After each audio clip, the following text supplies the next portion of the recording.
What's up, boys? Yeah, sorry, I needed a few extra minutes to sit here and wake up. We were up, bro. Tobo, Dazer, Shay, Fired Up, Shaq, Cams, all of the production team. I'm probably missing a bunch of people. We're just in my room. We were just in my room hanging out until 6 a.m. So I'm fucking tired. I'm fucking tired, bro. But I'm here, though. I'm so here. I'm so here.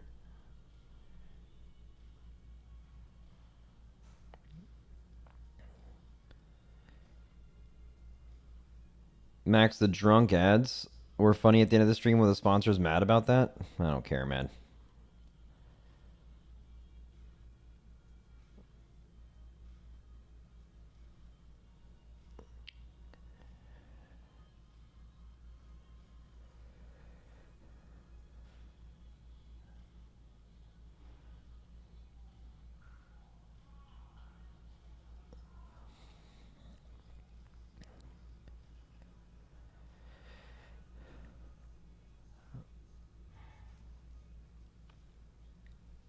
Time for victory splits?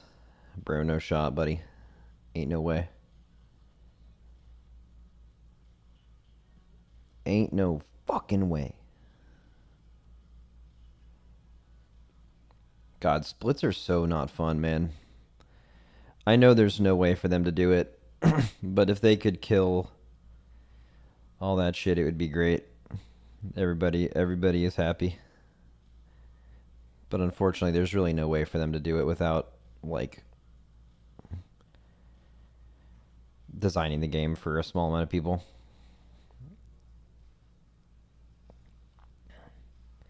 Max, was this tier the most splits ever? No, there was slightly more splits last year, but there was a heroic week. But this tier, there was like 95% as many splits as we did last year, but Mythic was just out at the same time. So it sure felt like it.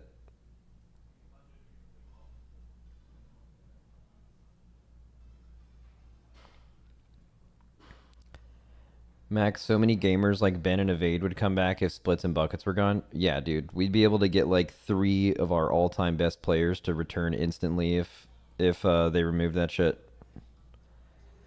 We're playing with our hands tied behind our back.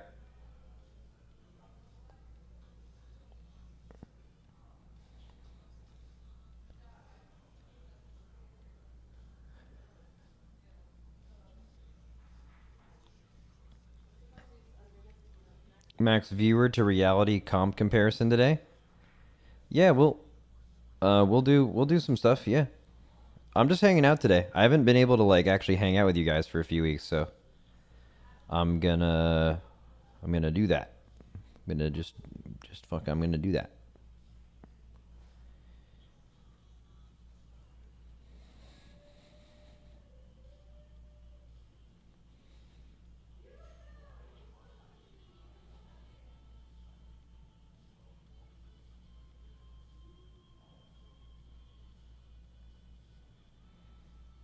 You guys want to just hang out? You know what I mean? I'm just trying to hang out. I'm not trying to go too crazy. I mean, I am very tired, but I couldn't sleep for very long. I didn't want to ruin my sleep schedule, so I woke up. Max, removing splits would honestly make the race world first maybe more competitive too. In theory, it could because like you wouldn't need as much like crazy shit set up to even kind of be able to compete. So like it makes you think that, but that's not really true. I mean, you could put every guild with the same amount of gear, 0 splits in the raid at the same time, and the raid turns out exactly the same. The player skill difference is like absolutely astronomical. Even from like world 1 and 2 to like world 10 is like a just a completely different thing. Even like honestly even lower than that.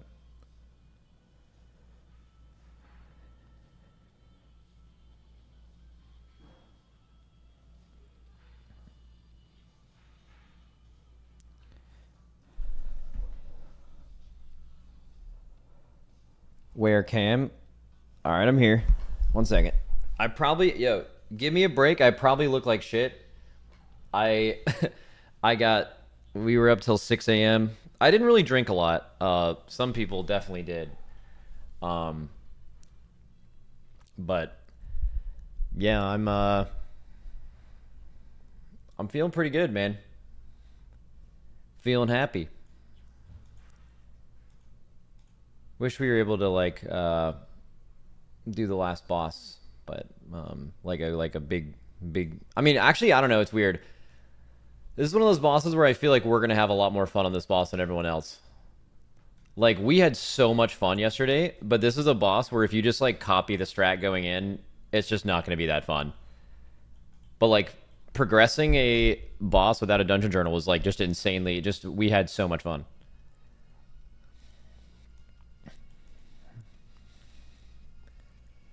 Is this the first time Liquid has won 2 races in a row? No. Nah.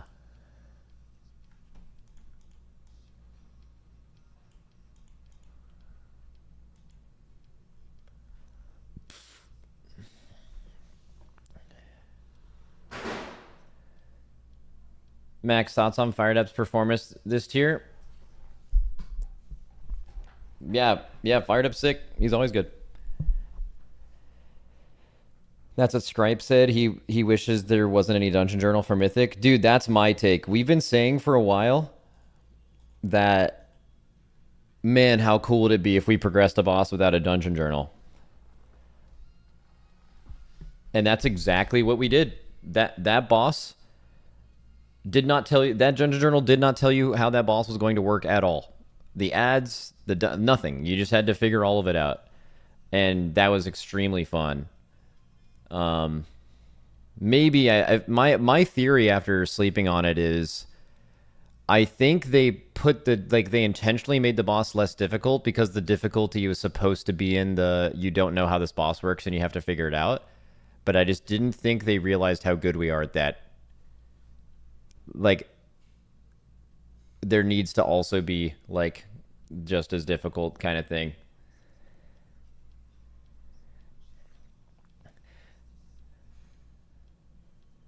Max, was this one of the first races that you felt solidly behind and then overtook Echo to win? I don't really think we were ever behind. Like, the only scenario you could say we were behind was that we didn't kill Sprocketmonger in the first reset and Echo did. But, I mean, we just... They had 8 more hours in their reset to play the game than we did. We had 5 hours of maintenance and a 3-hour power outage. If we had even a couple more hours, Sprocketmonger dies week 1, right? I don't think that happened.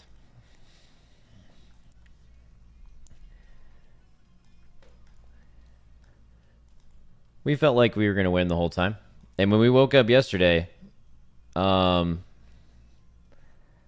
they didn't kill. See, that's why I didn't like pop off when we killed, because I already knew we were going to win. Like when we woke up and they didn't kill Muggsy, we were like, okay, we win.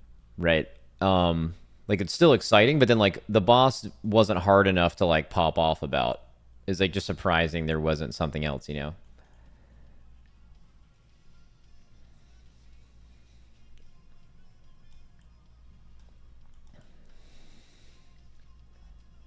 Max, do you think the community is mad because the expectations were high because of the secret phase? The community is mad all the time, no matter what. If the race is too hard, then they're making the game for the 0.1%, and no one else can do this stuff. And if the race is too easy, they didn't get the viewer experience they want. But if you like look into it deeper, it's just the people whose team didn't win, they feel cheated because they're like, you know, the boss was too easy, so our team couldn't win. Or if the other team would have lost, it's like those people are mad. Like someone's always just mad, you know? I mean, like, think about it. This is the way I think about it. I think the reason why people are mad is this. Like, the Race World First is like a sporting event. And even the most hyped sporting events, like in America, it's the Super Bowl. Bro, people don't, like, glaze the Super Bowl if it's a bad game. You know? Like, if someone's up at 50, up by 50 at halftime, people were just tweeting about how not fun the game is, even though they're all watching it. Really, I think what Race to World First viewers sign up for is they want to see Echo and Liquid pulling a boss at the same time. That's really hard, and we're both wiping on low percentages. That's what people want. That's when they're the most excited. And then if it could be any better, they would want a third team involved or more, right? And that didn't happen really at this raid. So, I mean, being mad kind of makes sense, I guess, because they didn't get their thing.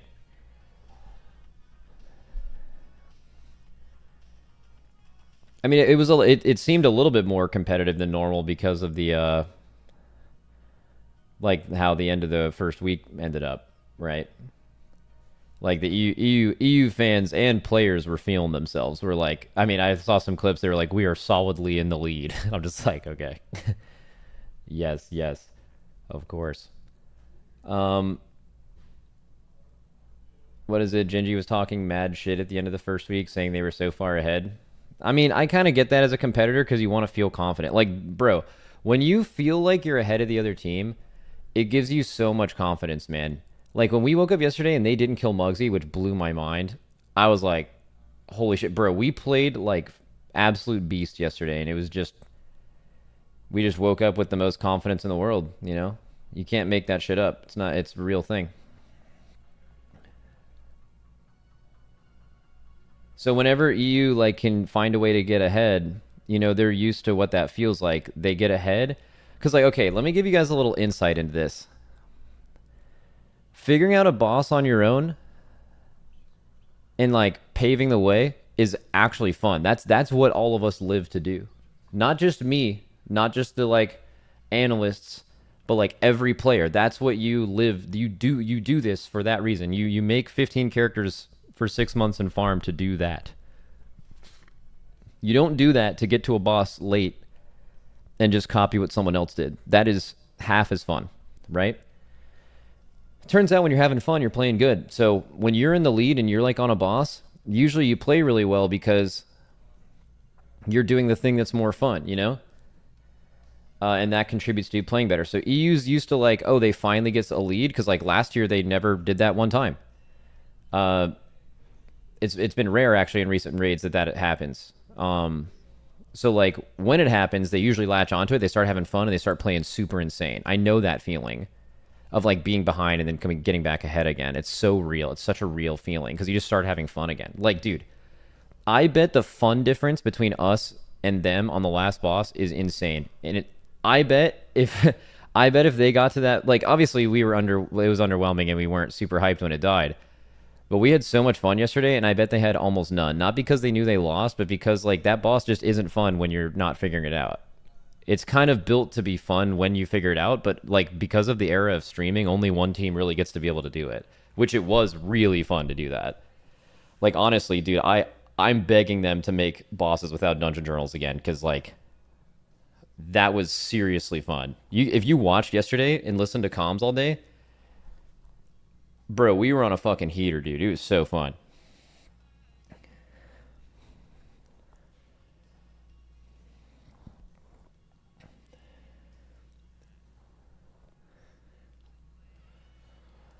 Some EU whale slash oil baron needs to host Echo in the States for 6 months on US servers. What would that have done? Max, how do you keep morale during power outage and unexpected server downtime? Um, uh, I mean, okay, so like, what can you do? I guess would be the question. Like, here's what maybe you want to do. Guys, we're getting fucked. This is so bad. Other guilds are going to gain relatively more time than us. We're unable to progress. We're getting fucked by things that are outside of our control. Okay. So what?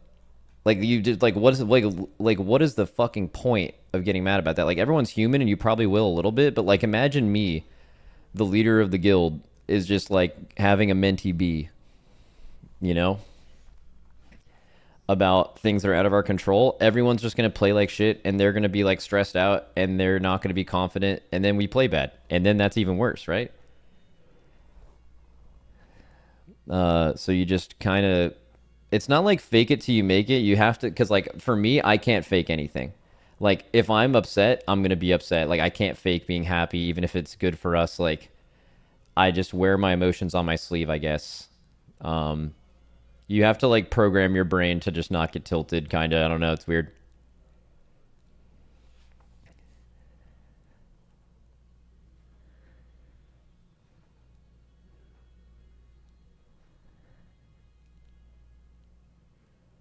Max, sorry if this has been answered, but was there any discussion about not streaming yesterday when you logged on to Prague Galley, seeing that Echo hadn't killed Muggsy?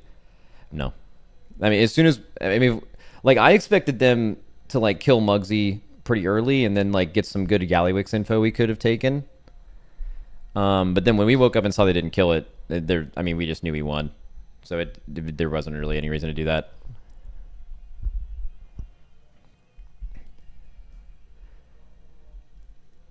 Are you happy for the early time off? What does that mean?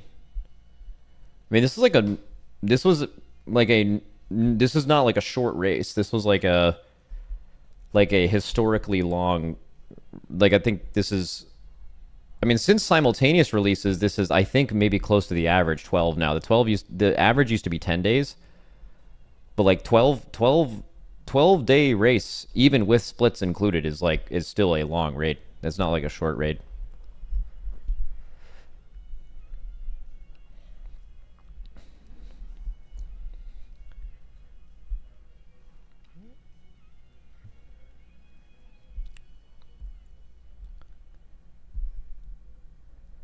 Max, last night during your interview, you said you weren't worried about them killing it overnight since they didn't start Prague on Galley yet. Since it seems they killed it overnight from the info they got from you guys, do you still think you could have lost overnight if you didn't kill it?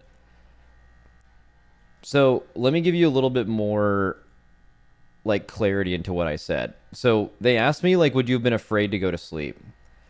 So if we were ever deciding to go to sleep, that meant that we played really, really well for 14 to 15 hours. We felt like we needed to be less tired to be able to kill it. So we needed to sleep to like wake up and kill it, basically. Because like there's, when bosses are hard enough, there's a certain amount of sleep. Like if you're just fatigued, you just like can't progress the boss really. You're just wasting your time. This boss wasn't hard enough to do that, so we would have really never slept on a boss that was this easy. But like, yeah, I mean, so if we would have gone to sleep too, we wouldn't have seen the end of the fight. But yeah, had we not streamed the end of the encounter, and like shown the entire boss for them, and we felt like at the end of the night that, you know, we played really well. Like basically, we've known this has been true for the last couple raids. If we have a good day, meaning we're feeling productive, we're playing well, people are like we're like figuring out the fights at a good pace. If our atmosphere is good, we know what that means. If we do that, we're going to go to bed ahead and wake up ahead. They're not going to make up that time overnight. It hasn't been true for years. So if that was the case on this boss, we could have streamed, or we could have gone to bed and they wouldn't have killed it. But obviously, like this specific boss, they would have killed it because we like showed everything. But if we didn't, like if we, for example, let's say your initial question, or I think it was another chatter, was like, would you have gone dark all day yesterday? Let's say we do that. I don't think they would have killed the boss, and I mean they would have taken probably longer than we did, right? That's a boss where you just kind of see how most of the progression on that boss was just seeing what the fuck the boss was doing in the first place, and then creating a strategy to deal with it. That took a lot of time, you know. Took us like 5 to 10 pulls to come up with the perfect strat just to rotate around in a circle at the beginning of the boss, which you guys saw get probably one shot by Echo because they just saw how to do it, right? So like just a little bit more nuance in that answer. I think you could hear that answer and not really know what I was saying and just be like, we weren't afraid to go to sleep because they wouldn't have killed it. And someone be like, yo, bro, well, they did kill it. Well, like, yeah, because, you know, all the stuff I just said. How many Vantas were left for Galley? We Vantased every player. We didn't Vantas Muggsy at all. You heard us probably talking about that on stream yesterday. That was just trying to bait Echo. We knew that they were struggling on Muggsy, so we tried to have a conversation in Discord about Vantasing a bunch of people on Muggsy, so that like spread around in Twitch chats, which it did. And then the hope was that it would eventually get back to Echo, and they're like, oh, no wonder they killed it so fast. They Vantis, and then they Vantis some players, and then that hurts them. Which actually, in hindsight, it's funny. It wouldn't have hurt them because Muggsy is the better Vantis rune, certainly. Like, it'll save you more time on that boss than Vantising Gallywix will save you on Gallywix. Unfortunately, Echo's too smart for that. They wouldn't have gotten baited by that. But a lot of people in chat did. Method Vantis Muggsy. Well, Method Vantis Muggsy not because we baited them, but because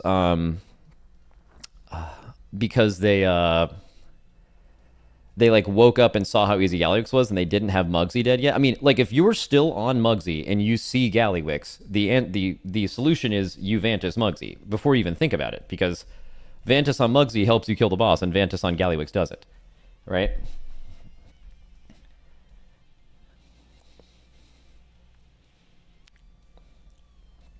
Can we take a moment to appreciate just how good the on all fours bit was? Yeah, it is an amazing bit because like it was also like believable by people. Like not even people in Twitch chat just got baited by the Worgen thing, bro. A fucking Method member messaged Shay, who's in our guild and was in Method last year, and they were like, "Is the Worgen thing legit?" Question mark when they woke up. So like, I mean that it was like peak funny.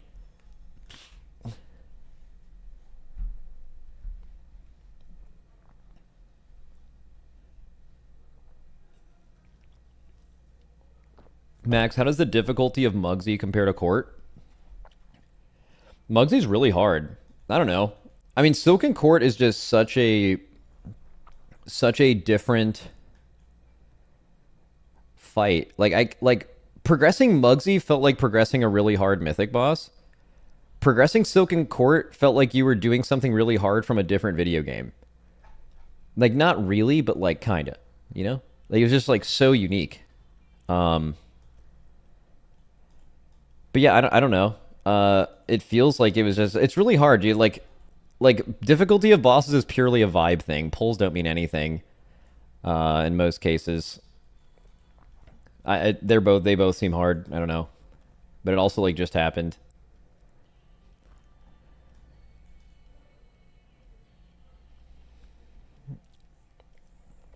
Have fun with an 800 pull end boss next year. Yep, I already know, bro. Next year's end boss is going to be so fucking hard. It's going to be insane.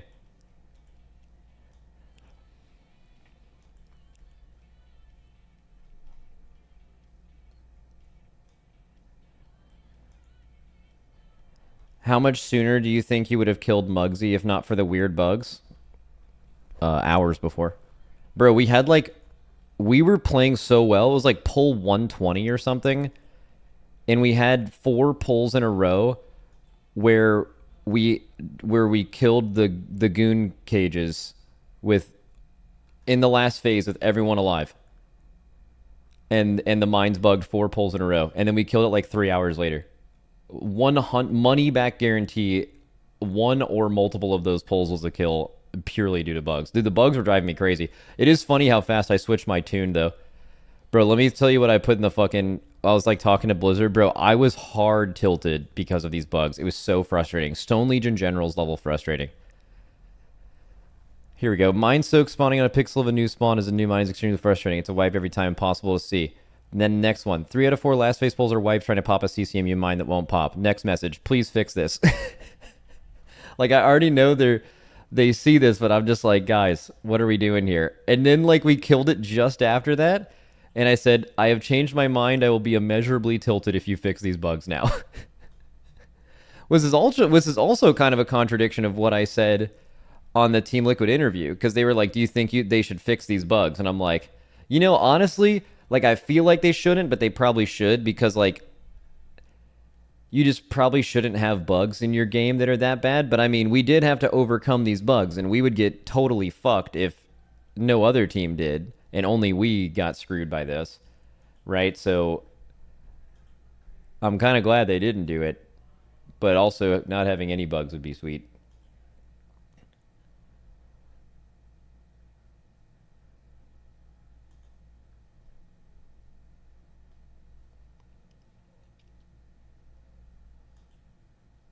Max, was there a point in Galley when you realized there was no secret phase? Well, okay, I feel like people are vastly misunderstanding the secret phasing. I think because most secret phases are like you get the boss to 10% and then it just like does something new that's not in the journal. The whole fight is a secret phase. The entire encounter. It's all we knew nothing about it, not in the dungeon journal. You have to figure it out as you go the whole fucking time. That's it. Which, by the way, is infinitely fucking cooler than just having some shitty phase at the end of a boss. Which, by the way, these phases are usually really easy. They're not hard. It's just like, hey, here's this thing you didn't know about. Bro, they did it for the whole fight. But maybe that's the theory, though. Maybe that's why the fight was easier. Most secret phases are easy. They're not the hardest part of the boss. It's like a victory lap, basically. Which is also why I think secret phases are overhyped. But like the back half of the fight was a secret phase, basically, and that means half the fight was easy, you know.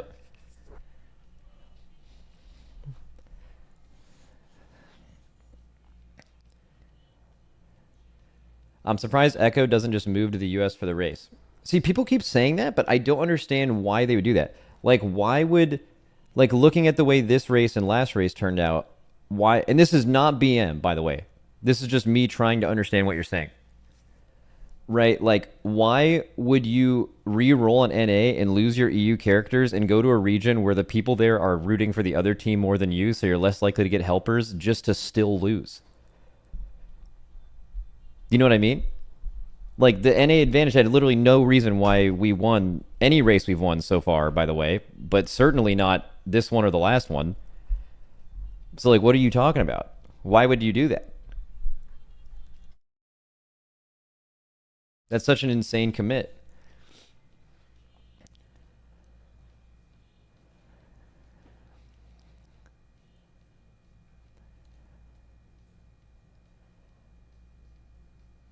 Max, I know most races last 10 to 12 days. What's your actual limit for how long you're willing to go? I don't know. I guess I'll go forever. There's an unknown amount of time I'd be willing to go and do this. Like the only time we've ever been able to test that was Sepulcher, and that was just an entirely different set of circumstances. We're at an event for like 30 days, and it was an absolute disaster. There's like 2 hours of packet loss every day. Couldn't pull. Power's going out all the time, just like this raid, I guess, in that way. The catering was terrible, raw, uncooked food. We were having to just go get takeout every day. Miserable sleeping situation. It was extremely cold. Like, it was just like legit. Like, if you were to say, okay, how much events benefit your performance? Every time we've been at the Liquid facility, it's been a 10 out of 10. Every time we've been at the Complexity facility, it was a 10 out of 10. The Boston facility we were at in Sepulcher is a 1 out of 10. It was the largest reason why we were like, this has to fucking end. It was so bad.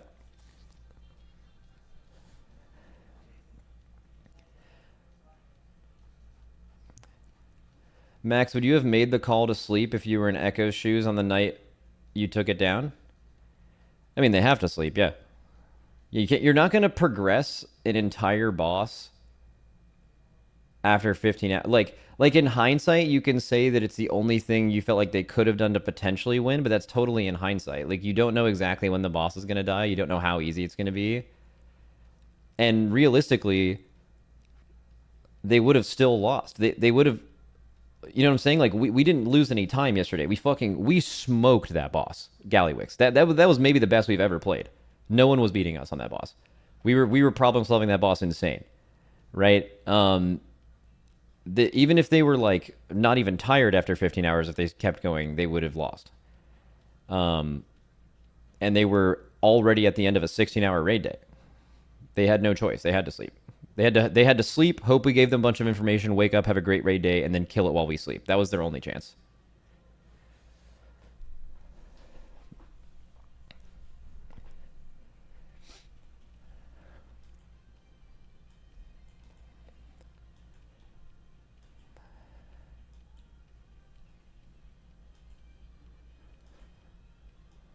People who didn't watch the race are going to look at Method's pull count and think they're closer to you guys than reality. Yeah, I mean, also this is no flame to Echo, but to Method, but like that's why people every tier are like, bro, I hope this is the race where there's a there's a 3-horse race, you know?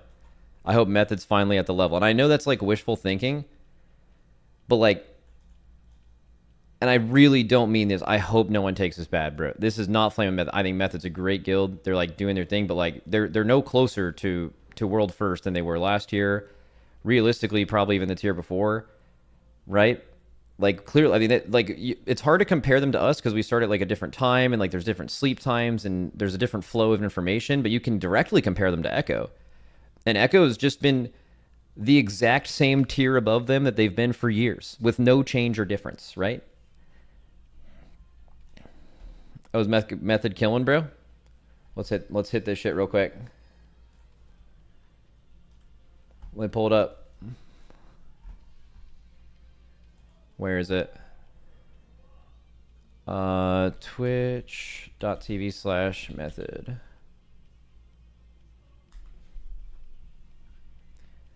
Huh? He can kill the boss, guys. Oh yeah, Kill the boss. Of course. Well, 4 people That dead. was fine, I think. Like that mayhem, one more soak, and then a suppression and the cast. Yeah. Did someone die? Oh wow, 85 pulls after the full strat. That's really surprising. Got it. Because Echo killed it in like 50, which is kind of around what I expected with full strat. And they had like, I honestly think Echo played really well on Gallywix because I know what it feels like to kill a boss after you've already lost world first, which is like your motivation. Your motivation is winning. When that motivation is gone, we're all humans, right? We're not going to. You can't like just manufacture that. It's a real thing, right? And they did pretty well.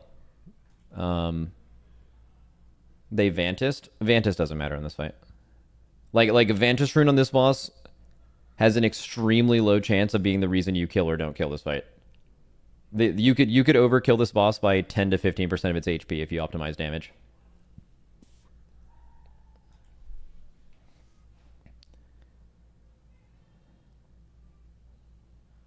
Max, do you think Galley was lacking as an end boss? Like for us, it wasn't lacking in strategy because like that's basically what the whole fight was. But in difficulty, oh yeah. Like bro, let's look at the last phase of this fight. Let me give you an example of like where the fight just isn't punishing enough.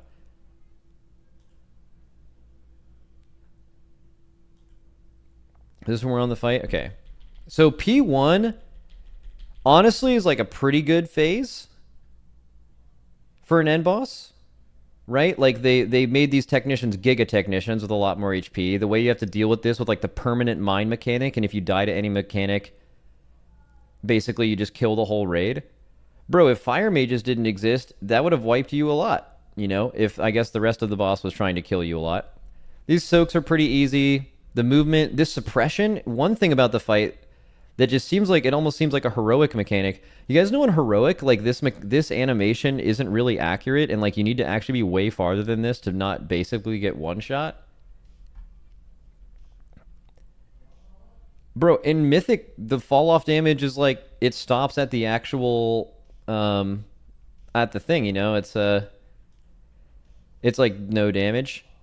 These fire circles don't kill you if you get hit. It's just like normal level of end boss punishment wasn't there. Couple soothes here, no big deal. A couple soaks, you know, pretty easy to split this soak. We ended up with this strat. There's like a bunch of different fun creative ways to like do this healing absorb, which I found pretty fun to think about. The bomb mechanic was really cool. The charging of the bombs was really cool. Like honestly, this phase is just really cool. This is just a really cool, honestly, like really good P1. This is a really well-made P1. Not talking about difficulty, just design. Like really cool. But it's just not very punishing. Like, it just didn't really try to kill you. I don't know. Like, everything was really... Like, dude, is this as many blazes as you got on Heroic? Isn't it the same thing? So how this blaze work is it's basically just an exact perfect, like... it's northeast, southwest... or northeast, southwest, and then also the inner cardinals. And then I think there's like an extra 2 lines, and then it just breaks it up randomly between 4 people. Really cool mechanic. But on Heroic, this is a Mythic boss. On Heroic, it does this. Why does it not do Double the amount of this. Okay, maybe it's just P1. Okay, cool. Maybe the thing about this fight is most of it's a secret phase. I mean, honestly, I think the reason the boss ended up like this is just because this is the first time they've tried to create an entire boss that wasn't in the dungeon journal, and they were just erring on the side of caution after sticks or something. That's like the only thing that makes sense. Because you can't even say it's because, oh, they didn't test it. They don't test any end bosses and they don't look like this, right? It's probably just they just put too much emphasis on the fact that it was like a secret phase or whatever. Okay, so now you're like getting into P2. They made it so when you dunk these things over here, you have to like be in the air. You have to do it with like a grip or like another way. Okay, that was like a interesting thought. All right, P2. The first time we see this, I'm like, yo, they cooked. You know? I'm thinking World in Flames. The barrage hits, there's 3 zones. The barrage hits the middle. The barrage hits the end. And then it would go like, and it would be faster. And it would alternate. And you had to like do a dance between the lightning and in front of the boss. And like, you know, like something like that. This phase could have been really hard. It looks fucking sick, dude. Holy shit, it looks sick. It's just not very punishing, right? It's like really easy to do. These things have to be kicked. Their second cast is unkickable, and then it will one-shot the person. I don't know. You just kill them. And then now this is like the phase that is completely... None of this stuff is in the dungeon journal. Everything that happens here. You split the raid up in half.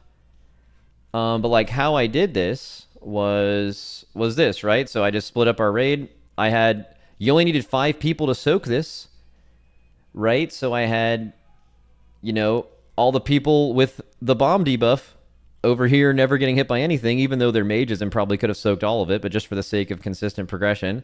I had a nice even spread. But the thing is, spreading out this these people for this mechanic naturally spread them out for everything. Frontal in the last quadrant was the exact same thing, right? Where you naturally are for your spreads is also naturally where you want to be spread for Blaze. It's how you want to be spread for the spread circles coming out, you know? Right? We got the soaks, right? Like, it's just really easy to batter blast. Bro, we were thinking about doing some crazy weak aura for this. We were like, dude, what's the potential best, like, looking thing to spread? You know, like one we came up with was like, you know, you could just have everyone play in the front, send them all to the back, because you can melee from like the whole platform. You can have this whole playable space in this quadrant. None of this mattered. You could just kind of put them anywhere really and play the game, you know? Yeah, bro. It was just really simple. But like, let's look at what they could have done. Let me show you what like a mythic version of this boss could have been. So number 1, you don't have a lot of actual space in this fight, okay? Raid plan. So they do in P2. Let's not even talk about P3. In P2, they just take away half your room, right? Okay, so you now only have this part of the room to play in. So the boss, when it does suppression, isn't even some shit. Like the boss, you keep the boss here. The boss's suppression is like maybe this wide, maybe that. So like melee can just easily leave the boss and go here. Range don't have to think at all, and they're just super far away. Bro, so let's just talk about the suppression mechanic. What is suppression? This thing. So it's right here. So the boss does this like little circle thing right now. What it does is the big circle goes off. That's going to like kill you in 4 seconds if you're in that animation. And then suppression happens, which just drops fire circles on most people in the raid. And that will basically kill you if you get hit. But you just kind of move away from it, you know? They could have made that crazy. A normal mythic end boss, bro, that thing's this big or something, or way bigger. So you have to do something like in 2 quadrants where maybe you actually want to play it in the corner so you have like more playable space. And when you only have 1 quadrant, you know, you would have to tank it like in the corner and then have barely any room. And to get to that spot, you'd have to cross over multiple lightning lines. And it's like really difficult movement. And it's really punishing. Nope. It's fucking this big. You know what I mean? It's just easy. It's like a heroic mechanic.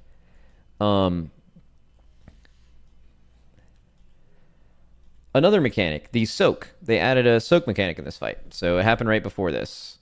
It only needs to be soaked by 5 people, and then there's a healing absorb. But it only happens like 6 or 7 times the entire fight from 50 to 0.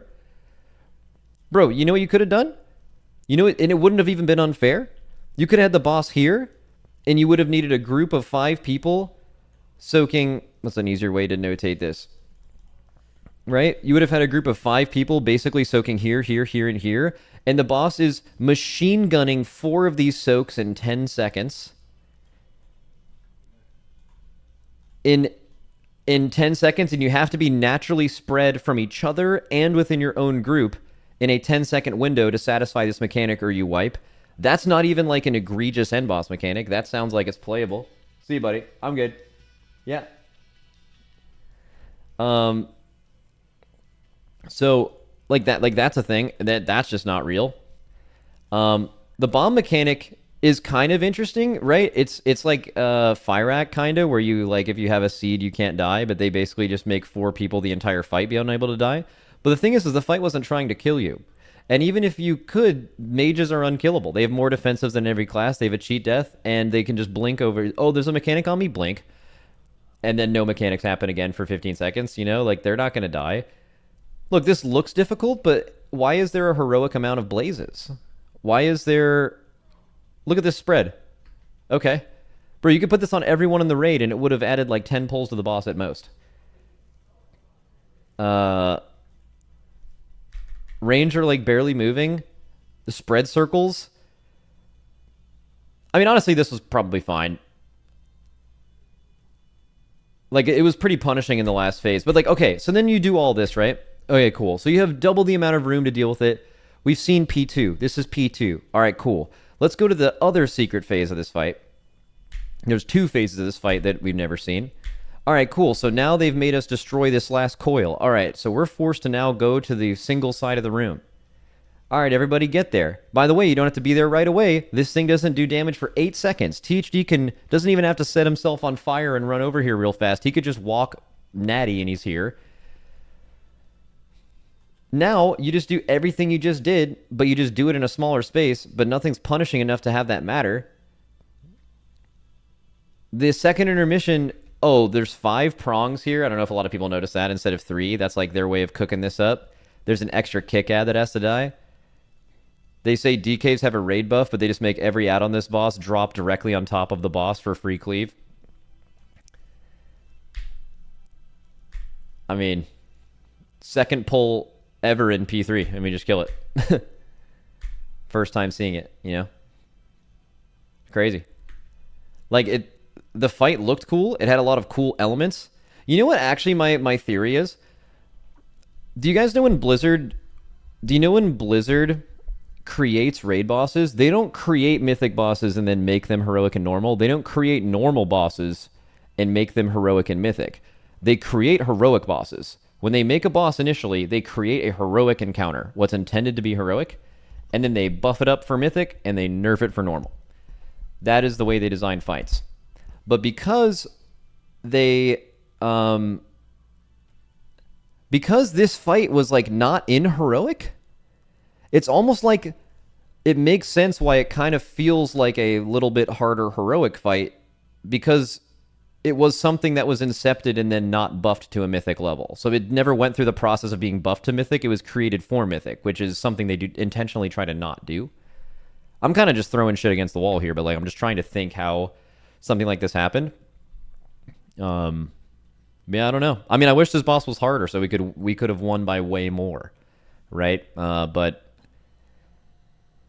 I will say this boss will be a lot like Lihivam, though. The boss in Sepulchre.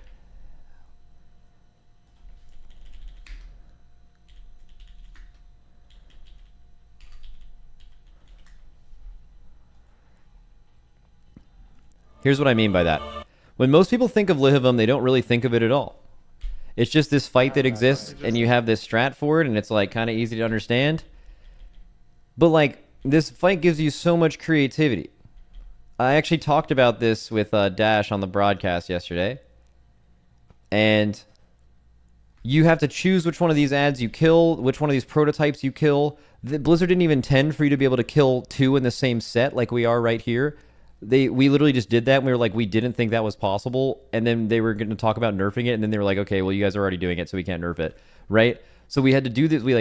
There was so much creativity. We did so many different strategies on this fight, and that was so fun to figure out.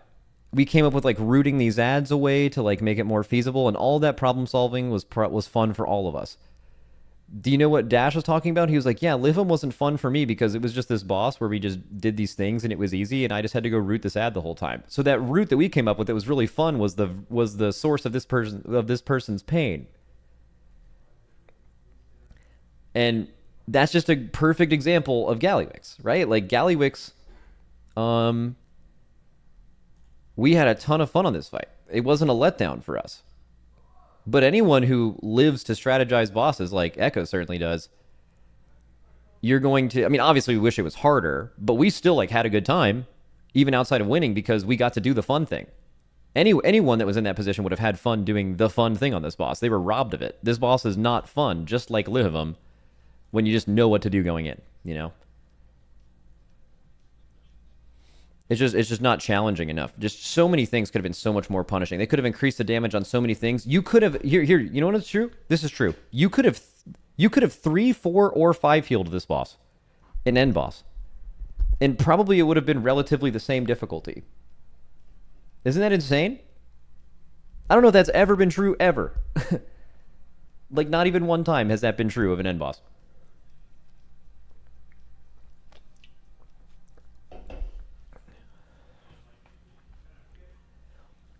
Is this the easiest mythic boss so far? Yeah, I think so. The only thing you could even kind of compare this to is I think for us it was close to Sarkareth. Because Sarkareth is kind of the same.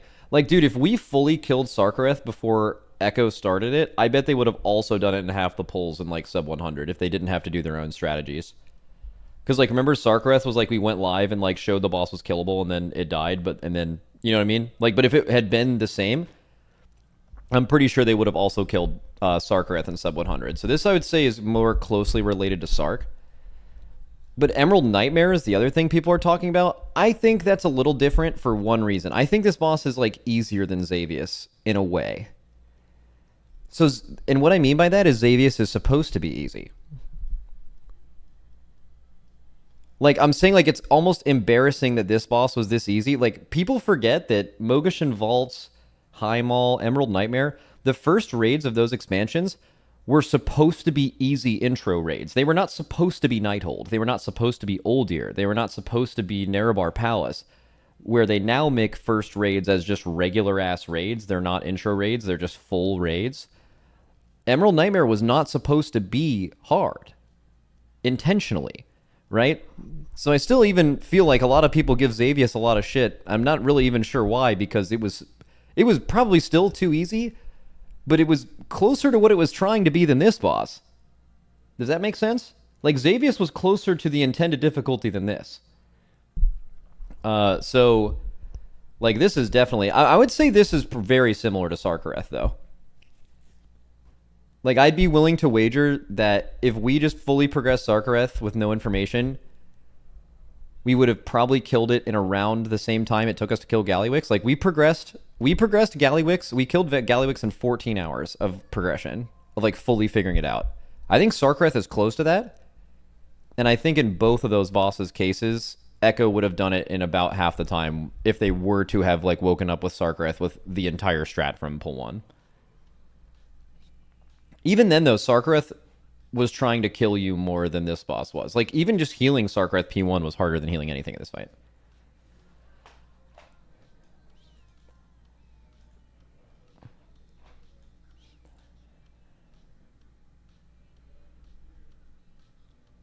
Max, first time since Vanilla, and it has won the majority of raids in an expansion. Oh. Isn't that just one of those stats that is super niche and specific, though? Because we've won 2 out of 3 raids before and stuff like that. You know what I mean? Like that's just like it has to be specific to like an expansion, you know? I mean, I guess people care about that, so that's cool. I don't know, it just doesn't matter to me. That's like someone said that the other day. They were like, Max, did you know this is the first time that Echo has overtook you in a race and then you have come back and won? And I'm like, first of all, that's not even true.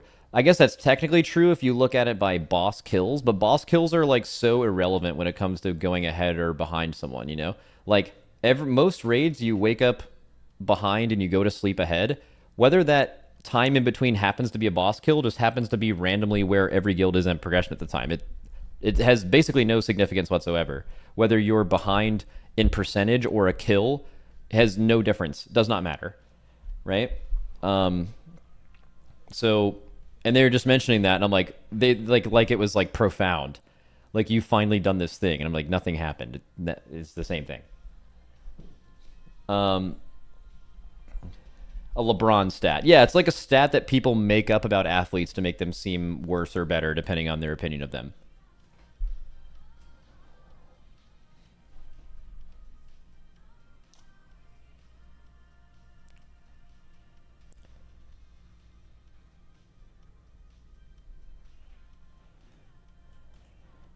I think that's coming because they got ahead on Sprocket. I mean, I know that a lot of people don't pay attention to the race, and I mean, I feel like I know I'm biased because I'm me and we're us. But like when we went to bed on Monday, we weren't like, and we didn't kill Sprockemonger, we weren't super dobby because we know we just got fucked. Like we would have been dobby if we felt like we played like shit and didn't kill a boss we were supposed to kill. We knew we just got fucked. So, but I understand that like someone who's less knowledgeable about the race, like you see this all the time. There are times in the race where I've actually felt like we've fallen behind, but people don't know that because like they just see boss kill and they go crazy, you know? Like there's just, I mean, we just would have killed Sprocket in week 1 without the power outage. We would have killed Sprocket in week 1 with 8 more hours in our reset than like Echo had, right? It was still like not fun though. Like you hate, like there's a level of pride in you where you just don't want that to happen. Like that's annoying, you know, especially because of the amount of people that misunderstand it. But this entire race, we never felt like we were getting outplayed or beaten. We knew we were going to win the whole time. We did have a bad day though. I was really tilted. I thought we played really bad on the day after our re-clear, the day where we killed One Arm Bandit and our Sprocket. Like we could have killed One Arm Bandit like so fast. Our strat on that boss was so good.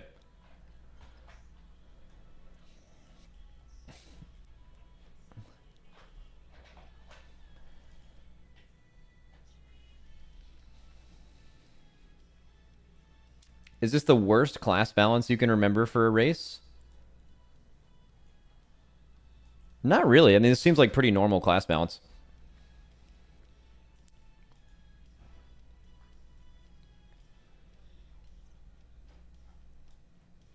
I think people often mistake class balance with what the raids require. Like, they just made a raid that required niches for the first time ever.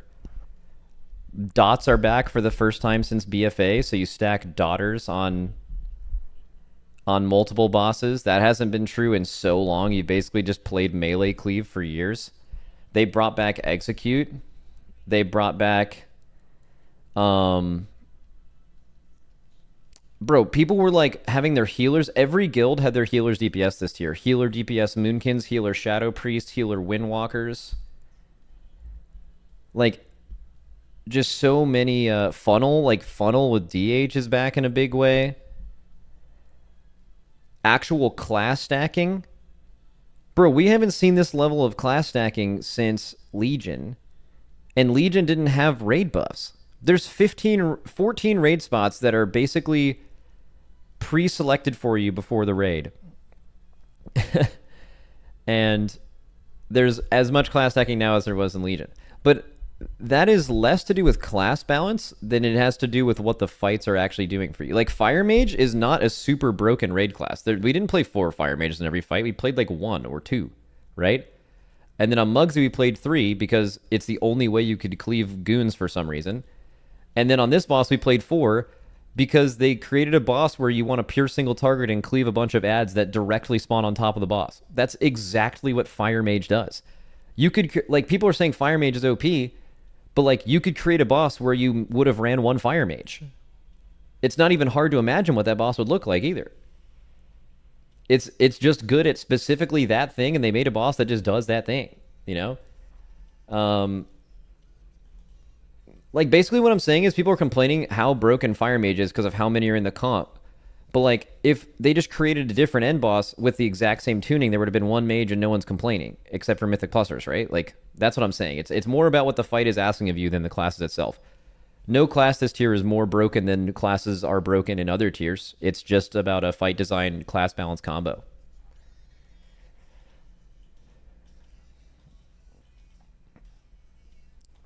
Max, I'm not sure if this is already answered, but how much damage did the extra spark this week give the raid? I don't know. I have no idea, man. Not very much. Like, no one knew this was going to happen, so we didn't save our sparks. So, like, no one was able to craft a two-hander. Like, our warrior didn't even have a two-hander. Mythic two-hander. I can make something up if you want, though. Max, do you think the race would be closer if Echo killed Muggsy 6 hours earlier? They probably would have pulled an all-nighter. I mean, I mean, you're asking me, Max, would the race have been closer if Echo killed a boss significantly faster than they did? I mean, yeah. Right? But they didn't.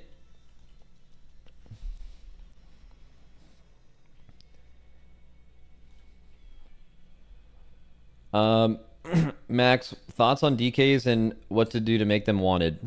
Yeah, if you're a DK and you're mad because you've heard Blizzard for multiple years in interviews say that DK's raid buff is gripping and we always make sure there's like grips in the raid, I mean, how could you not be mad? DK DPS absolutely stinks and nothing needs grips. I mean, they've got to answer for that.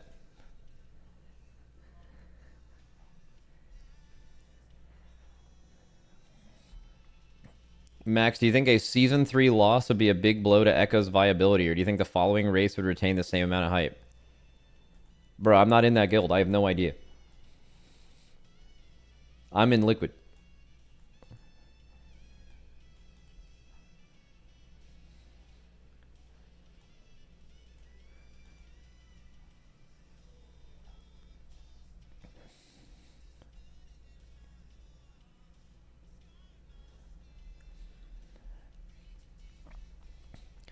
Max, is this the most mechanically skilled roster of all time? That statement is probably true of every Raids roster. Even your same players get better tier after tier, so the answer to that question is always yes.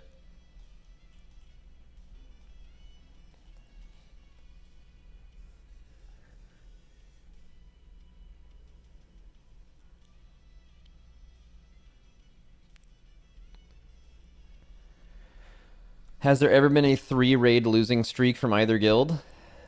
Yeah, we have. We lost. We lost our first 3. So Old Year, BOD, and Eternal Palace. But if you're wondering like how you survived that, I mean, we were just new to the race. Like realistically, looking back, I don't think we even had a chance to win the race, or we shouldn't have had a chance to win the race for like the first 2 or 3 raids because there's just basically no way you could compete with a guild that's, let's just say they're just as good as you. There's no way you can compete with them if they have 10 years of world first experience and you have 0. You just can't. You know? You would have won in Nathri if you didn't extend.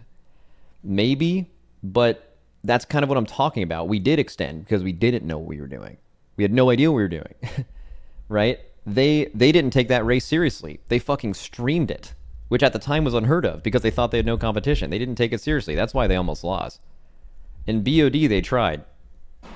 And it was very obvious which guild was better. Right? We had no idea what we were doing. And then we lost 3 raids in a row, I think, from Sanctum to Vault, I think. How do you not lose your I mean, it sucks to lose, but I don't know. We felt like we could have won all those races. In Sanctum, that was, I mean, probably the closest raid ever.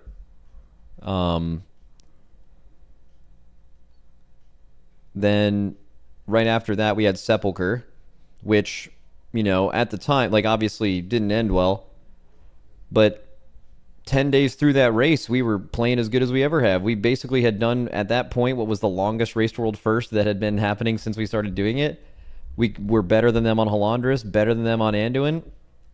And if the race had been a normal raid and ended there, we could have won the raid. And then it went after that, and obviously it fell apart. But, like, there was things to take away from that were good to build on. Vault, the boss, was nerfed and killed when we were asleep, which is still probably the worst losing has ever felt. Amir Drasil was closer. Amir Drasil was had some different circumstances than Sanctum.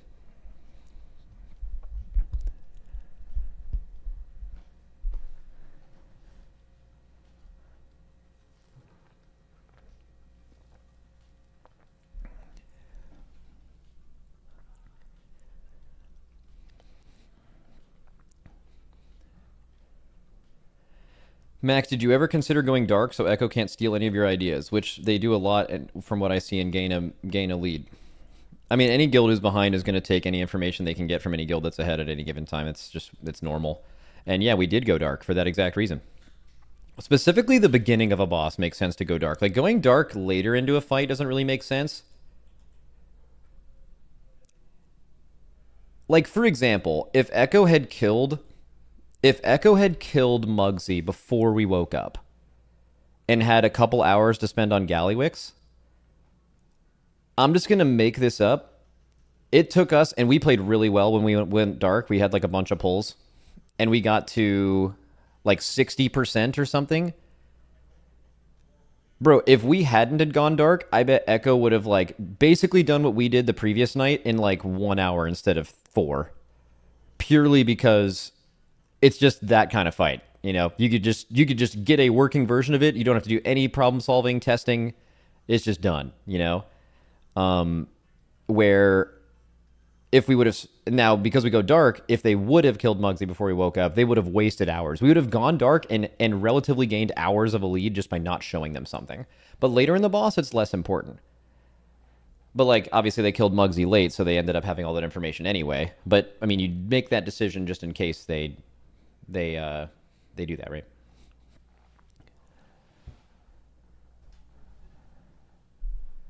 Max, how does it feel like having the FU to the haters with the login issues and door issue? What do you mean the haters? Bro, the haters didn't DDoS our servers and... Well, maybe they did, actually. That's a conspiracy that I'm biased to maybe believe. Someone said if the DDoS was coming from Eastern Europe, apparently like Eastern Europe loves betting, and Echo had like crazy odds during the race. For some reason, they had like 5-1 odds, which is like a pretty good deal to bet on Echo, right? Like they have a good chance of winning, and then they were like, okay, they're DDoSing. I mean, it's probably bullshit. Certainly bullshit. I mean, there's no way that's true, but like that's what my headcanon has started to believe. Some not Echo themselves, but like some like crazed EU fan that bet a lot of money. But I don't even know how does DDoSing even work? Bro, we were literally talking about that this morning at breakfast, and I was like, dude, I don't know how DDoSing works. And then I turned to Trill, who's at a different table, and I go, you're a PvPer. How does DDoSing work?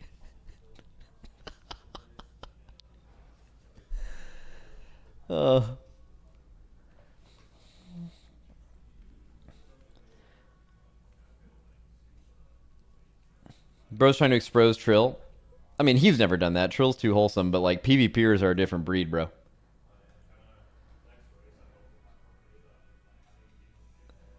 RBGers used to they would RBG on Skype, and then they would play with someone who's been playing with them for months, and then they'll randomly just play on other teams, and then they will play against like their Moonkin will queue with another team, and it's not even like meant bad or anything, but they'll just knock that guy offline every time they queue into them just so they auto win the game because they have their friend's IP.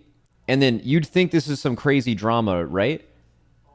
bro, that Moonkin will just queue with the team that DDoSed him again, and like it won't even be a thing. Like it's some like primitive caveman shit, bro. Like they are completely built different.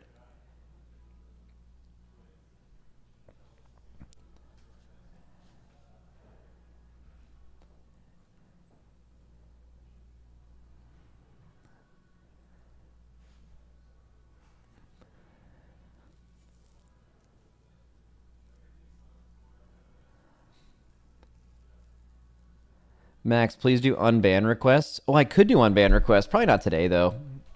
Some other stuff to do. Were there a lot of people getting? I mean, there's usually a lot of people getting banned every race, but I'm not sure if it was like super bad this time.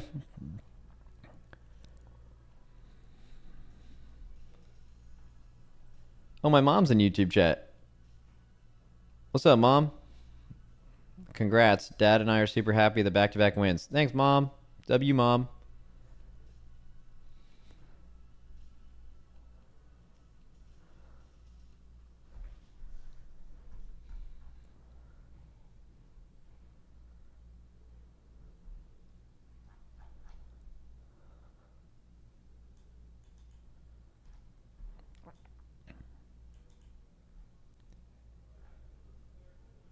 Max, how does one get into Liquid when they are on and off, but can learn mechanics extremely fast, but go to better guilds because everyone wants logs? There's one way to get to Liquid and Echo. For years, there was like a couple of ways you could have like 6 years ago, you probably could have put in an application, which like we would accept like one of those in expansion or something. But there's nothing. There's no way. Like the only way, and the only way that people have gotten into Liquid and Echo in the last couple years is you be the best player in your guild, get recruited to a better guild because of that, be the best player in that guild, repeat until you're in like the world 3rd to 5th guild, and then we'll find you. That's what happens. That is what has happened like almost every person we've recruited for a long time. Or vodka. Yeah, or Raiden vodka or instant dollars.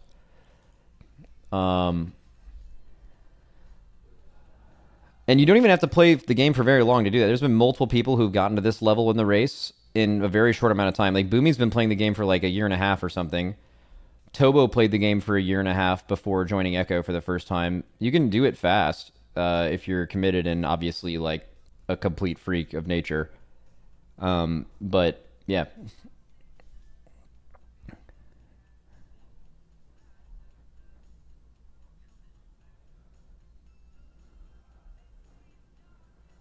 Why vodka specifically? I mean, I don't really know. We've just recruited a ton of sick players from vodka. Really. We don't look to them specifically. There's just a bunch of gamers in there. I think the players we have from vodka, which is like not a Race World first guild, well, they used to be, by the way. Shout out old vodka, like back in the day. But the players we have from them are like Boomy, who's extra crazy. Cinny, fired up, obviously, from back in the day. Yips. I think there might be like one or two more.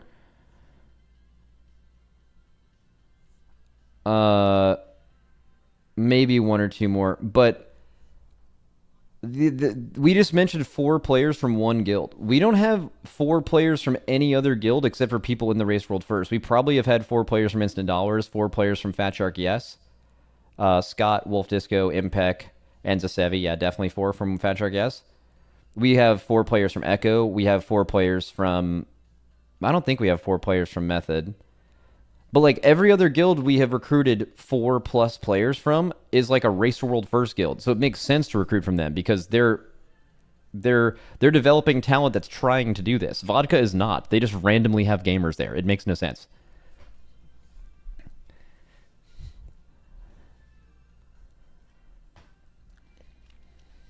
Poach Hopeful.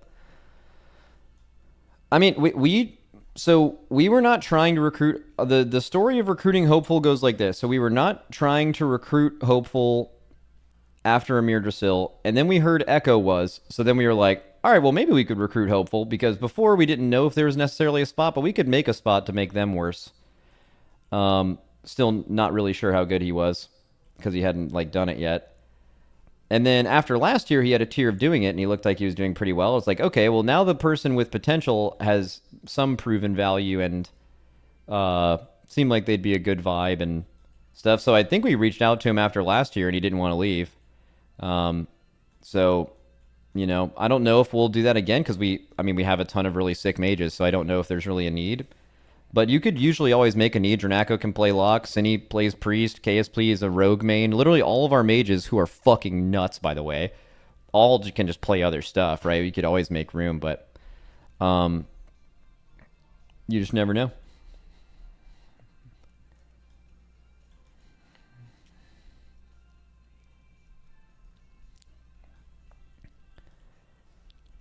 I think his reasoning, at least he kind of publicly stated this, like a couple years ago when he joined, or last year when he joined Echo.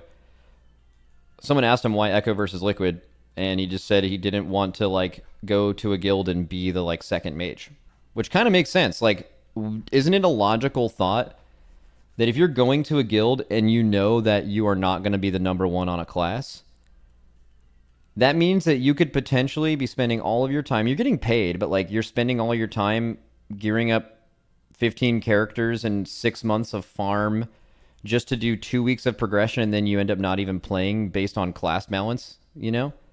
That's like that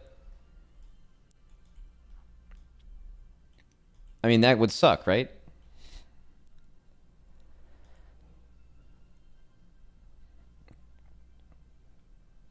Gingy?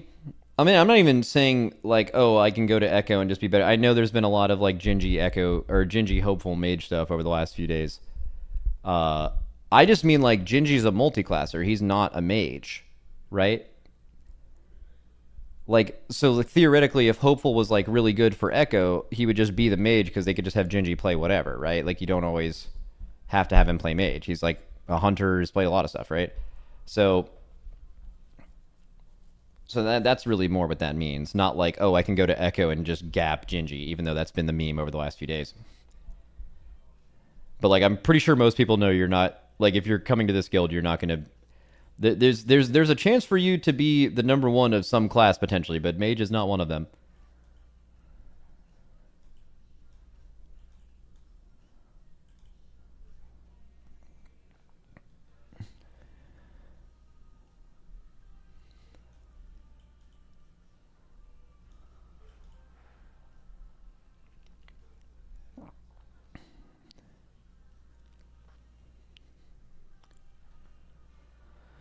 Max has fired up your best player.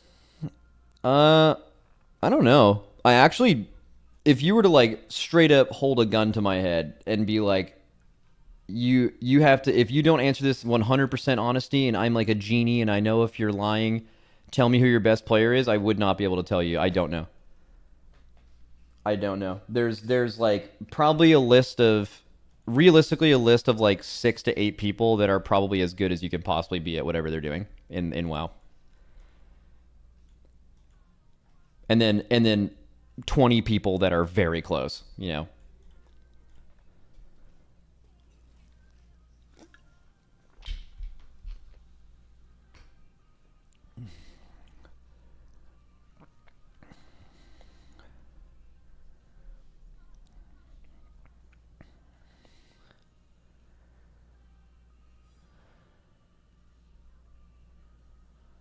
Max, with no heroic week, did you guys ever plan on doing mythic splits with a second or third raid? I mean, full mythic splits is a complete meme. If you ever to do that, you just lose.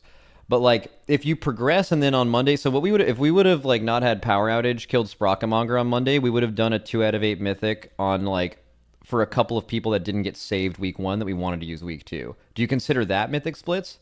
Because I think when most people talk about mythic splits, they're like, okay, this raid is going to next reset, so we're not going to actually progress as mains. We're just going to like split the 4 easy bosses on Mythic just like 10 times and then just be more geared for next week. I think that's what people consider Mythic splits. Because that's a full commit. That means you're splitting up your mains intentionally, meaning you're not going to make real progression, just to farm gear. That's nonsense. That's clown shit. That anyone that ever is like gets close to thinking that's a good idea is going to immediately lose that race because of that decision.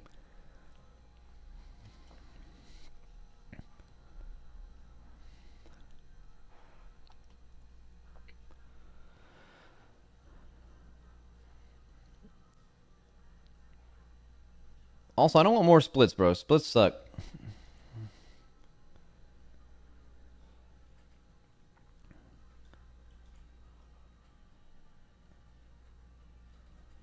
Max, how did you feel about the extra pee breaks that drinking lots of water has caused?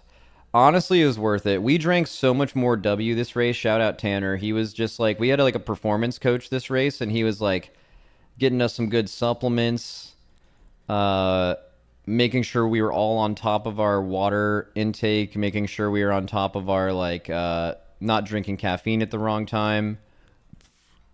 And bro, that like really, really helped a lot of the players.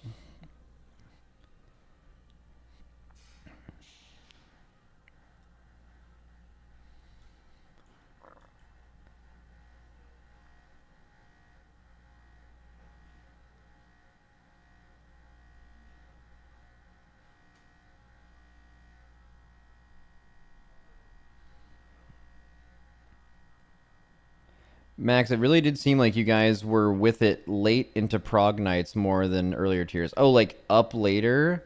Like we were playing better later, or we stayed up later? That's actually, so that means that maybe that is true. I mean, I think we did. I mean, I don't know. I feel like we played just as good this tier as we did last year. We just last two tiers we just fucking owned everybody. But also, one thing that is unique about this tier is we rated 1 hour less a night than we ever have before. And we're 12 days into the raid, meaning that, or I guess today would be day 13, but at the end of yesterday, that would have meant that we would have lost 12 hours of progression, meaning basically an entire raid day lost.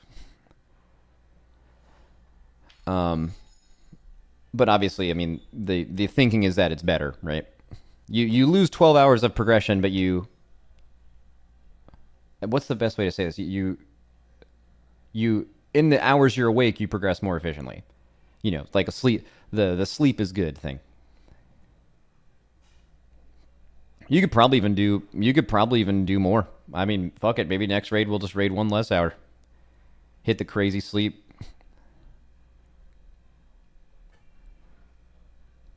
It's probably 12 wasted hours you lost. Probably not.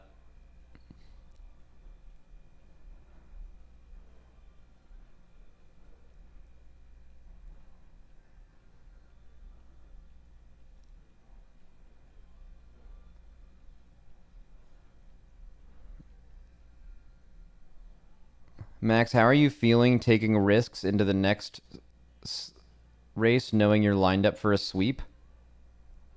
What? I don't know. When the next raid comes out, we'll just do the raid normal style, like regular mode.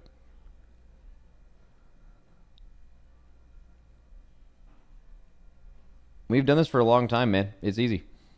You just figure out the bosses and then you kill them.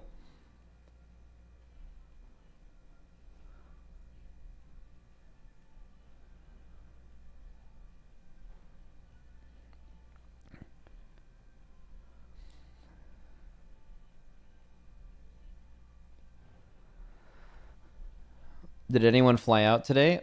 I think a few people. Have you been smashing the monster fridge? No, I only do 1 monster a day. Speaking of which, I need to finish this so the caffeine can wear off before bed.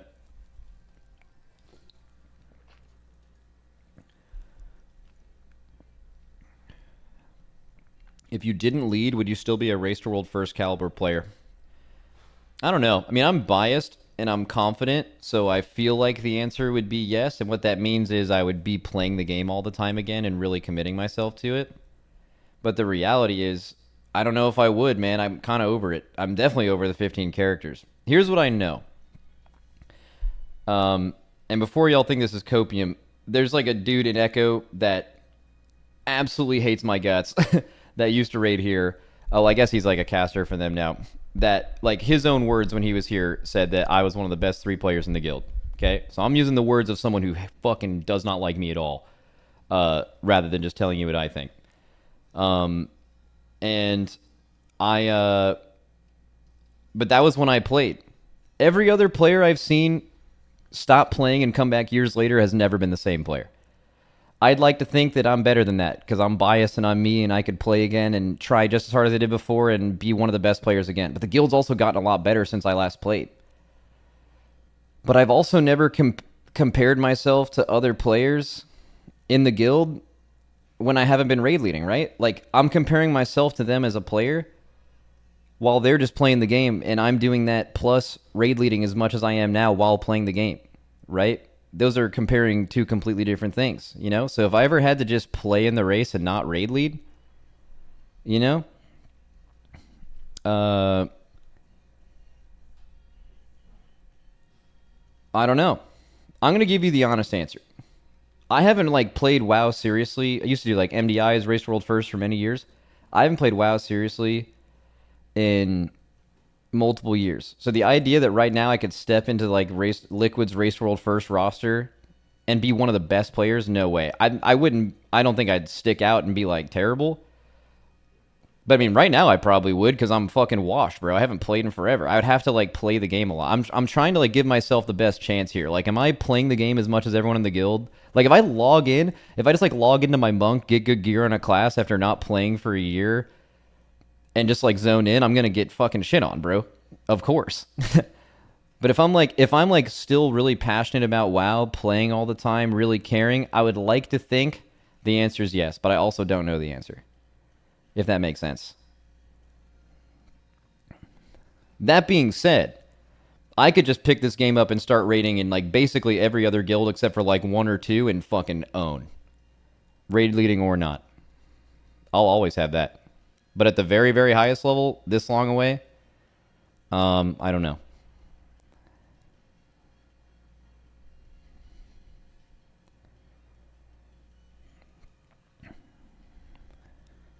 Just being honest.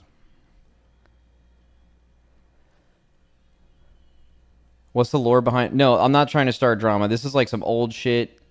This is not me saying any new news. He's not going to hear that and be, like, surprised.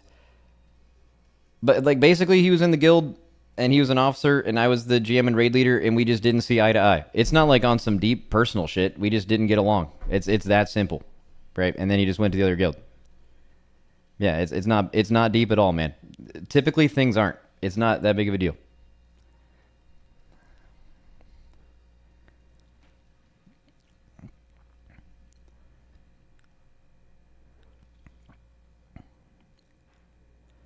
Max, what are the other top 5 guilds missing to catch up to you and Echo? The other top 5? So not Method? Like the Chinese guilds? The Chinese guilds need Jesus. Like, it would like just an insane amount of, like, an uncountable amount of things. But Method, more experience, better players. Yeah, I guess.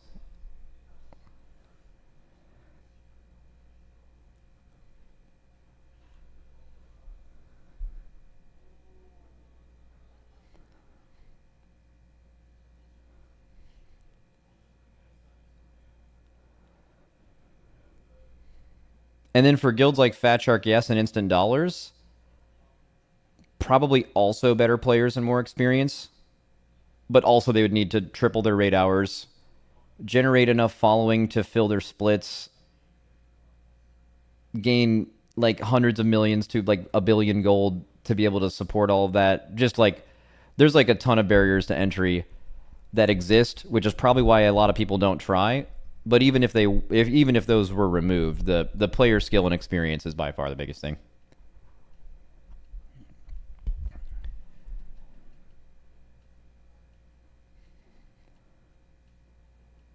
Sponsors, I imagine, really matter too. Oh yeah, money, money.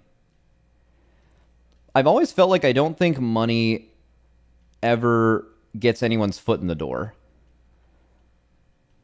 Like, for example, we did this for years and years and years and years and years without getting paid. In fact, we were like actively losing money doing this just for fun because you loved it so much, right? And I genuinely don't believe anyone could ever be as good as they would need to be to get in a guild like this if they were motivated by money. Like, oh, I want to be a Race World First Rater to make money. That's just like not what happens. However, I do think having sponsors and like a salary for your players helps maintain them to be able to do this for longer. Right? Like that is absolutely true. Like for example, like I don't know how many players different would have joined this guild over the last few tiers without money being a factor.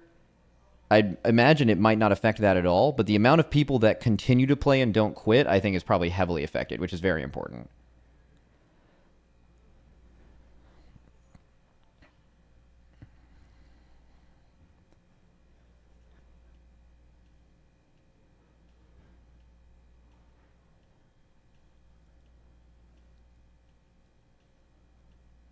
Max, do you think Tyler 1, given enough time to train, could play in Liquid after practicing for 1 year?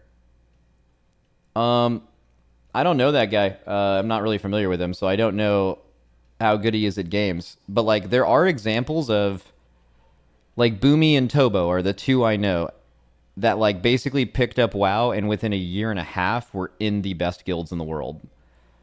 So it's possible if you're truly built crazy that you can get that good that fast, but it's just so rare.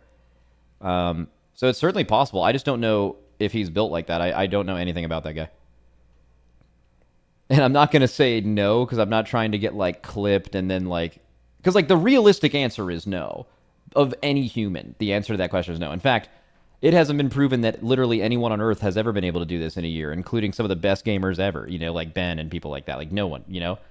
It's been a year and a half, but not a year. So the answer realistically is no, but I don't want to do that in one clip because people are then going to link it to him. And then I'm like, I don't care about drama at all. I don't want anything to do with that. So who cares?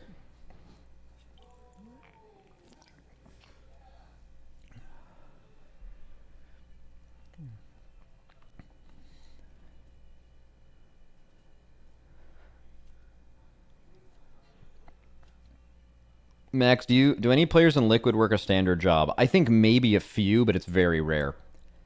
But it's like a chicken before the egg thing, though. The reason a lot of Liquid players don't have jobs is also the reason they were ever able to get good enough to do this, which is that they're probably most of them are in a life situation where they were able to have the support around them to basically play video games for 15 hours a day, just for years at a time, right?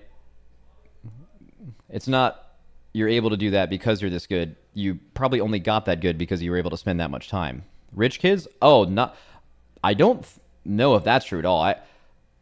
Maybe the way I was describing that made it sound like they were nepo babies. To my knowledge, that's not true of any of them. Actually, I don't know a lot about Evade. Evade, we always think Evade might be a billionaire because we don't know anything about him. But like outside of anyone else, I don't think anyone. I'm not accusing Evade of being a nepo baby, by the way. Evade's a great guy. Not to say that a nepo baby couldn't be a great guy or girl, but yeah, just Evade is a man of mystery.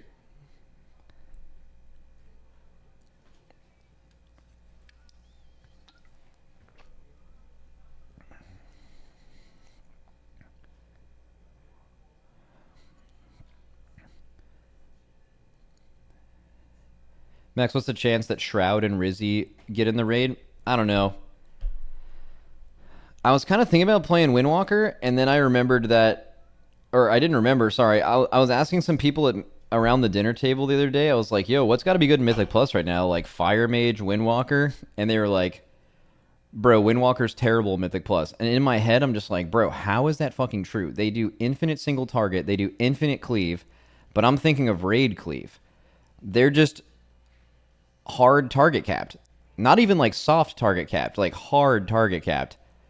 So you just can't play. Like bro, if dungeon pulls were 5 targets, Windwalker would be astronomically goated. Like they would be so crazy. They would be bis as fuck.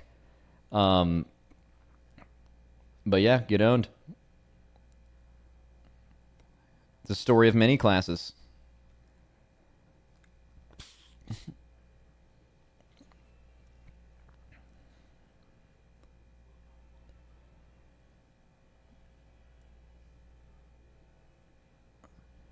Max, was Gallywix historically the easiest mythic end boss since Xavius? Yes. I think Gallywix is probably a little closer to Sarkareth than Xavius. But I said this earlier though. I think Gallywix is the biggest missed tuning ever. I think that's a good argument. Cuz like Sarkareth wasn't really bad tuning. We just had way too much gear because of the crest system being really OP the first time it was a thing. And this boss missed its tuning more than Xavius because Xavius was supposed to be easy. Like, the intention of Xavius and the intention of Emerald Nightmare is easy raid, easy boss. The intention of... They have given you a very clear example of what they expect from you from end bosses. Right? What are, like, the last 5 end bosses in a row? Fucking Queen Ansarek, maybe the hardest fight ever. Fyrak, one of the top 5 hardest fights ever. What was before that? Sarkareth, which, again, a little easier, but one of those things where it's a gear thing. Like this raid, for example, people said that One-Armed Bandit was easier than Sprocketmonger and Styx because they're doing the classic look at pull counts thing. Bro, if we pulled One-Armed Bandit in week 1 gear, that boss would have been hard as fuck. That would have been way harder than those 2 fights, right? So it's just like when you're pulling the boss kind of thing. What was the boss before that? Razageth? Kind of a weird boss. Was unbelievably hard, but no one killed it in that version. They nerfed it like 5 times, and then the version they nerfed it to was a complete joke. What was before Razageth? What, Jailer? You know what I'm saying? Like outside of a boss that was like nerfed 5 times and then killed, and a boss that had the crest system make it really easy because of overgearing it, end bosses have a certain level of expectation. So you know what they want you to get from an end boss. And Gallywix was like way below that, right?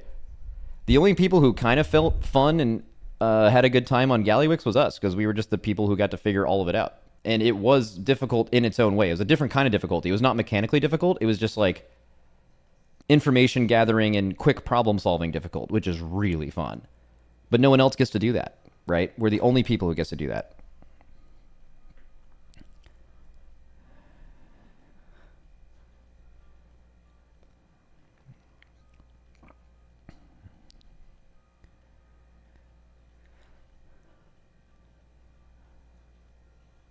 Method sub 10% on Galley.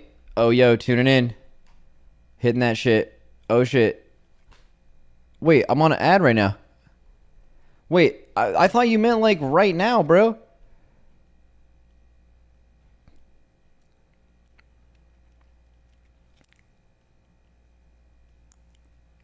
They're going to bed? I respect that. I mean, I know that feeling. I mean, it's like the as soon as the race is over thing. It's a who cares? If you ain't first, you're last. What's the point of staying up? Get your sleep. Dude, you know what I really feel bad for? And again, this is not flame for method, but bro, all the people in chat that get themselves hyped up for a 3-horse race every tier, seemingly all the way back since the Pieces days in like BFA. Bro, they can't catch a break, you know? Like every time they give themselves like a ton of hype going into a tier, like I personally, it felt like this tier, I feel like Method had more hype to make this a 3-horse race this tier than ever before. Like even Pieces purely like ever, like I'm pretty sure. And they just got absolutely, you know, like those fans got let down. It does ask again the age-old question of if like the way the Race World First is set up, if there will ever be 3 competitive teams at the same time. It's hard to imagine. There's a lot of logic to where it would never be true. For one big reason. We're trying to recruit this team's best player at every race. Every time they're like developing good talent, that guy sounds good to me. Give me that guy. They can win world first here and they make more money. No one's doing anything wrong. I'm doing the best thing for my guild. I don't give a fuck about any other guild. Right? I'm going to do that. We're going to do that. Same thing that killed Pieces eventually. You know, it sucks, but it's real. It's a real thing.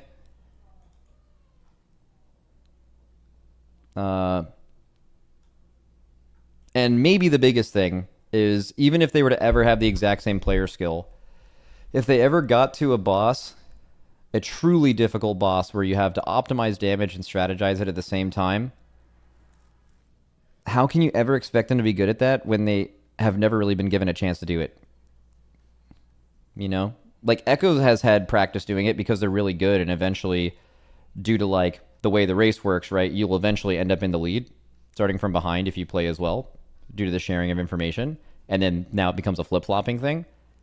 Echo gets a chance to do this all the time. Method has never been in a position to do that. So like the one time they actually get in that position, they're going to have to start building that experience then. You can't really build it early.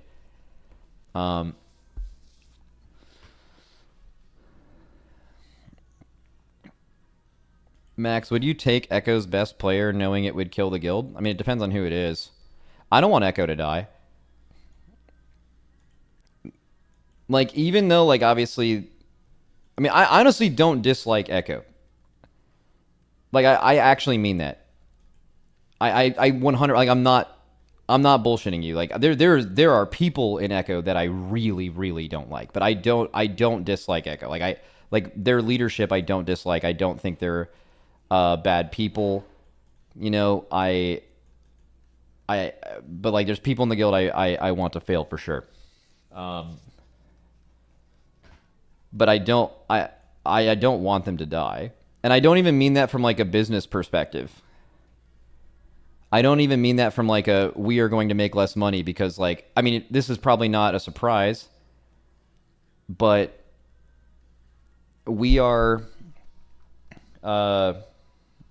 you know, like us and Echo both, the other guild is very valuable to the other guild. Like, if Echo's not here, our value goes down. Like, we make less money, for sure. We might lose our jobs, straight up. If we're not here, Echo's value goes way down. Viewership goes down, everything, right? So, like, that's part of it, but you don't even really think about that because, like, you can't control a lot of that. It's just, like, how it is. But, I mean, like, the race wouldn't even be the same for us. Like, we would still have fun progressing these raids, but, like, I mean... the race wouldn't be the same without them. Like, even though I hate the feeling, I kind of need the feeling of doing the race and, like, waking up and, you know, being like, damn, how far did they get? Like, that stress. I don't want that to go away.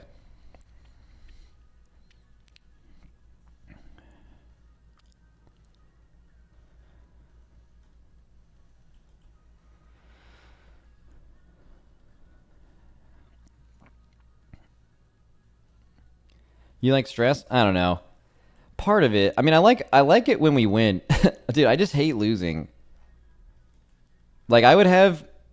like, if it meant you never won or lost, but you were just able to do the race and have fun, I would prefer that over, like, the highs of winning, just because the lows of losing are so much worse. Like, it's not worth it. The trade-off isn't worth it. Like, losing is so much worse than winning is good that I would rather just raid with my friends and have fun. If that was a choice. It's not really a choice, but... unless I want all my friends to lose their job, which sounds bad.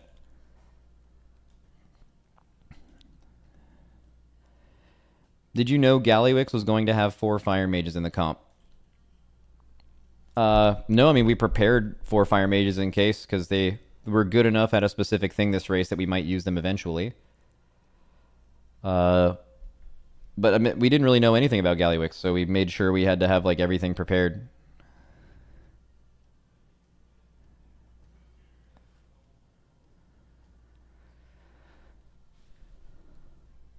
How many DKs did you prepare for grips? Just blood DK on Yips. So we were going to bring in Rep Paladin, sit prop paladin and bring in blood DK if you needed grips on that fight, because DK DPS kind of stinks. And just whenever you need grips, for some stupid reason, blood DK is just twice as good at gripping as DPS DK, which I just don't know why that exists.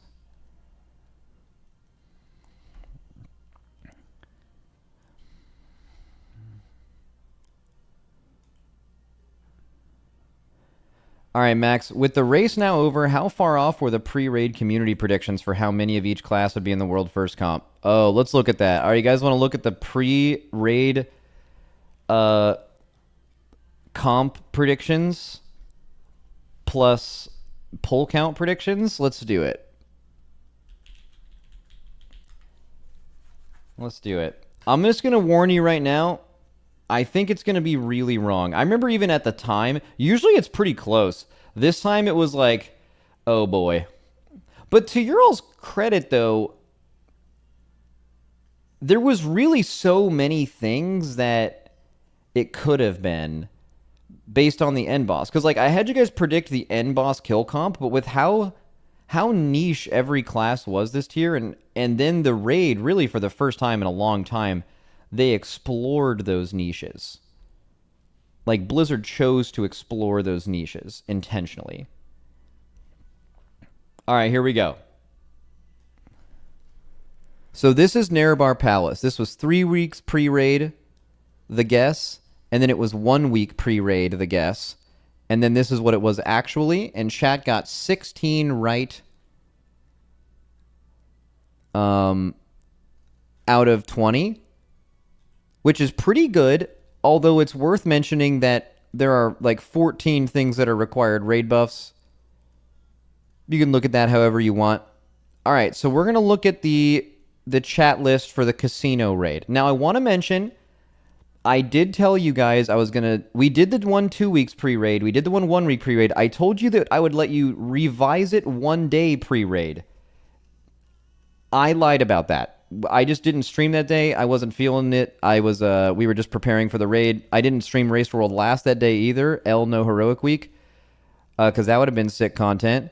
But I didn't let you guys do that. So I did lie about that. So I just want to keep that a buck. All right, so we're going to remove that 1 day pre-raid. We're going to hit the actual. All right, let's see what it actually was here. Okay, so it was warrior tank. It was, ooh, the healers, guys. That's brutal. That's fucking brutal right there. Oh, actually, not too far off. I was looking at the far one. This is fine.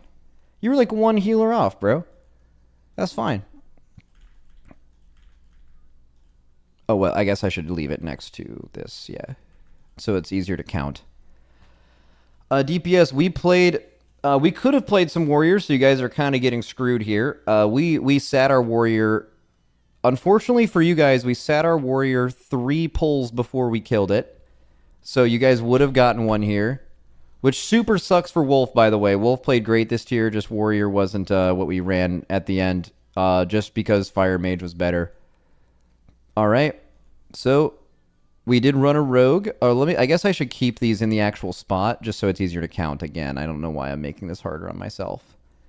So you guys went into the tier. Okay, so we'll fill these in a second and see which ones you guys got. You did get rogue, DH, and enhance, right?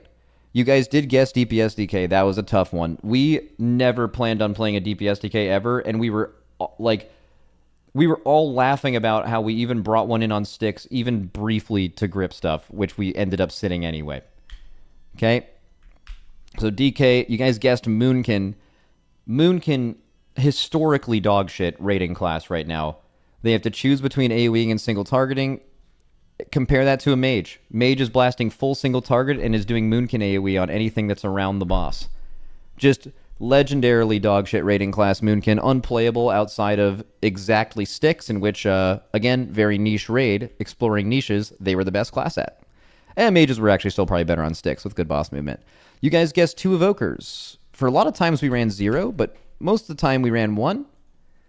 Can keep that in there. Oh, you guys guessed. Oh, you guys guessed Rhett and Ellie, bro. Oh, I forgot. I'm looking at the far list. I copy and pasted the old one. That's why I'm cooked. Chat. You guys guessed one hunter. Okay, you got that right. That's usually what it ends up being. Then you guessed warlock and 2 mage. We're going to add some mages here. But okay, so there's one big thing you guys missed. Just right off the bat.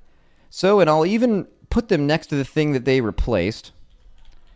Windwalker. We brought 3 Windwalkers. Fun story. So you have never played 2 Windwalkers in a raid. In fact, you have never played... If you've ever even played 2 total monks in a raid, you have never played 3, and you've never even played one of the other spec. You've never played 3 monks in a raid ever, and in this raid you ran 5. Mistweaver, astronomically broken damage. Windwalker, astronomically broken. We would have ran more. The reason why, and I'm glad it's being put next to Warrior, why would you play Warrior over Windwalker? Windwalker's better at literally everything than Warrior. They're tankier, they're faster, they do more damage in everything except for specifically Arms Warrior Execute, which wasn't relevant in this raid ever, because both of the Execute phases were an easy DPS check. And Prot Warrior is also legendarily broken. Does insane damn, can't die. Okay, what else did we play? So let's throw a couple more of these in here. We ran 2 more mages, and we ran a Shadow Priest for the vibes. I don't know if Shadow Priest was really good on the boss, but we like playing Tobo. He's fun. I was just going to type Tobo. But it depends on like I think this raid was really hard for you guys to pick, if I'm going to be honest. Because looking at your comp, okay, the DK Red and Ellie, massive throw. Let's keep it a buck. Massive throw by you guys.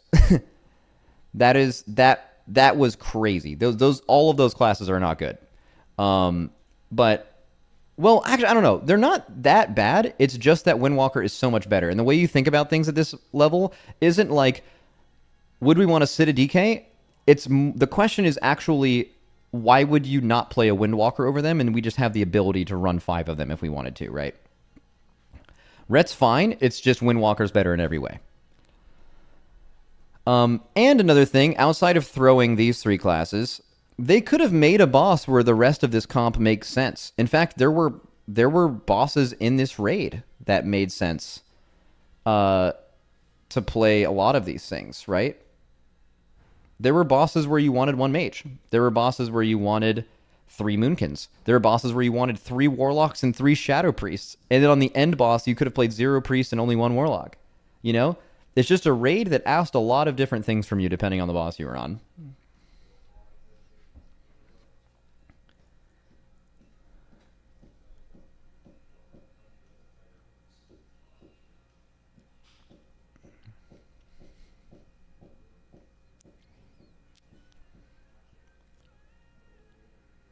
Max, does Liquid ever have to play a worse class to get a better player? If Arcane Intellect didn't exist and Mage was bad, would you still play Fired Up?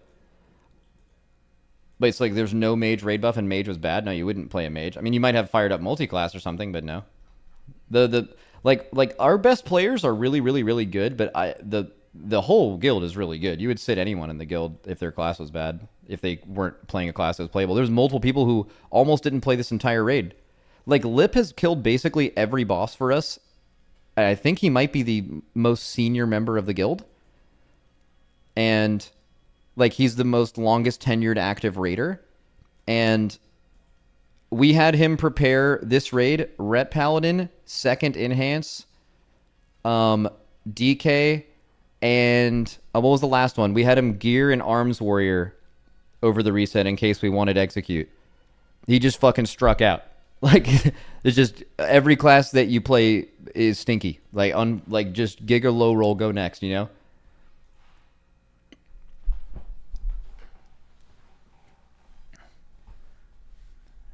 All of those things could have been good. Just depends on the situation. Well, except for DK. So how many did you guys get right? Chat, this is not looking good. This is not looking good.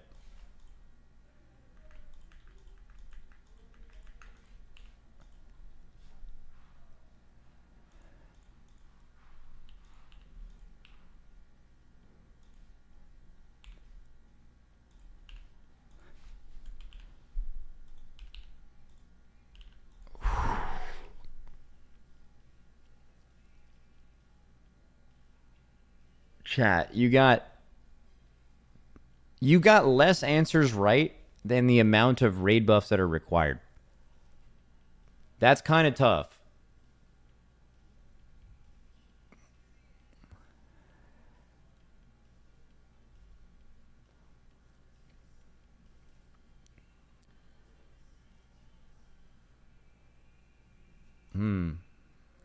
Who would have guessed that balance was so whack this tier? I don't think balance. I think this tier is probably within like 5% of like what tuning is on average in every single patch. This isn't like an extreme tuning thing. It just seems that way because they made raid fights that actually required niches, and they made niches good for the first time in a long time. It's less homogenized damage output.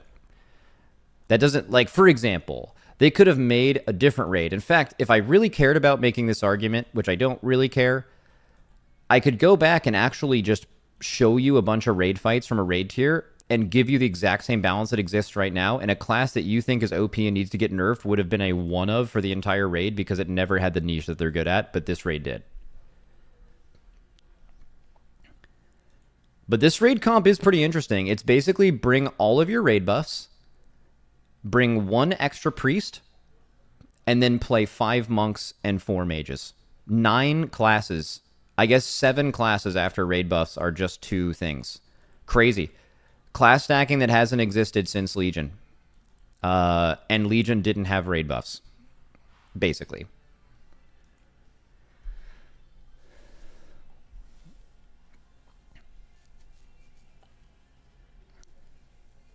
All right, let's look at pull count predictions. I never ended up writing this down, but I think I put it in my notepad.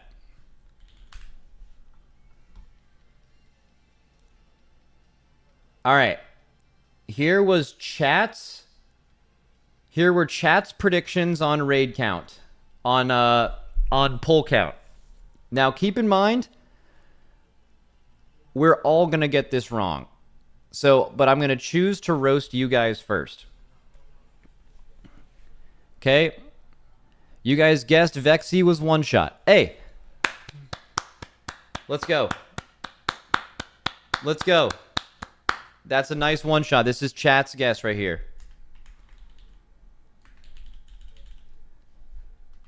Okay, Cauldron one shot as well. Two in a row. We're 2 for 2.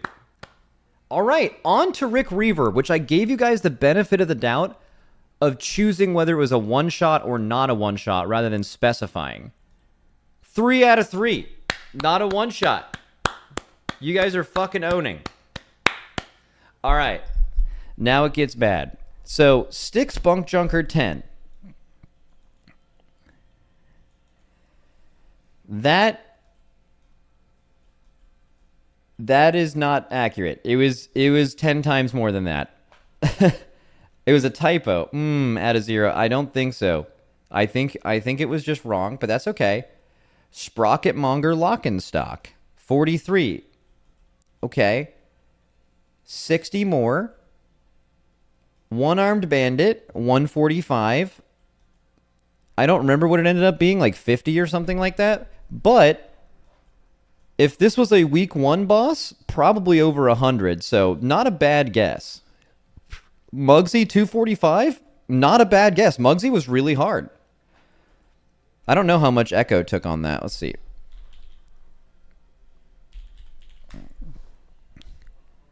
Dude, I don't know why we Astro gapped on Muggsy so bad. At least I didn't actually see the time spent on the boss, but I'm pretty sure they spent like 6 more hours than us on that boss.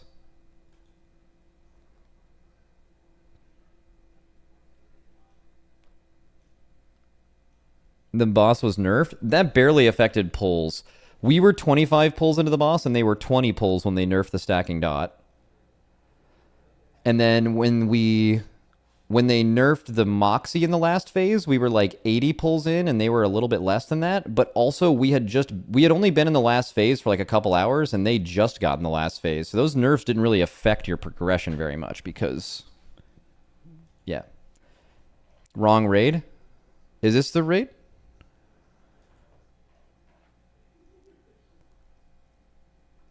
Wait, why is it showing Nerebar Palace? Oh. How many did we take on Muggsy?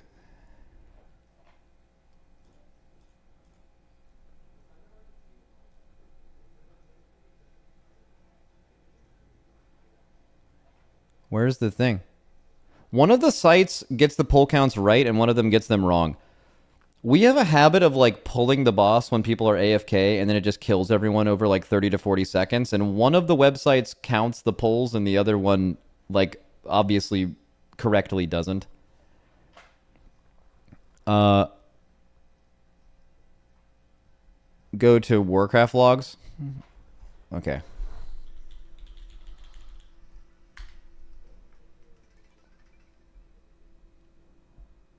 Let's see.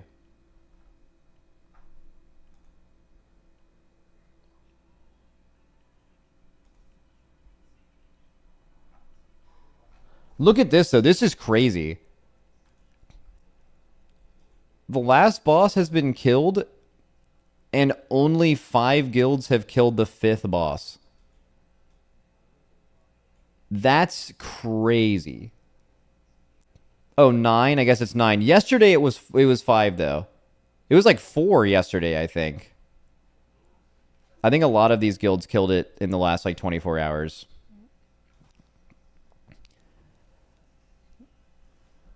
That's so interesting. Okay, so this shows the polls, apparently. This isn't what I want to look at. Muggsy, 192. What did we do on it?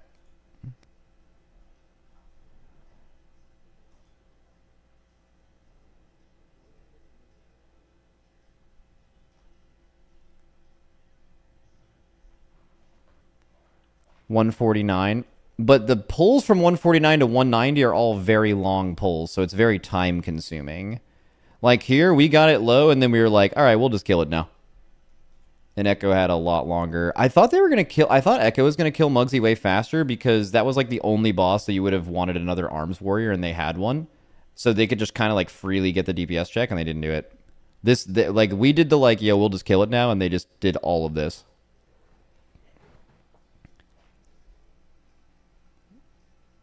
God, those bugs were so fucking annoying, by the way.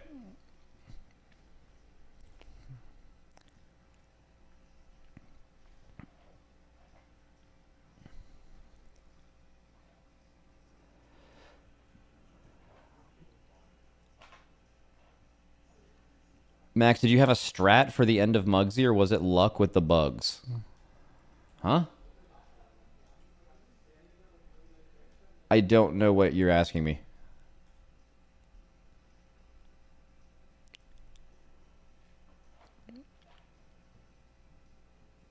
We were wiping to the same bugs that Echo was wiping to for hours.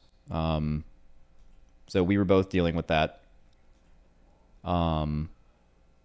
We found some ways to like try to solve it, which is pretty common in the race world first. You have to figure out how to solve bugs. We figured out they were desynced.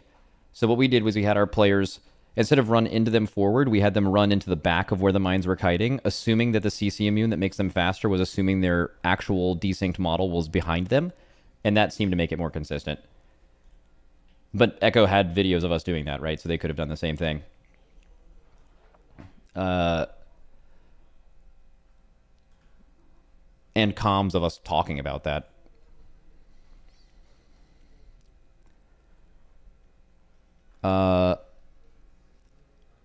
Here we go.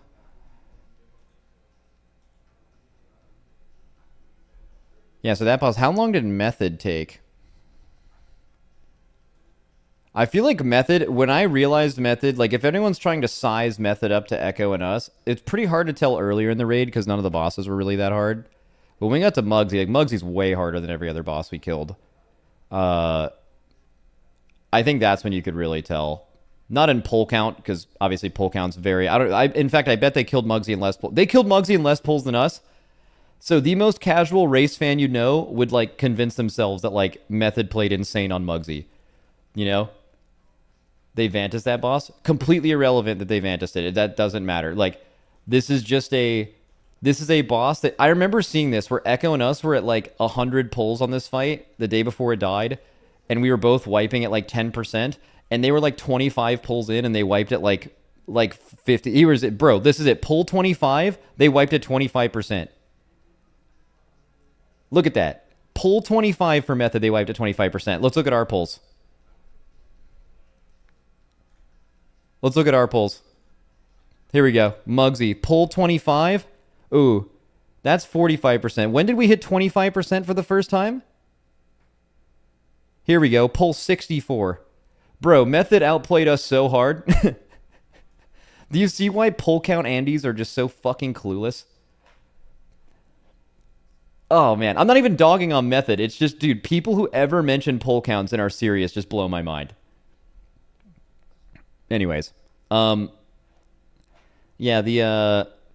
but when they were there that fast, I'm like, holy shit, strats are sick on this. But then like how they didn't really close. Like Echo is just going so much faster with the same information. But Echo did Gallywix in 48 pulls. Yeah, that, I mean, dude, if you ever want to see why pull counts don't matter on a boss, or if you're trying to determine how, basically pull counts, if you're trying to say how good a guild played versus another guild on a boss, and you're using pull counts, you're doing something wrong. Because like I can give you some information from us. We killed this boss on 100 pulls yesterday. Well, not yesterday. Some pulls the previous night. Like fully figuring out the boss. I can tell you, we played insane. I think I might have had my best day ever yesterday as a raid leader. I fucking smoked this boss. We smoked this boss. So I'm very proud of the amount of time it took us to kill this. From basically this point onward, we're figuring out a boss that you have no information on. You're figuring out in real time and having to strategize. Did fucking amazing. Our players did great. Okay? And Echo killed it in 50. I highly doubt anyone in Echo's like, this, again, the most casual Race World First fan could say something, but no one in Echo's going to say they like, wow, we outplayed them on this fight, right? That is a casual Race World First fan thing. You're just able to see a boss an entire strat and do it in half the amount of time. Another thing for that is I'm telling you, I felt like we played insane. I've been in Echo's position before. I've lost and then had to kill a boss. It's miserable, right? You try to stay positive, the motivation's gone. You're not playing at 100%. Yesterday, we were playing at 100% and did this at 100, and they were not playing at 100% and did it in 50. When you get to a boss second with all the information laid out for you, it turns out it's going to make the pull count lower. No one's doing the wrong thing. Everyone would make the same decision. But the casual Race World First fans that ever mention pull counts in this kind of context to prove any kind of bad faith argument they're making, it makes me want to blow up 100p. Makes me want to blow up real bad. Max, I feel like pull count is an okay-ish proxy for relative difficulty of a boss, but it's not a good way to differentiate guilds on any given boss. It's definitely not a good way to differentiate guilds for so many reasons more than we're even talking about now. But it's also not a good proxy for relative difficulty. I'll agree with you at okay-ish. I would say pull count gives you a good idea of how hard a boss is, like 70% of the time. I think the issue is it's often referred to as 100. Kind of similar to how people determine what classes they think are going to be good for the upcoming raid based on 5-minute no movement single target sims that are often wrong, like literally not correct. And then ranking them against each other, which they were never meant to do because they're all made with different levels of quality. It's that level of bad.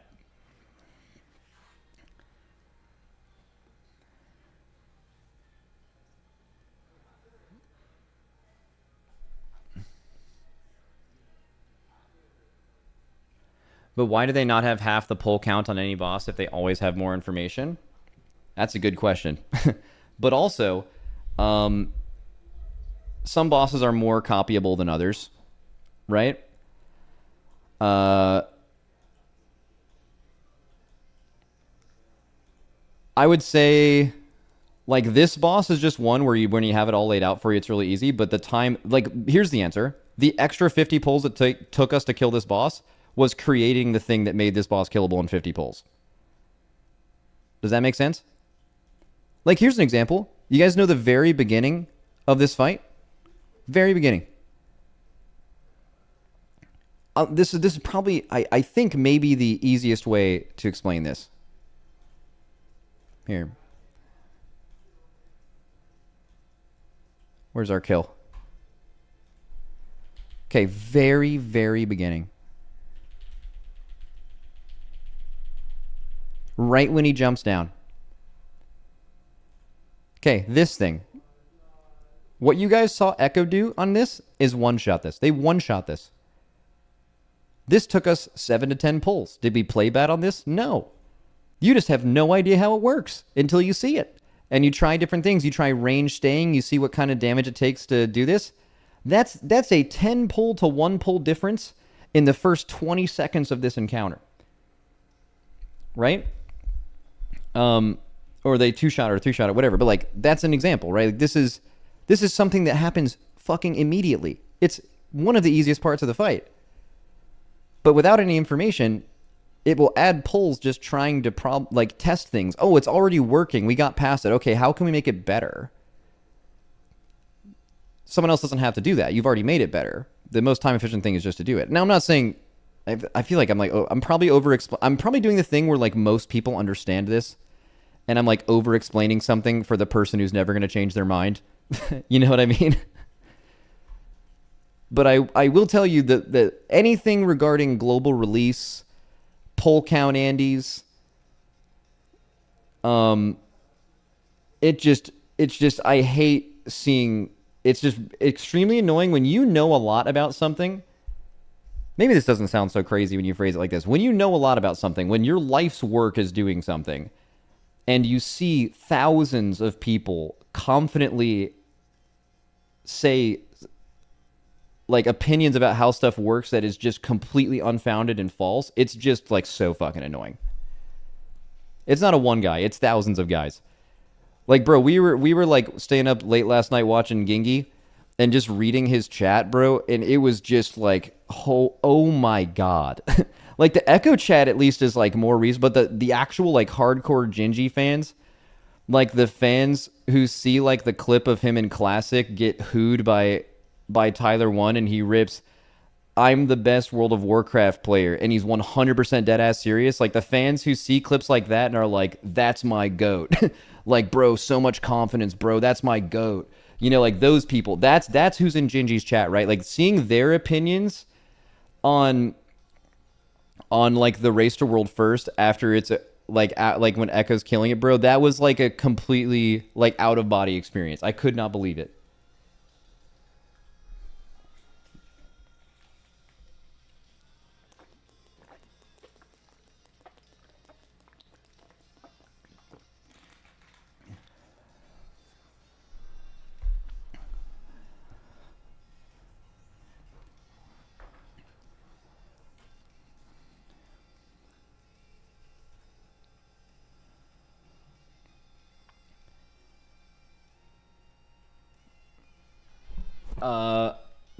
Max, best food you had this race.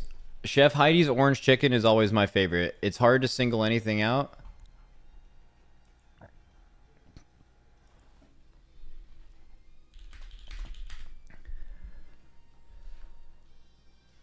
Sorry to answer a message.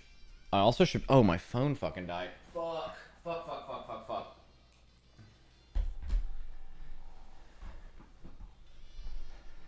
Max, remember when you guys said that you guys were Navy SEALs? Yes, I said that.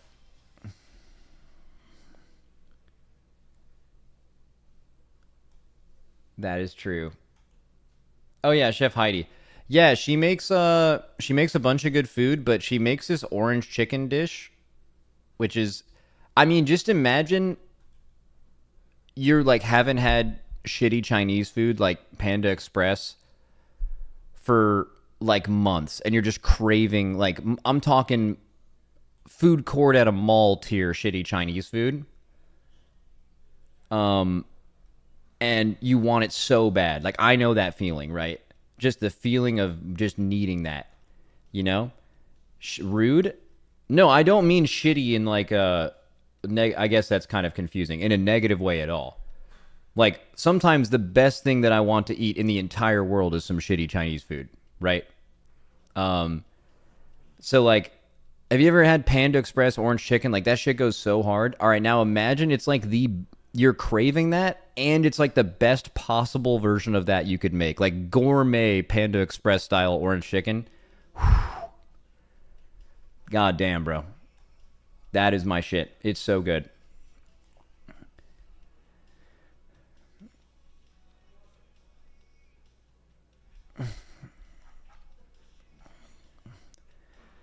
Max, did you see the people pissed with Jet for saying Liquid and Echo were better than the top 10 guild players? Huh? Nah. What did Jet do?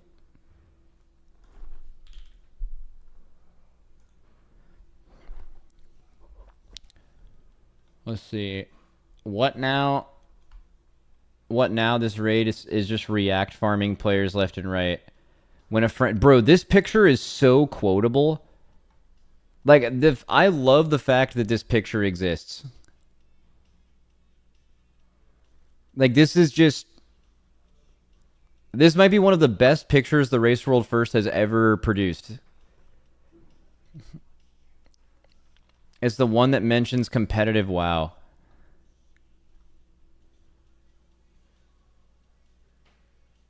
What is this?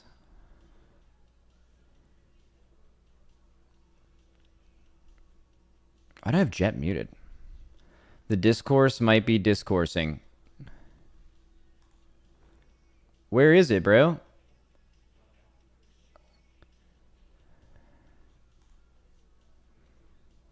Wait, TLDR Radar.io coverage on Method's prog this tier. Oh no, Method. Oh no, no, no, Method. Ah, so close for Method. No, Method. Max has everyone muted. Yeah, I tried to like curate my feed. Like basically, I just don't care about any WoW drama or tweets ever. So I just try to curate that from my timeline, which is extremely difficult as because me and Jet are cool. I love Jet. Jet's a great guy. But like I just don't care about WoW stuff. So I don't want to see that. All right, here we go. Here we go. Top 1% commenter on competitive WoW. There's really not much difference between players' skill in these top guilds. It's just Race World First guilds have analysts and stuff. You guys have no idea how much better the Race World First players are than even people in a top 10 world guild. Okay, so my opinion on this probably shouldn't hold a lot of weight with you because I'm obviously biased because I'm the guild they're talking about. But so you can choose to trust me whether you think I'm a trustworthy person or not, or whether you think I'm lying to you. But this is extremely true. The player skill gap. I mean, there are often times where we've been doing this for years. We recruit players like, oh, dude, let's recruit the best player in the world 10th guild or something. And like 9 times out of 10, they sit on your bench for a tier. They're not good enough. And then you demote them. Like we have literally tested this. From our perspective, we test this theory fucking all the time. Right? The player skill difference is absolutely insane. Now, there are people that we have recruited from top 10 world guilds that are some of our best players, right? But that's extremely rare, right? We barely lose players. We accrue these players over time, and then they're not only sick, but they have experience, which is also a level that is hard to create, right? But I mean, this is extremely true and very misunderstood. But the thing is multiple things can be true. Someone can say they have an extra advantage because they have analysts and stuff, which most people don't even know what analysts do. But that is good.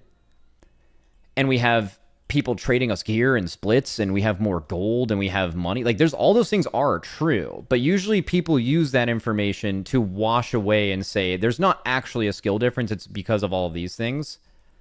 And while all of those things do exist, and they are annoying barriers to entry, the pure player skill is like, it's miles different, even within the top 10. You should see responses to this post. I mean, isn't, like, again, you have to assume that I'm trustworthy when I'm telling you this, but like, A tale as old as time is we're recruiting a top 10 world player's best player, and they can't play in the guild even at the end of our bench. That happens all the fucking time. Doesn't that prove this theory in itself? Right? This is tested. We don't this isn't like something you have to guess about. We test this all the time. Let's see. This is an incredibly elitist take. I think you could easily get a roster of 30 of the best players from the world and rank 10 to 50 guilds, give them the same resources, time commitment, etc., and they would perform at least as well as Method, if not be competitive with Echo and Liquid. I'm trying to think of a real-life analogy of how insane this statement is. It's insane. It's like I'm trying to think. It's probably going to be something with like real sports. But then that confuses a lot of idiots, because then then it becomes like athletic genes and what you were born with and that kind of stuff. And like there's no athletic stuff in gaming, right? Even though the skill difference can still be astronomically different, right? So that usually confuses idiots. I'm trying to think of a real life analogy of how fucking crazy this statement is. Someone in YouTube chat says you can't come up with an analogy because it's Dunning-Kruger. It's a fallacy that they don't understand how much better people can be than them. Yeah, and you're not going to change their mind, right? Yeah. And it's not even better than them. It doesn't mean that people are just better than you at everything. It might mean that you have been working 8 hours a day for the last 5 years, and you went to college and you applied yourself to different things. And it turns out you're trying to compare yourself in WoW to someone that during all of that time has been playing the game for 15 hours a day, not for fun. Well, for fun, but with the sole purpose of getting better at it. You have no chance. Even if you're just as talented, right? Which I would argue that outside of the work ethic and the time that people put into the game, the people at the top level are also insanely talented naturally, like big brain gamers, right? But you didn't even have a chance because of the time you put in. So it's not even like you're insulting someone's intelligence or their potential or how smart they are. But it's also a real thing, you know?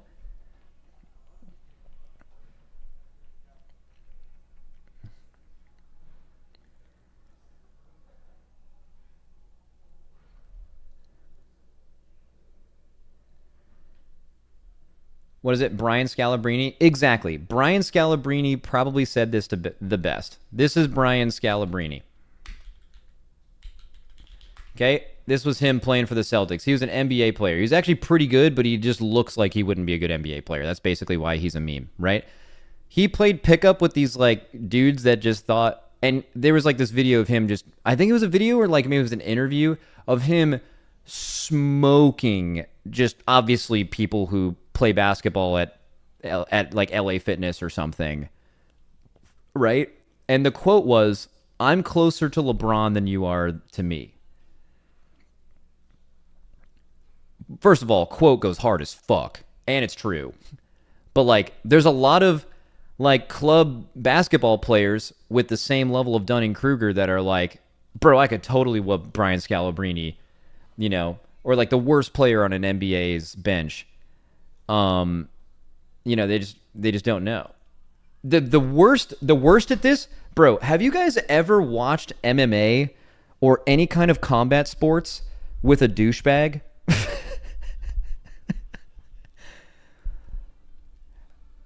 Like, it's crazy, bro. They will be like, bro, I could totally whoop that guy's ass. Bro, he didn't go for the arm bar there because they got in like a fight in middle school one time. You know what I mean? Like zero training in MMA, but they're like 100% confident they know how to fight.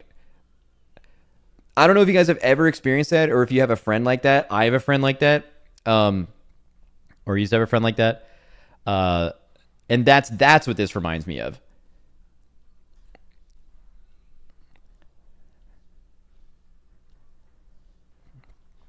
I think the big factor is the mindset. It's not easy to go from raiding a few times in the evening to raiding about every waking hour while keeping a good attitude. Some of this also needs experience that you can't gather. 100% fact. But also Relo is a really good player. He could probably play at this level, honestly, if he wanted to. He used to be our weak aura guy for us. But that's a big thing. That's a big reason why someone would want to raid an instant dollars and Fat Shark Yes instead of do this. That's why usually when you recruit those players, they're usually better in their second raid than their first one because you kind of have to figure out how to do that. This take is bizarre. Given how aggressively Race World First guilds replace players who slightly underperform only for those players to go on to raid in a top 10 guild, it seems strange to say that there isn't a clear distinction between the players and the skills in the Race World First guilds in the top. I'm kind of tilting my head like a dog, but didn't he just... It seems like he understands, he's just looking at it the wrong way. Like, or is he agreeing with me? Arguing the same thing. Oh, yeah, okay, I thought he was arguing against. I thought he was saying, bro, what do you mean they can't play in top 10 guilds? Because these players leave these guilds and then go raid in top 10 guilds. It's like, well, yeah, because we got rid of them. But yeah, I think he's agreeing. Yeah, he's agreeing. Yeah, what usually happens is players get demoted from a guild like Echo or Liquid and go anywhere else and they're their best player or one of their best players, right? And no matter where they raid. He's saying the Redditor's take is insane. Yeah, it is. I can believe in a solved environment there's not much difference. I think most of the skill expression in WoW is just knowledge and figuring out to do it yourself. Problem solving is a skill most players don't think about. Oh my god. But there's no solved environment. Like, okay.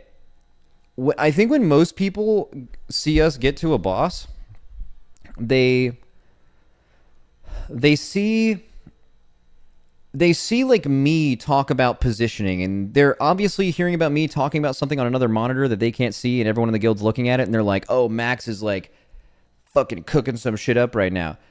Like, first of all, we do most of that together. It's a ongoing conversation. But the individual problem solving that every player does on how to be the best warlock on this boss is a really, really high level of problem solving that's happening constantly the whole time. And that level of skill, individual skill and intuition from the players is exactly why you kill bosses so fast. You know? Like, it's so important. Like, Fired Up, for example, like no mage is doing any cool shit on Muggsy. Fired Up does this, like, triple blink, fucking, like, 10 GCDs in, like, a second or two to like, find a way to cleave those jails. And now every mage is trying to do it, and some mages can't and give up, you know? Like, some people, it's possible that if Fired Up or another mage didn't exist, that, like, no one even kills the boss doing shit like that.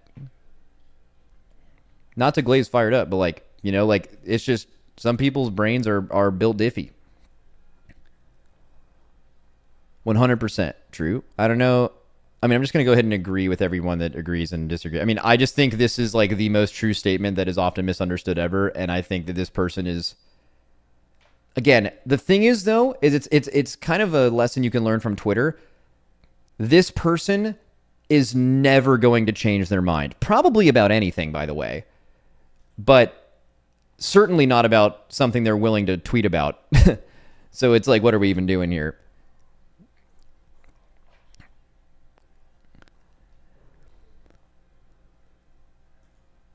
There's really no merit for those at the top. It's just privilege and having a head start in life. Yeah. I mean, you could say, bro, 100%, some people in our guild, like, high-rolled... If they grew up in a different situation where they didn't have access to a computer at the same time or didn't have the ability to just stay home and play games for a couple years, would they be in a different spot in WoW? Potentially. Like, that shit absolutely matters. In fact, you could argue almost definitely.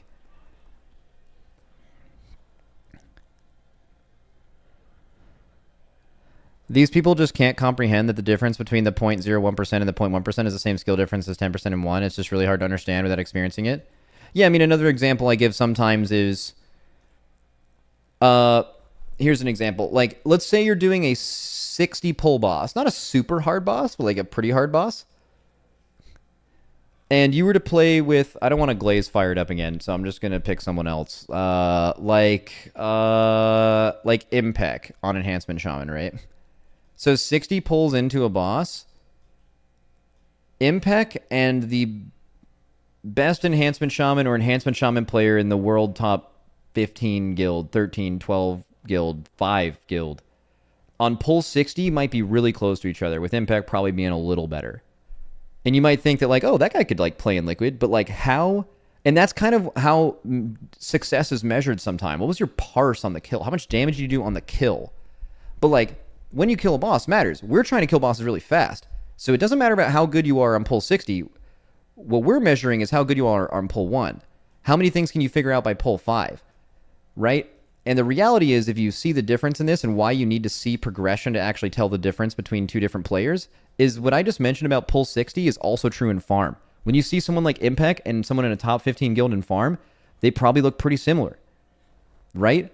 But when you see the first like 10, 15 pulls on a really hard boss, the difference between Impec and that player, if you were in the raid with them, would be so fucking astronomical. They would be completely uncomparable, right? And that is what you're trying to get players like that to be able to kill bosses fast, right?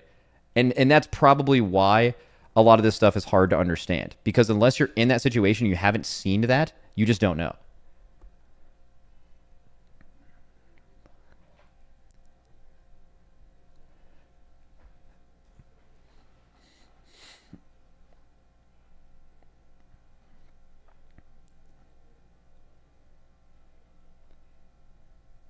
Max, how do you find those players? Trial and failure, and basically recruiting the best player from the top 5 to 10 guilds as often as you possibly can to see if they're good enough, get rid of the ones that aren't, and keep the ones that are. Which is why I have a very educated opinion on this question, because I constantly test this theory for the past 6 years. Because we do this.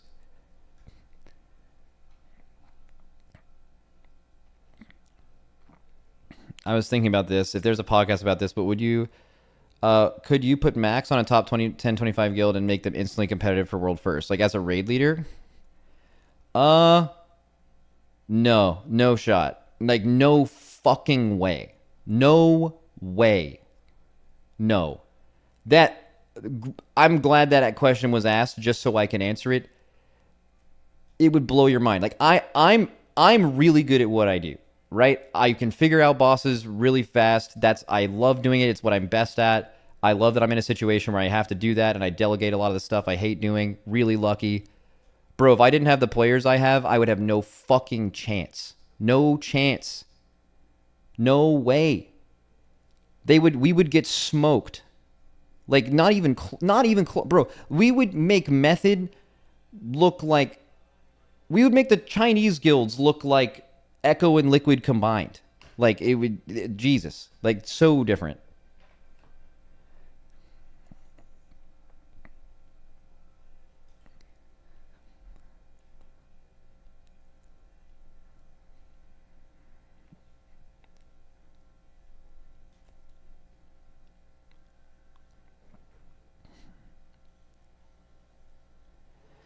I mean,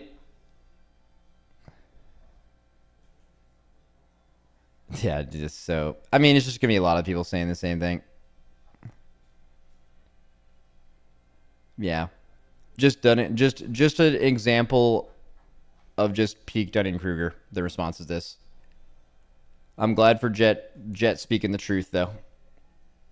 Anyways, that was a long tangent on a tweet.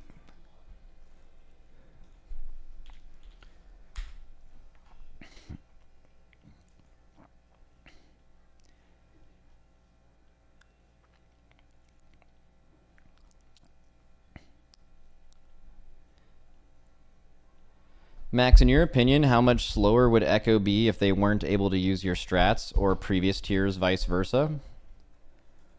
Depends on the boss. I mean, there's also in previous tiers we take stuff from them too. Obviously, they are in a position to take more stuff from us just purely due to the start time difference, right? That's not like Flame. But it depends. Like, here's an example. I don't think Echo is better than us. That's probably, I'm biased, right? But I think we're better than them. But I think they're really fucking good and really close. So I'll just make this, right? Like, we killed Gallywix yesterday in 100 pulls, and then they killed it in 50 seeing our shit. if they pull the boss in a flipped order where it's reversed, probably something very similar would happen. They do it in 100 pulls, or maybe a little more, maybe a little less. Who fucking knows, right? I think we're better, so let's say a little more. But regardless, that kind of shows you what that would be, right? So you just answered, or I guess not answered your own question, but like you can see it right in front of you. Even if you wanted to make the argument that we are equally skilled, right? I think that's somewhat of a fair argument. I think we're better, but let's say we're equally skilled. They killed the last boss in half the pulls that we did. Do you think they played twice as good as us on the boss? No. It turns out watching strats on a boss can be insane, especially a boss that has no dungeon journal and most of the pulls are figuring out what the fucking boss does, right? Now, some bosses, that's not true. Like Halandris, bro, you could start from pull 1 with a kill video of Halandris, and it maybe saves you like 20 pulls out of 300, right? It wouldn't change anything, kind of. Like, some bosses are just so easy to understand, but so hard to execute that you just need attempts and reps on the boss, and the strat doesn't matter. Gallywix is not one of those, right?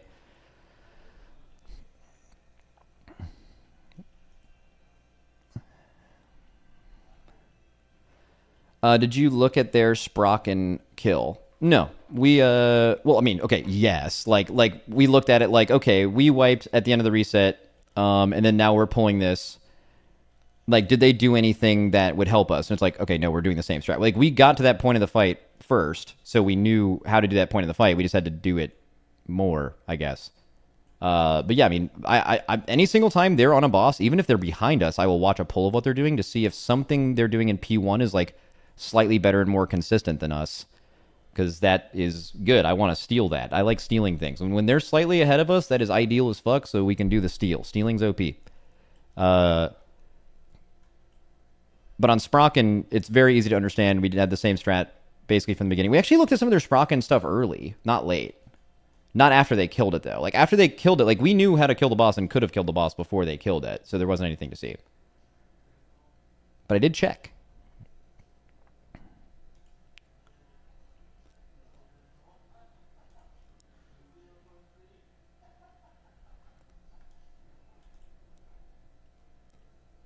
Mad Russian 4 says, it's hilarious to think they didn't have their own strat. You are so full of yourself. On Gallywix, the boss whose mechanics you can't know until you see them, we didn't have a strat before the boss because you can't. You cannot have a strat for a boss that you know nothing about. You have to make it on the fly. At least the name's accurate.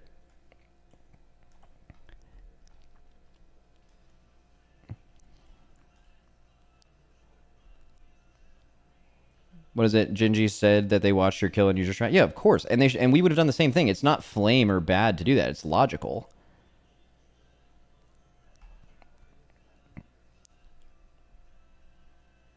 Right? That's how that works.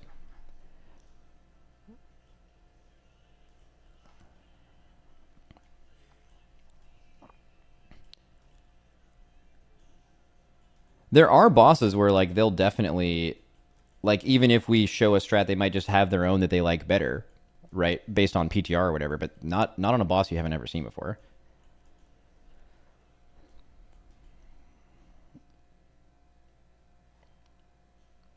Kaiveza. Yep, Kaiveza's a great example.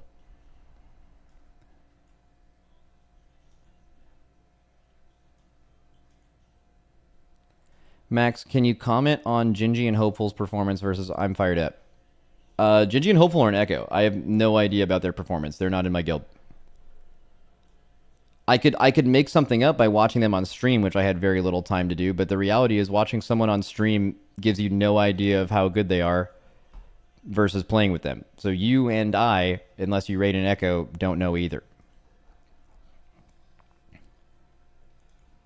But I can make something up. I will make shit up.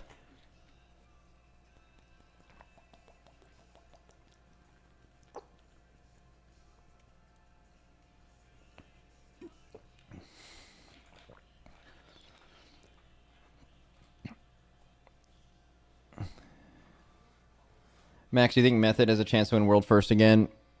I'm not in that guild. I don't know.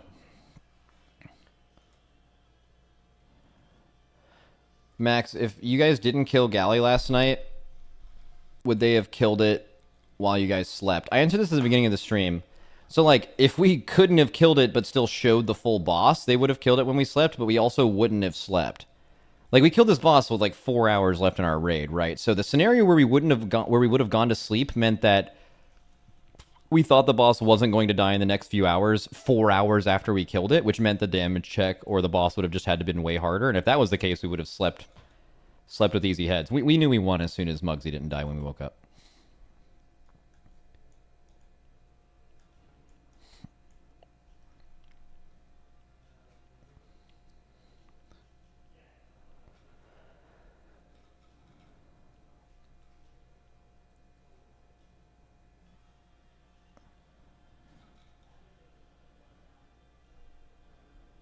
Max, have you ever had a situation where a player didn't get enough sleep and couldn't perform on a day? Yes, but like usually you just like play through it. But yeah, I mean, yeah, it's happened. Sleeping is hard during the race. Like I probably take an unsafe amount of sleeping medication to just sleep in any raid. Like my brain does crazy shit. Like if I don't do that, I just stay awake all night thinking about solving these fights and I can't turn my brain off.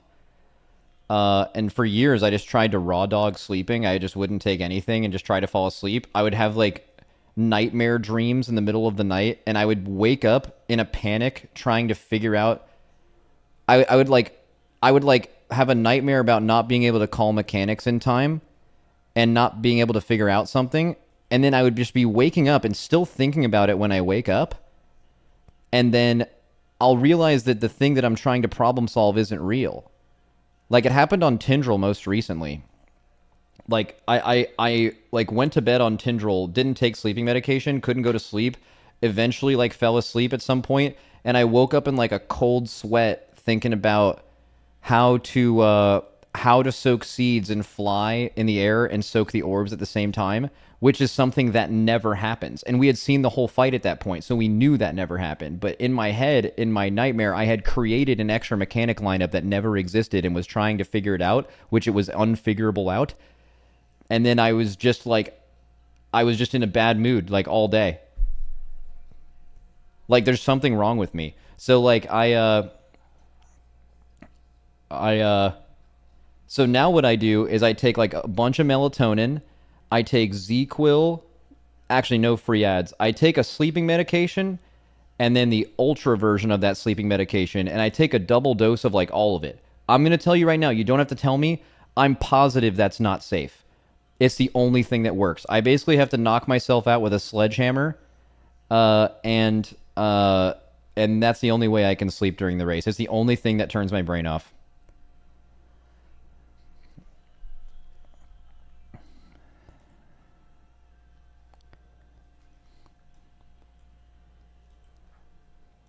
Bro, be careful. Guys, I just told you I don't... I get it.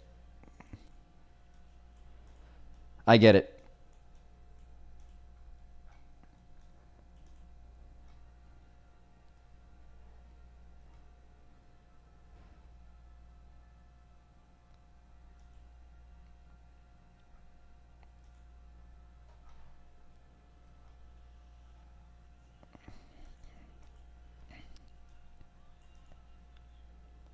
Max, are you able to wake up and not feel like dog water after doing all that? Yeah, after my first time in the race doing it, I would wake up and feel a little drowsy, but now I just feel great when I wake up. My body's used to that shit. It tanks it now. My body's an absolute beast.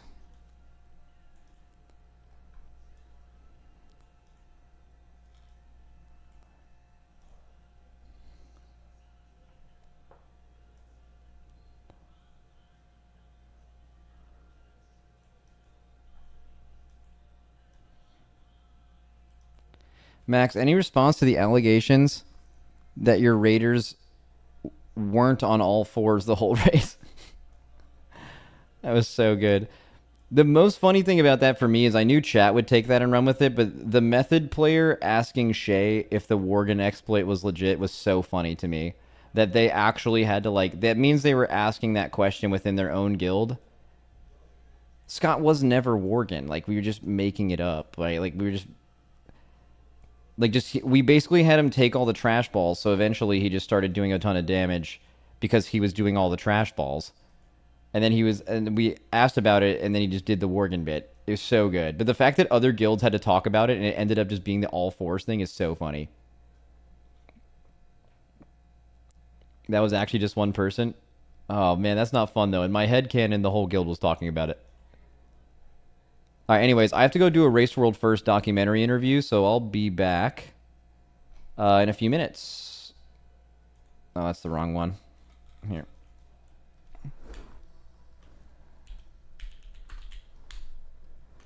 Doing content. BRB.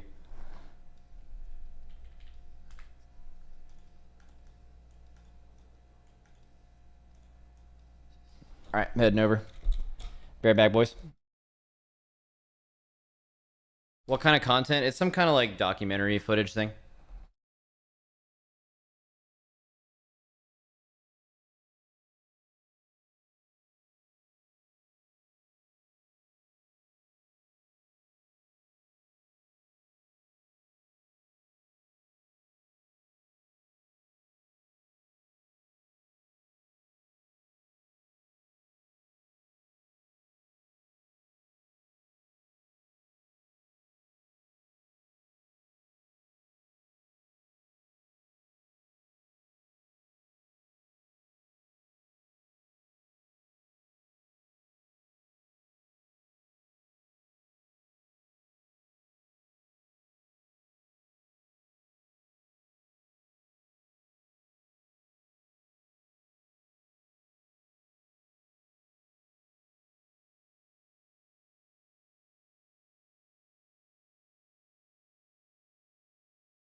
Press it. Oh, Yo, chat, what yo, up? chat, what up? Yo, chat. Yo, what's Yo, up, what chat? up? Yo, yo, Yo, anybody have any Prime subs? yo, any primes Any in the primers chat? in the chat? You gotta Any use the primes in the chat? primaries. We gotta get a hype train going We before gotta he get a gets hype back. train. That's right. Or else Yeah. he's gonna be mad at us for crashing. Any gifters? Yeah, this only Yeah. works if you guys give Max money. Yeah. Otherwise, he'll hate us. Yeah, Otherwise, we are all yeah. fired. This is it for us if that. Yeah, yeah. guys. Hi YouTube chat, YouTube W. Hello, YouTube. We came Hello, here. Twitch. We came here to beg for our jobs. Yeah. Yo, Thalia, thanks for the 5 gifted. Let's fucking Yo, go. let's go. Let's W go. in the chat. Yo, Sim, thank you for the gifted. Okay, let's get out of here before he gets back. All right, we gotta go. I'm gonna read Keep it going. Keep it going. Tell no one, chat. This never happened.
Yo, I'm back.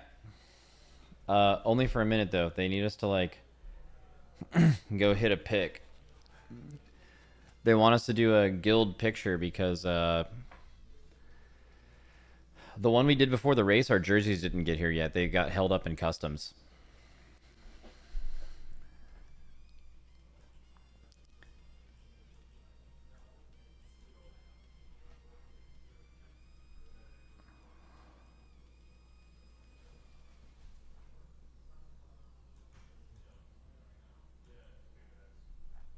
Chat, act normal. Wait, what are you guys...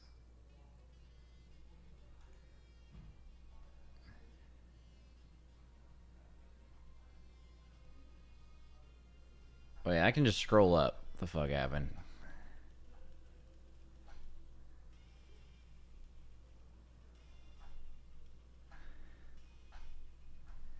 What are you guys doing, bro?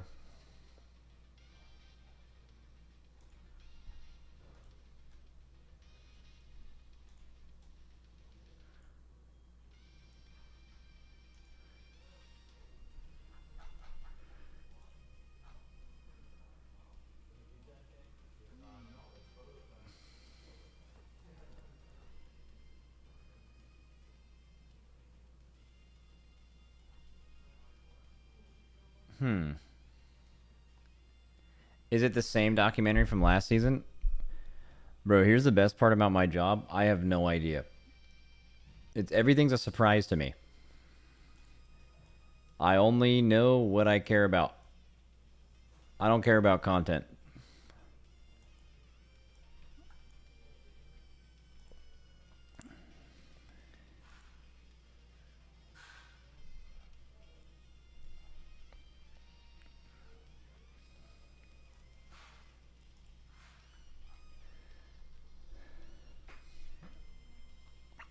You care about WoW? Dude, I care about my teammates. I care about our guild. I care about figuring out WoW bosses. And that's it. And that's all I have to do.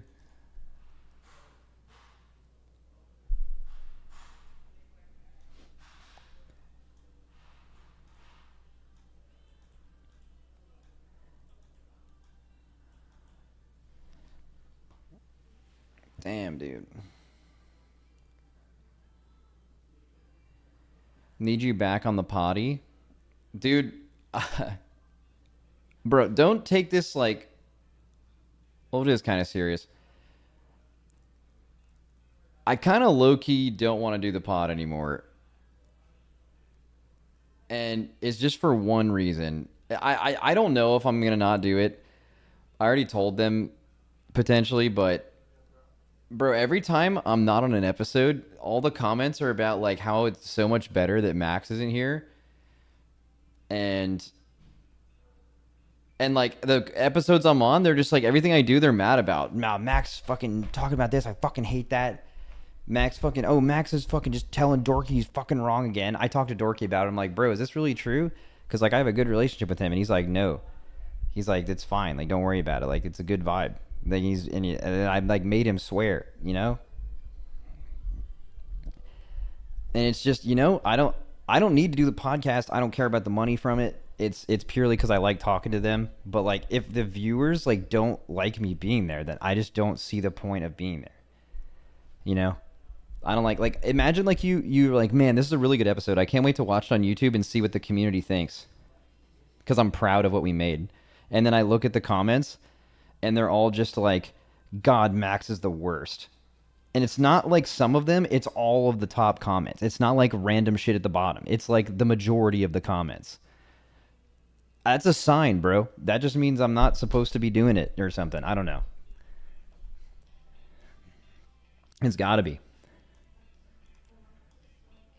Anyways, I'm gonna go take a picture real quick. I'm getting yelled at. I'll be back in like 10 minutes.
Okay, officially back for a while. Let's go.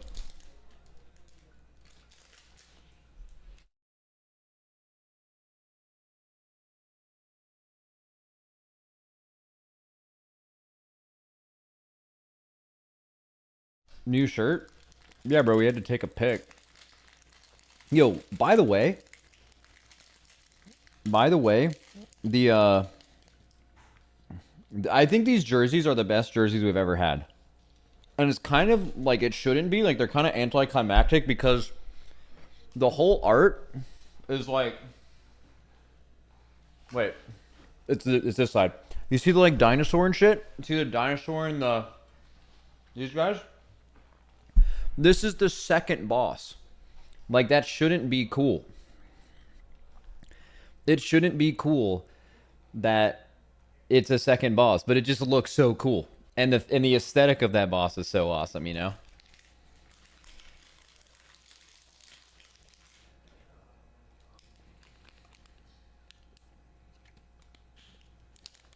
Max is Bach the GOAT.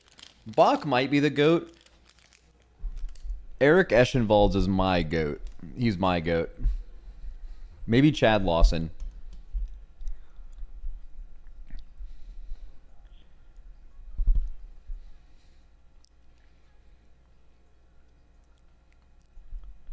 Would love it if the color was reversed. Wait. So like full blue with like everything's just reversed? What would that look like? Can AI do that?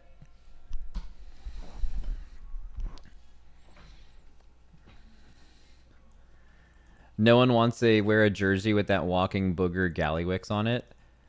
Oh, kind of true, actually. In hindsight, it's kind of sick that our merch doesn't have Galley on it because it was such a letdown. But also, like, I'm pretty sure our content team or our apparel team probably like looked at the aesthetic for the race and was like, look at all this cool casino shit. And then they look at Gallywix and they're like, we can probably not do it about him. I mean, it just doesn't look very cool, you know?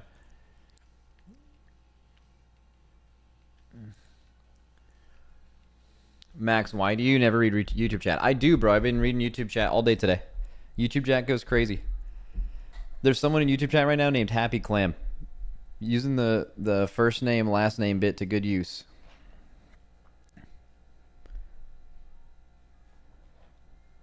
I wonder what the post-race tweet from Gingy is going to be. He just hit us with a GG. That was it. That was the tweet. I mean, in that scenario, though, like, here's the thing. If you are, like, when you lose, you kind of have to say GG, even if you're not thinking GG. Because, like, if you say anything that could be taken anything other than just being, like, admitting defeat, you just get attacked by the other fan base. Like, dude, I remember Dryny after Razageth was like GG's to Echo, but like that was the least fun boss I ever fought. We never felt like we were making any progression because every time we got to a part of the boss that was hard, it was impossible, and then they nerfed it to make it easy, and it never felt like rewarding to progress the fight. That's all he said. By the way, that's straight facts. That's straight facts. Like, that's just true. It was one of the least fun bosses to progress for that exact reason. And then he just gets shit on in the comments by Echo fans because they're like, what do you mean, bro? Just fucking admit it. Like, first of all, ain't no way a boss is getting nerfed and then one shot while we're sleeping. And we're going to take that not bad. Like, we're going to take that bad as fuck.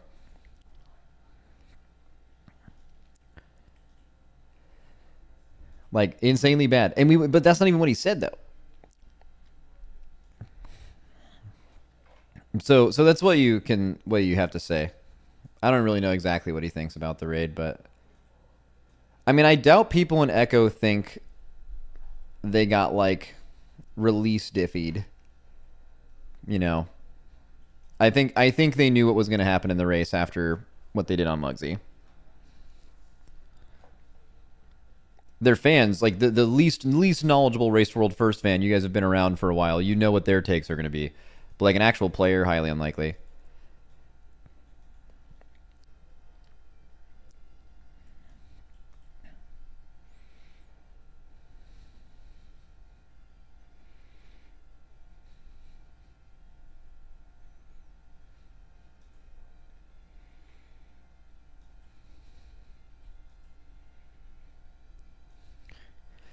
Max, does a well-designed final boss favor Liquid?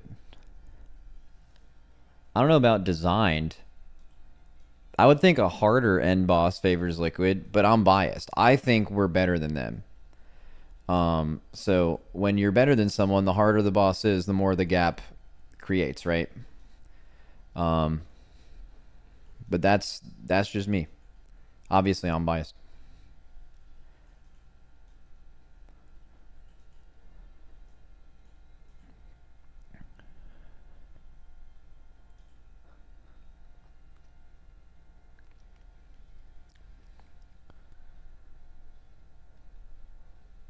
Max, do you think the race will ever get to a point where there is no competition for first place?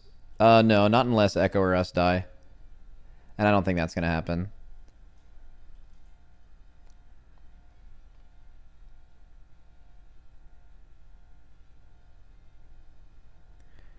Max, are most Echo players respectable people? Like, do you get trash talk from them? First of all, you can be a respectable person and trash talk someone. People take that too seriously. Yeah, I would. I don't know them super well, but I think most Echo players are like respectable people, right?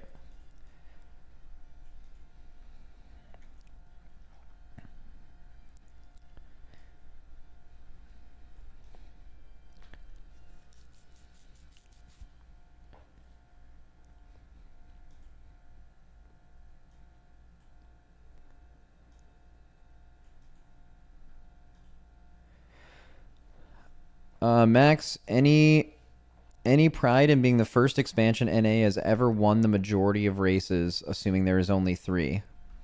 No. That just sounds like a made-up stat that like sports fans use to either slander an athlete they don't like or to prove a point about an athlete that they do like.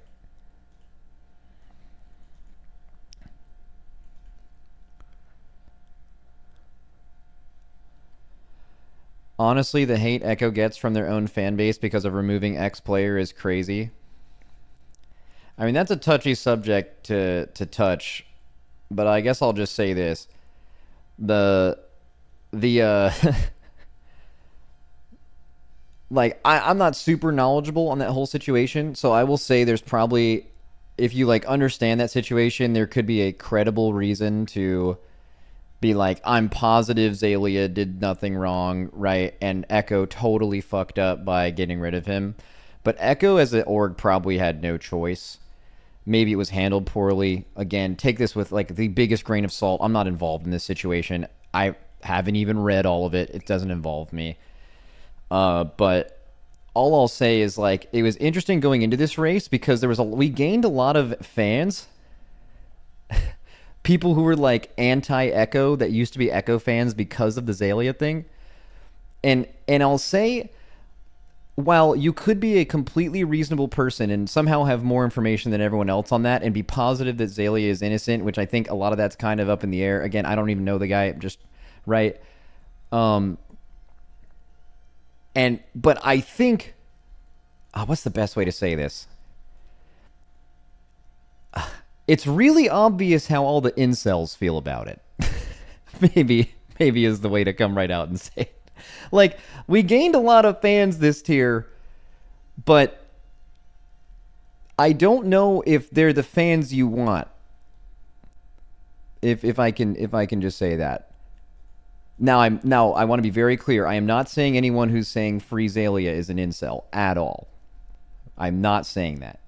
What I'm saying is every single incel that is aware of the situation is on that side. And right. I want to be very clear that I'm not saying he's guilty or innocent or anything like that. But I don't know how many people could know that. There's information on both sides, right? It's kind of like, who do you trust?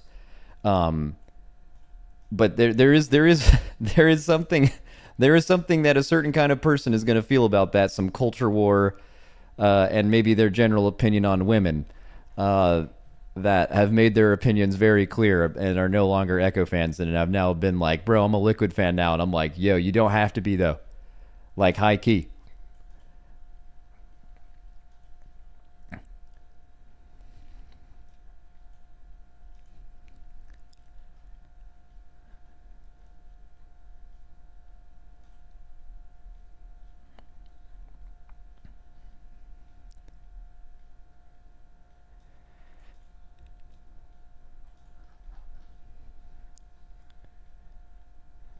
Max, I'd be curious to know the real money involved in running a Race World First team. There's actually no real money involved. We pay our players in McDonald's franchises. So after the tier, they get one franchise somewhere in the middle of the country, and they have to run it. And if it doesn't go well, then they lose it all. It's kind of like giving someone a bird. Like, they didn't ask for this, and they're like, hey, take care of this for the rest of your life. They live 90 years. Here you go. Right? That's what we do. It's the easiest shit, bro.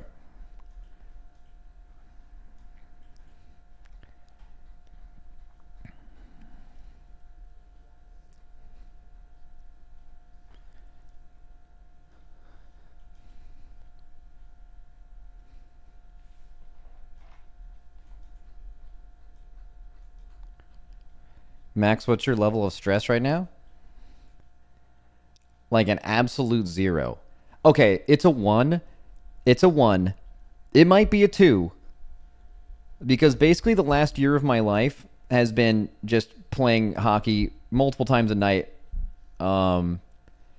It is what I think about all day. And I haven't played in like 2.5 weeks. And the most dreadful thing about the race specifically is, if you guys have ever played a lot of like really high intensity sports, how you can take so little time off and your legs are gone and you have to just build all that up again. And I'm dreading, I'm turbo stressed about that.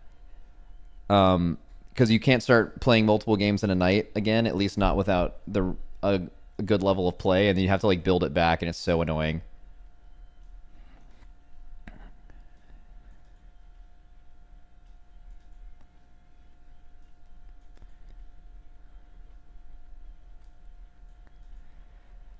Max, do you think Gallywix was designed with the Race World First in mind? Yeah. By having a blind boss in the Dungeon Journal makes it so the first teams, the ones have the discovery process. Yeah, I mean, that's also maybe the boss's biggest flaw. Like, we're going to have an infinitely higher opinion of that boss than anyone else. We won, that's part of it. Like, you're biased on bosses you win on 100% versus bosses you lose on. That is true. But we just objectively had more fun than everyone else. Like, I think, regardless of its difficulty, any guild that went into Gallywix with no information and got to progress all of it on their own would have loved the boss, regardless of how easy it was. Like, certainly we're a little let down by the ease, but I've like talked to our players. We all give it like a pretty high rating because that process without a dungeon journal in WoW, which has never happened before, was really fucking cool, right? Obviously, it could have been better. Boss could have been harder, but no one else is going to have that opinion because they didn't do it. You know, they were robbed of that.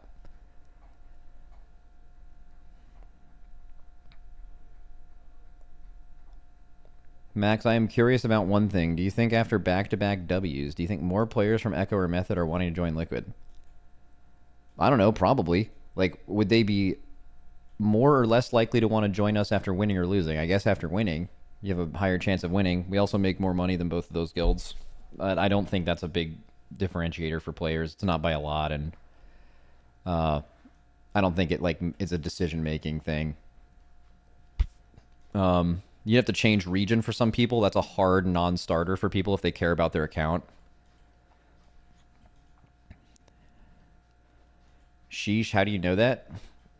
I mean, bro, have you ever like worked at an office before? You know how much people are making.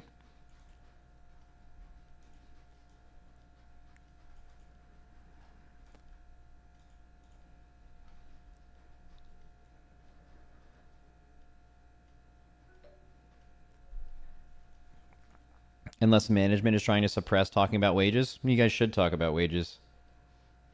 That's just people trying to have power over you.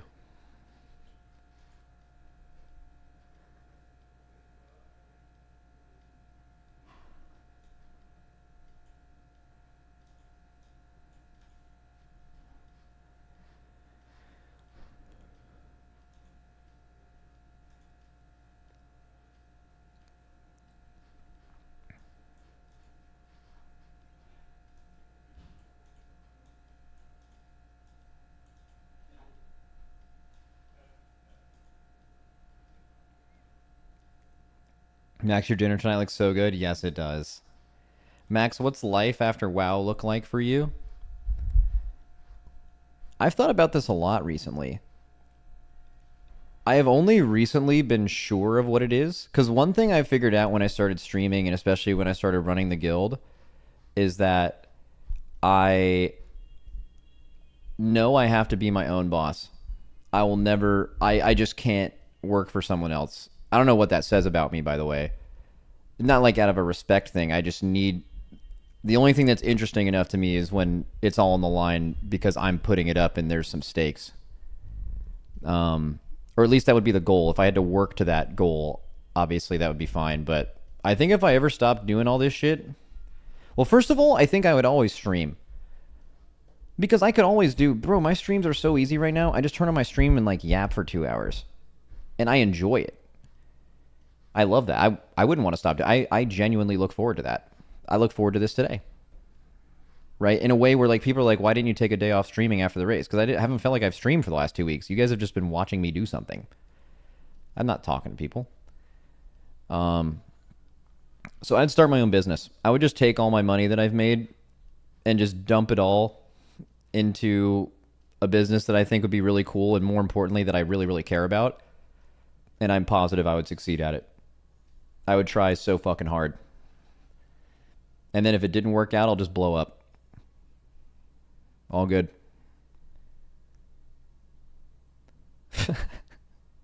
Why not?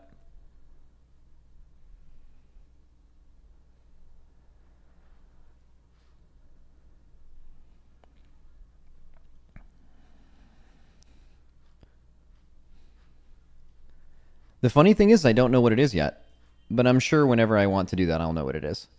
I'm passionate about a lot of different things. But unfortunately, maybe the kind of the story of my life has been just being like hyper addicted to something, ADHD style, and then going so crazy at it, getting really good at it, usually succeeding at it, and then getting bored and moving on to something else. So I don't know how that would work with starting my own business, because I'd have to like figure out exactly what I'd want it to be. But I don't know if I'd be into it forever. I might feel like I've gotten mostly as good as I can be at something, and instead of the thing that most people do, which I admire, is like become a master at that thing and just do it forever. And instead of being 98% as good as you can be at it, try to get to 99 or 100. I would just so much rather get to 98% at something else. Sell the business, start a new one. That sounds fun. Just sell it when I get bored. Do something else. The good thing now is from the streaming thing, I'd have like a good bit of money to own whatever I do rather than have to get any funding. Well, I guess depending on the size of what I'm trying to do. If I had to like, if I tried to scale a business, I don't have stacks like that. But like something small, I think I could do.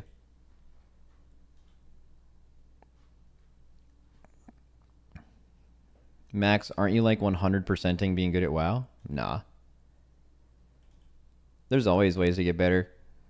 There's plenty of things I can get better at, raid leading and stuff like that. That'll never end. That'll never not be true. There's like that's like maybe why I've had more fun doing this for a really long time. Is that I've never felt like I'm as good as I can be. There's like this job, like the outside the raid thing, you kind of can have like infinite impact. And I don't even think I've explored like how far that can go. Like every tier, there's something new. But maybe at some point that stops, you know?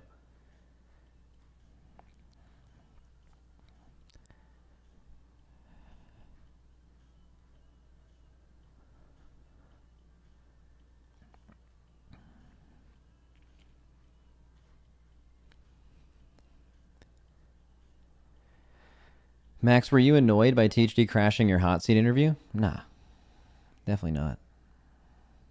Max, is there a raid leader, pastor, present that you look up to? Yeah, Kuznam Sejta or Seta from Paragon. I don't remember his name. Rignaros when I was younger.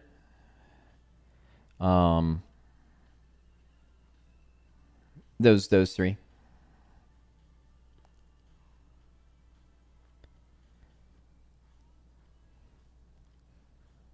Which that might surprise you, because like me and Rig's style is like totally opposite.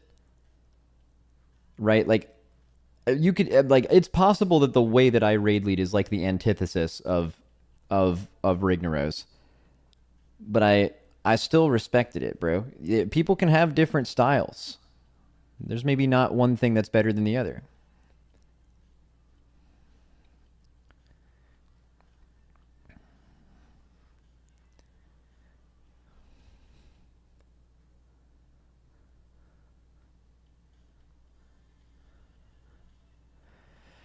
The cool thing about outside raid leader is you are also leading people. There's infinite growth and room for improvement when it comes to leadership, so never perfect. Oh my god, that's so true.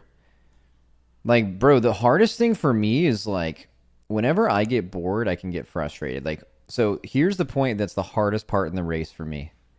When we have figured out a boss completely and now we're just waiting on executing to kill it, I always get super pissy.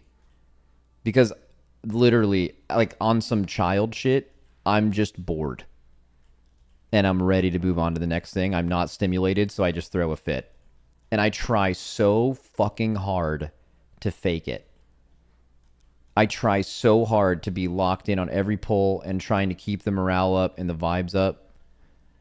But I can't fake how I feel, and my guild knows me so well that like if I'm like some people are like just internalize it. Bro, if I'm internalizing this feeling and I'm just not speaking in between pulls, they know what's up.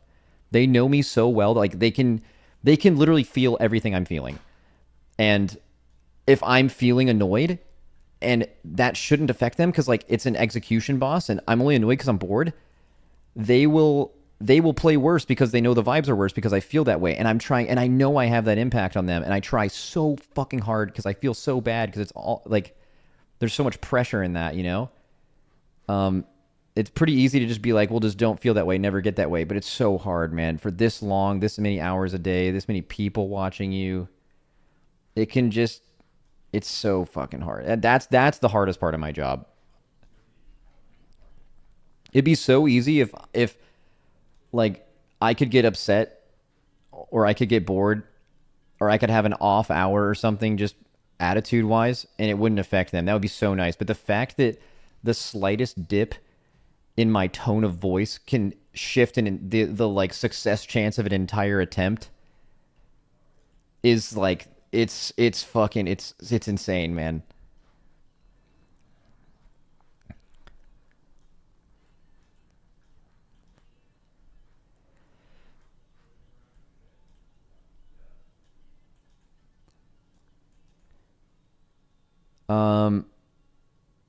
You do a great job staying positive. I think most of the time, but there's some times when I can't. God, I hate it. I wish I could just be perfect. You know, who doesn't? I guess.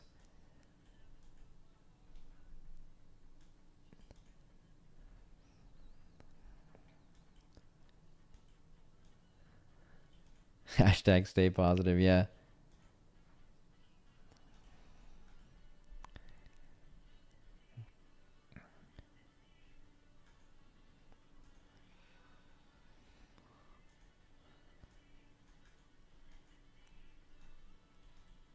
What's the best and worst part of a tier? Winning for sure is the best. Actually, you know what, man? It's not even winning. Like, okay, well, it's winning, but it's like killing a really hard boss. And it can sometimes happen multiple times a tier. Last tier was 4 times. That was crazy. Like, that moment is unlike anything else. It's really cool. And the worst part of a raid is like, worst part of a race is doing splits. It's not close.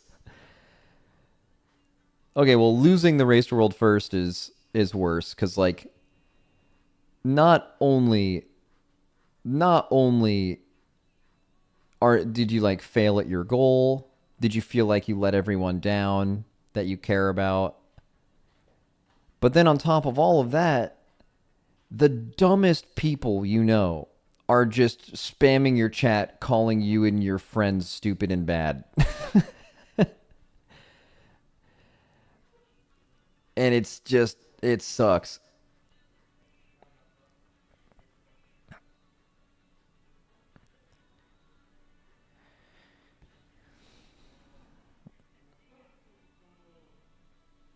Max Scripe was saying after he lost that they are going to try to go to US servers for next race. They've been saying that every single raid. They say that every time they lose. They never do it because they know it doesn't change fucking anything.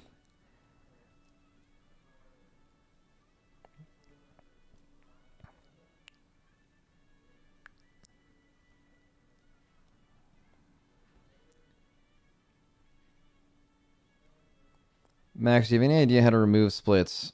Nah. What?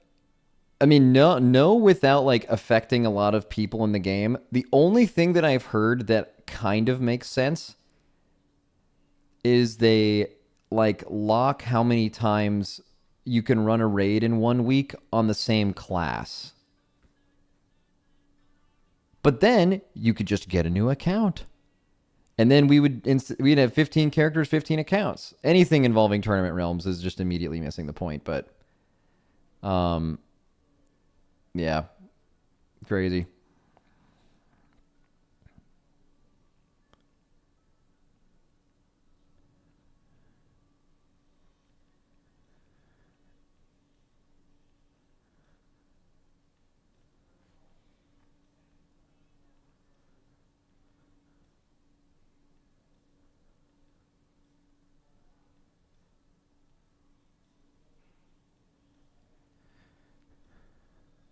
How tilted were you during power outages?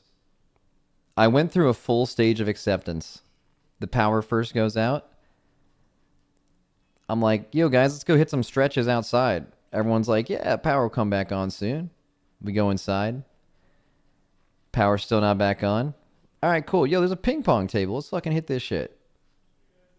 Got absolutely rinsed in ping pong by Atlas. I don't ever play ping pong. I'm really good at tennis. I taught tennis in college. But I just don't know how to play ping pong. Turns out Atlas is sick at ping pong, got shit on. So then I stopped playing ping pong out of shame. And then I'm like, you know what? Maybe this will be out for like an hour or two. That's fine. We can just take lunch during this time. It won't be that bad. I drive home to go get my kettlebell so I can do some hamstring stuff. Get back, do some hamstring stuff. I sit down. I start going on my phone. And I'm like, these might not come up for a while. Then on the Santa Monica Power website, they finally posted our issue. A lot of people saw a misquoted one. Some people were posting people who thought it was a planned power outage. Someone posted a planned power outage somewhere in Santa Monica, and it affected 3 homes, and they just thought that had something to do with us, completely irrelevant. That had nothing to do with us. They eventually posted it, and it was like worst possible scenario. It was like, here's the power outage, here's who it's affecting, and the cause is unknown. Talked to some people who understand power around the facility who've dealt with this before, and they're like, yeah, this could take 3 to 4 hours or like an entire day. I'm like, oh shit. So apparently, I found this out today. Liquid was looking into like getting a facility for us to move our rental PCs over there and find a way for like 16 players to go play, which isn't even everyone. That's like missing 10 people. But yeah, it was a crazy... And then, okay, so all of this happens. I'm starting to go through the final stages of like accepting something where I'm at peace with it, but then I start to get tilted. I'm like, bro, there's no fucking way this is happening to us. And then like right when I have that thought, I like put my head back. I'm like, bro, boom, the lights come on. Jesus is our king. And then that shit comes on. I go back to my desk. And it took like another 15, 20 minutes for the internet to come back, but then we were ready to go.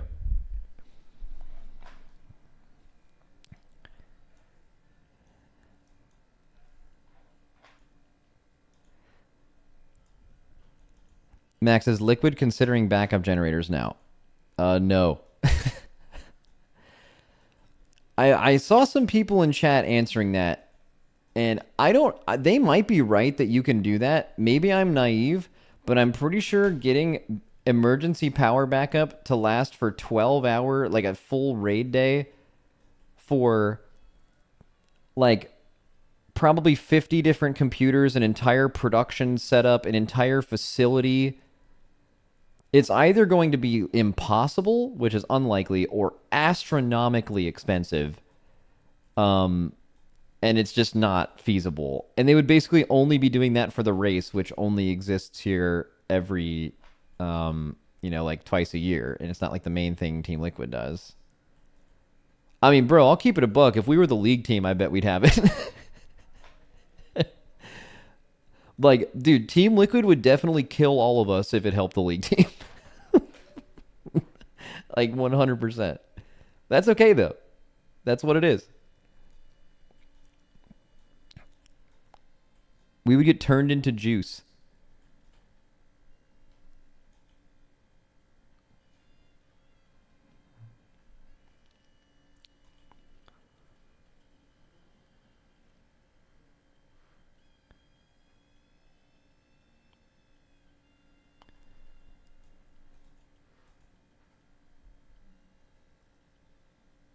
Fantasy Complexity Facility had a backup generator. The issue is usually when the power goes out, internet goes out as well. Oh, well. Someone's still salty. I'm kidding. What's up, dude?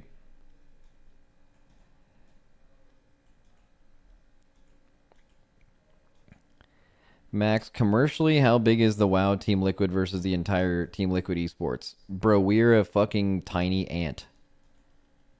Although I do believe we are one of the only things in esports that's profitable without like extremely sketchy money sources, i.e., like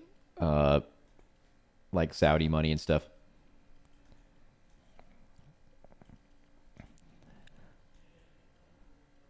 We are profitable for Team Liquid. W worth something.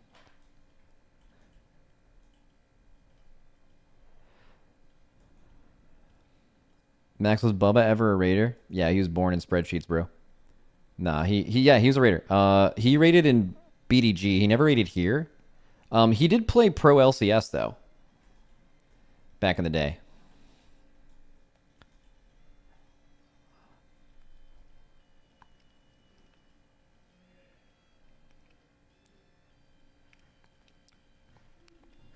What was his league name? Bubba Dub.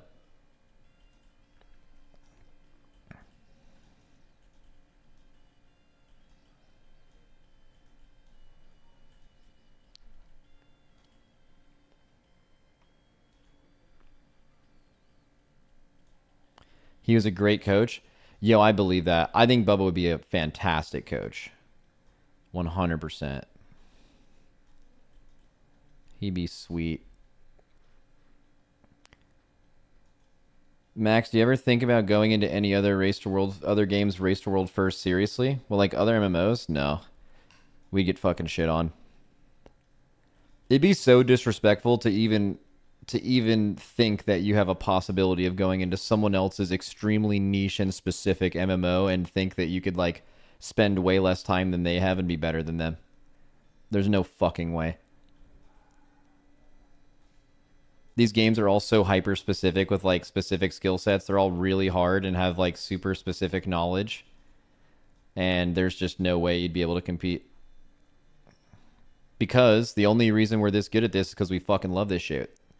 You can't fake that. We don't love those games. You can't beat someone that loves something. You know what I mean?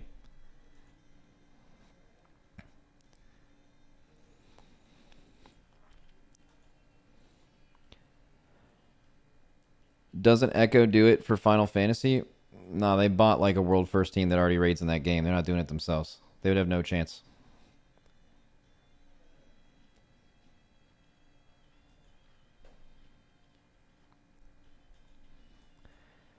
My dad beat me, but he loved me. Dude, so true. Well, not W. L. That's not W. But I know you're kidding. I know you're fucking I know. Well, maybe you're not making that up. I'm not saying it didn't happen. I'm just saying you're just a Twitch chatter saying something, but maybe it's real. I don't want to say it's not real. I'm gaslighting. Oh my god. Yo, throw that M upside down and it's a W though. Not the child abuse, but just in general.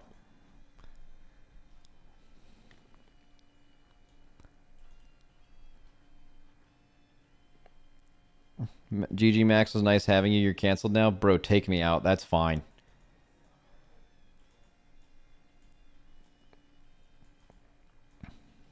That's all good. I'll just leave.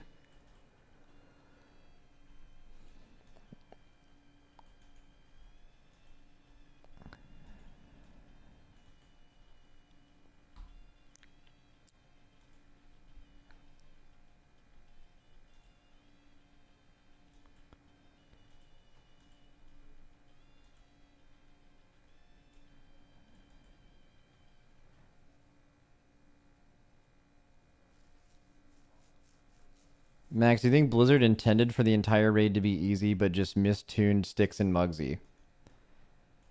No, I just think they were comically lost in tuning in multiple directions. Styx and Sprocket were probably way harder than they wanted them to be. And then they panicked and just nerfed the last stuff as a result to that, creating like a lopsided weird difficulty curve. It's just, bro, no heroic week. No heroic week. That's what happened this tier. They were just behind on the information they had, and it showed.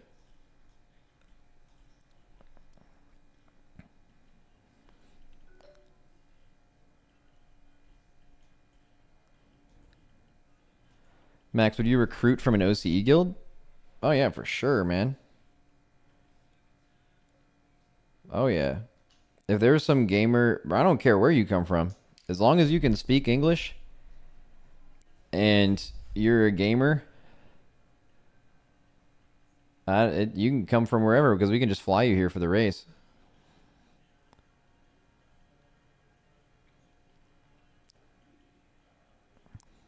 I mean, actually, we've raided with people for multiple years who barely spoke English. It was fine. Fuck it. You could do it, bro. You could be a dolphin. If you were a dolphin, but you just absolutely cranked at Fire Mage or something, that's fine. We can figure that out.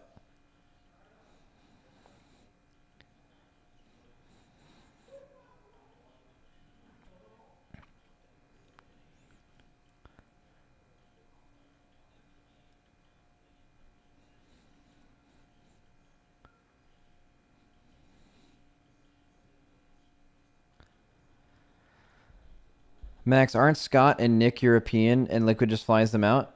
Nick is American, and Scott is not European. He's from the UK. The UK left the EU. That's what he would want me to say. Who do we have in our guild that's European? Disco, I believe, is Swedish. Tobo's from the UK. Rivens, I don't know where Rivens from. Norway. He's Norwegian. Splat is Danish. Shay's from the UK. KSP's from the UK. Damn, holy, the Commonwealth gang. God damn. Who else we got in here? Suri is German.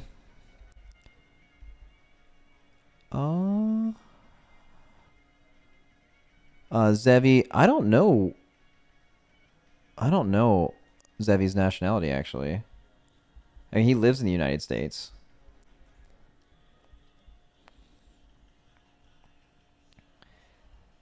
Exile? Oh, there's a few Canadians. Yeah, Yips is Canadian. Shaq's Canadian. Mark's Canadian. Impec is Swedish. I missed him.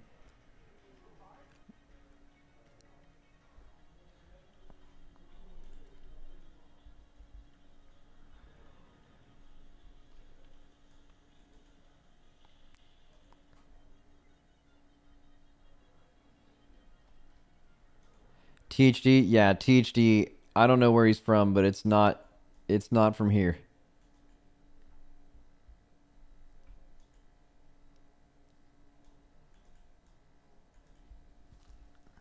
Bro's from Florida.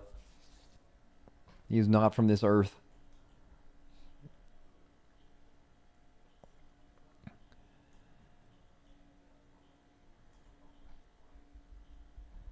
Max, what went into the decision to go live day 2 and you were the only guild on the final boss? Didn't it give Echo free information to catch up? I mean, yeah, but we got to stream at some point, and also we knew we were winning anyway.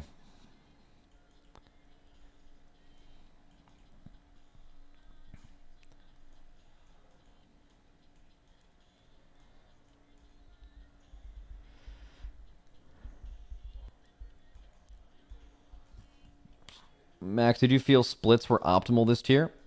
Yeah. Did them faster than the other guilds, I think.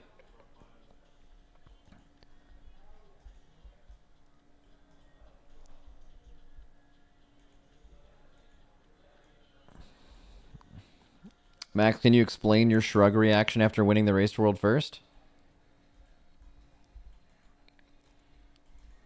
I mean, I feel like I guess I could, but I feel like a shrug kind of just answers the fucking question, right? That's exactly how I felt. It's a very like I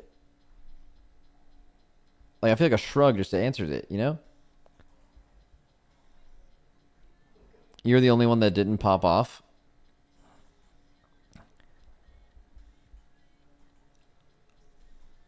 I mean, a few people didn't. I mean, it was just anticlimactic, you know? Plus, like, I don't know. So, like, winning is, like, an awesome feeling. Winning is an awesome feeling, but I already knew he won at the beginning of that day, like 12 hours before that point. So that was being known. And that's why we were so locked in all day. But it was just like the way it died was so crazy. But we had 2 people dead for so long. I would have probably popped off if we had like a good pull with everyone alive. But like the fact that it was such a shitty pull, like in your mind, you're already like, this is a wipe. You know what I mean?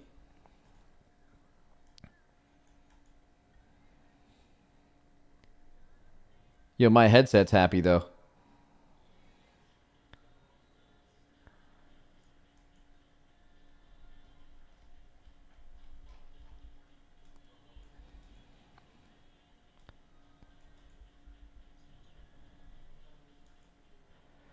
Max, everyone wanted an exciting secret phase, not just a secret encounter overall.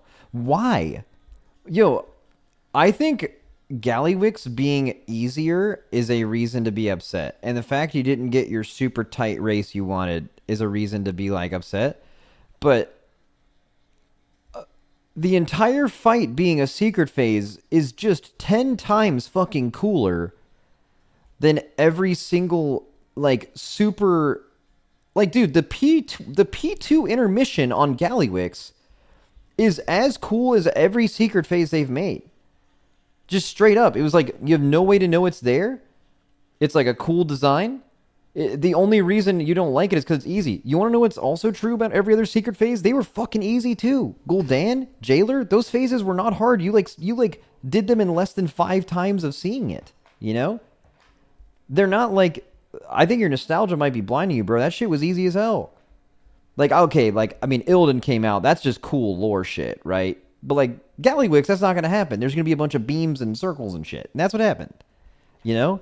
I guess they could have made, like, Lich King pop out of the robot or something, get you all hyped up, get on that old shit. But, like, I feel like the way they did the secret phase is how they should do every secret phase from now on, which is basically the whole fight is a secret phase. We had no idea what was happening the whole fight, and the fight is really cool. It's just not punishing enough. Right? I don't know. I mean, obviously, this is my opinion, you know, like you as a viewer, but I feel like you would have a different opinion. Bro, if we were fighting Gallywix and it was hard, and the fight was exactly tuned the same way, and it was live streamed when we first got to like these parts of the fight that we've never seen before, it would be fucking hype as fuck. Because it would be the whole fight would be figuring out shit you've never seen before. That's like kind of objectively as cool as other secret phases if you throw out the nostalgia factor of like Illidan being involved. Because other secret phases were not like this crazy shit. It was easy. They were all easy.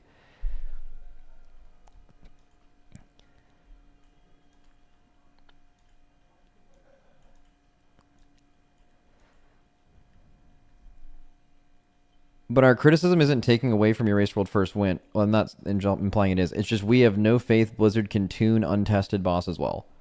Every end boss for the last 4 years has been untested.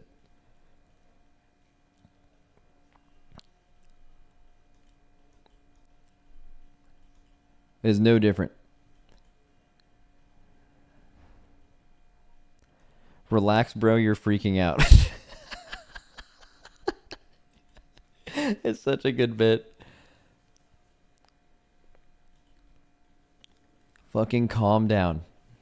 Please.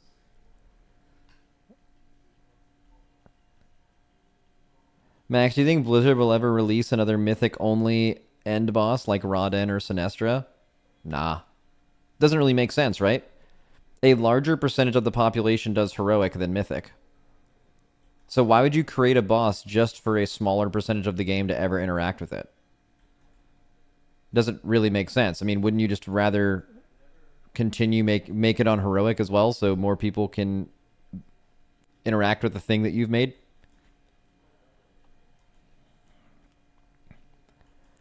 Because it's sick? I mean,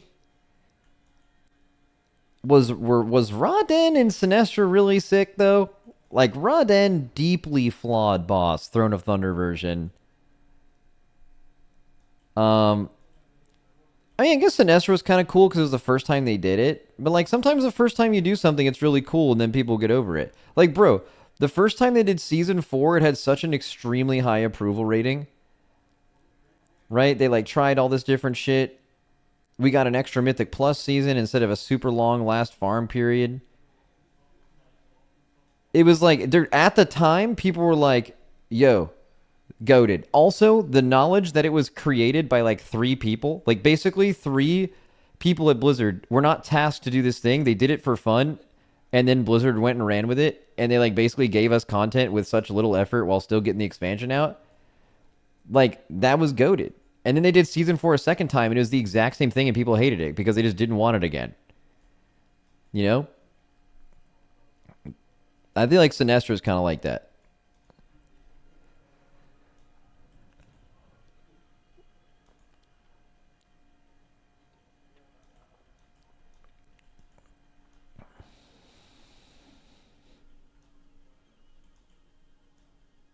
What was your favorite in-game or out-of-game moment this race?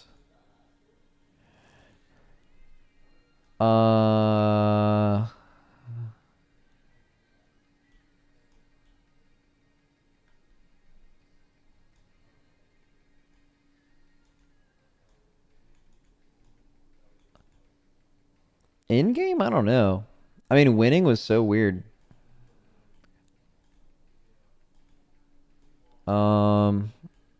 I don't know. I don't know about in-game. Honestly, okay, in-game, the best part of this tier was just our entire progression day on Gallywix. That was the most fun I've had in a long time. Even though the kill wasn't epic. It was just like if some higher being could just create the most stimulating and entertaining thing for me to possibly do, it is progressing a mythic end boss that we know nothing about. It was just so fucking fun. But out of game, honestly, last night there was just like 15 people in this room last night, completely packed for until like 6 a.m. just doing whatever, just talking and hanging out and drinking, and it was great. Naked, yeah, all completely naked, all of us.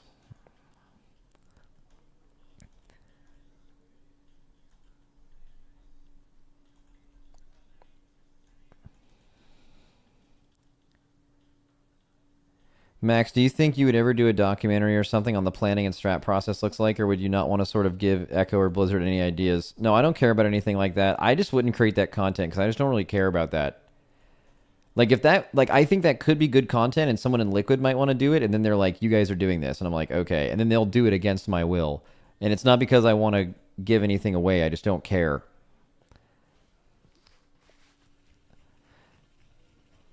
Max, do you think you'll face any backlash for the Worgen exploit? Maybe. We'll have to wait and see.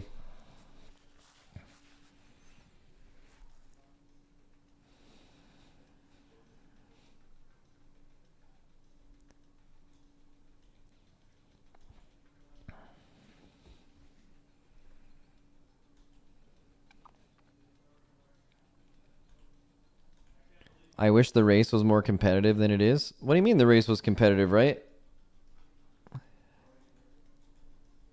Didn't people think like people were saying Echo was massively in the lead after week 1, and then they ended up losing? How is that not competitive?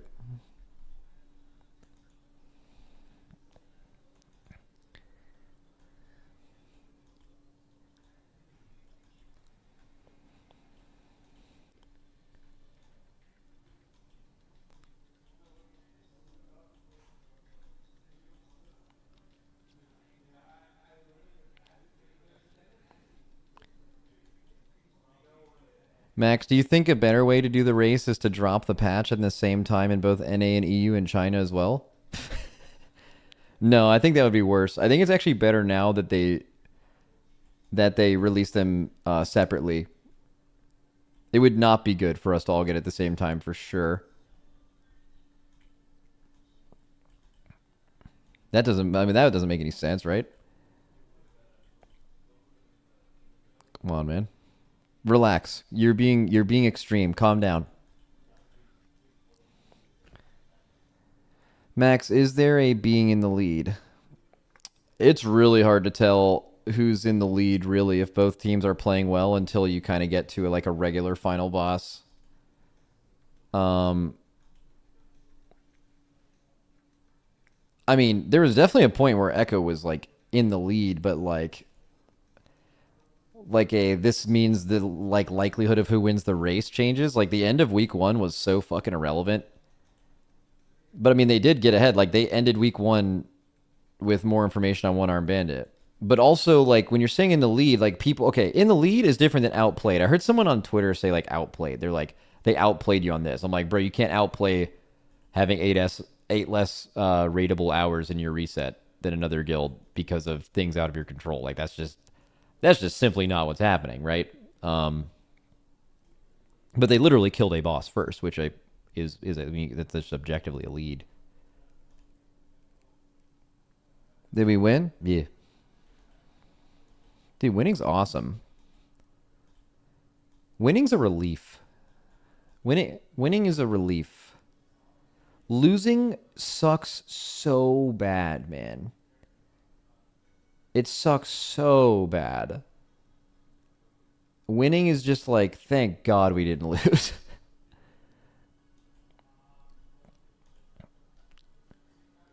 How about don't lose anymore then?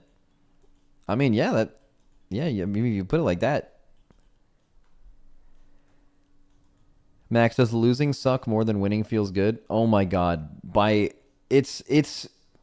Yes, and it's by an indescribable amount. At least in the race. I don't know if I would feel this way if the race wasn't streamed and it was all off stream,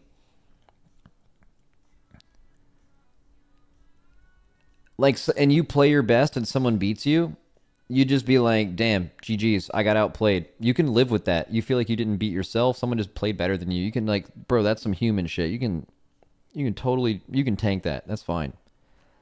But bro, losing in the race and then just for me, I don't know why this specifically bothers me, but just seeing the most uninformed, dumbest people make the worst arguments and just slander your players, and they would never be as good as the people they're slandering, but they're on some tribalism shit, just saying the craziest shit, and then you just have to see it. Oh man, that just makes it so much worse.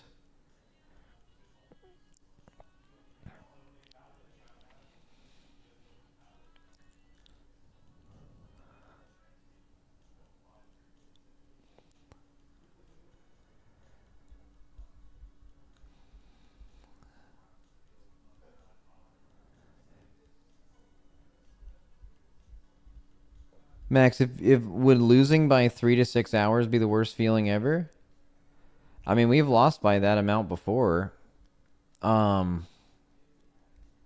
depends, bro. If you lose, honestly, and someone is just better than you, it's pretty easy to live with that. Really. Like, if you felt like you did your best, you didn't beat yourself, and someone just beat you, like you're just like, what do you fucking go next? You know, like you don't even. There's nothing to like. You obviously improve to get better, but like there's nothing. It's pretty easy to live with that. Really, I've had that feeling before.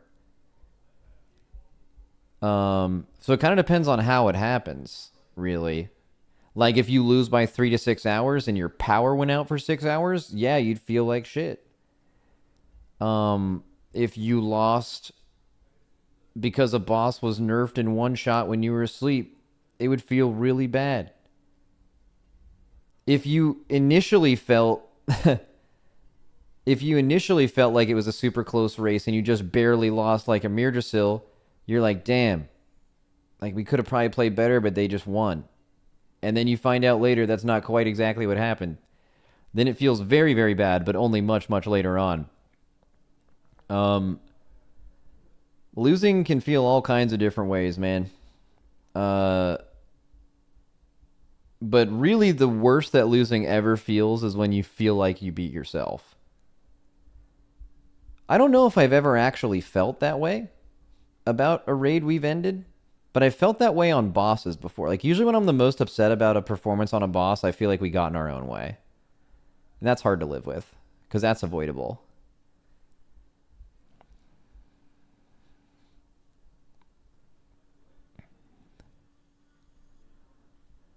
Max, the way you are sitting in the chair is one of a man that has completed his mission. Wait, it kind of is.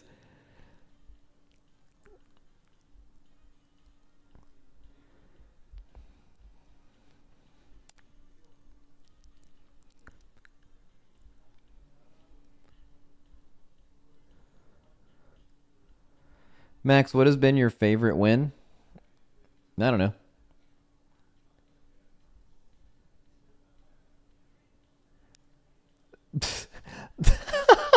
This comment is so good, dude. This comment is so good. That takes care of that, in quotes, head ass. With the fucking crossed arms. Holy shit, what a comment.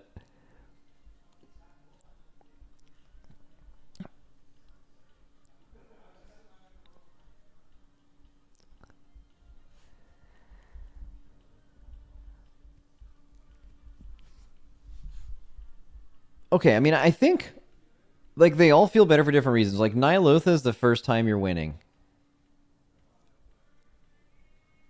Like you lose to this guild 3 times in a row after you just start doing this thing. They have like their streamers publicly are just saying you're dog shit on stream every day. Their fan bases are the most insufferable people ever. They're convinced and say every day in your stream chat for years that you can't win. And then you win, but not only win, but you fucking beat the shit out of them too. You know? That hit. That hit for sure. And then in Nathria felt really good because number one, it was a really cool raid.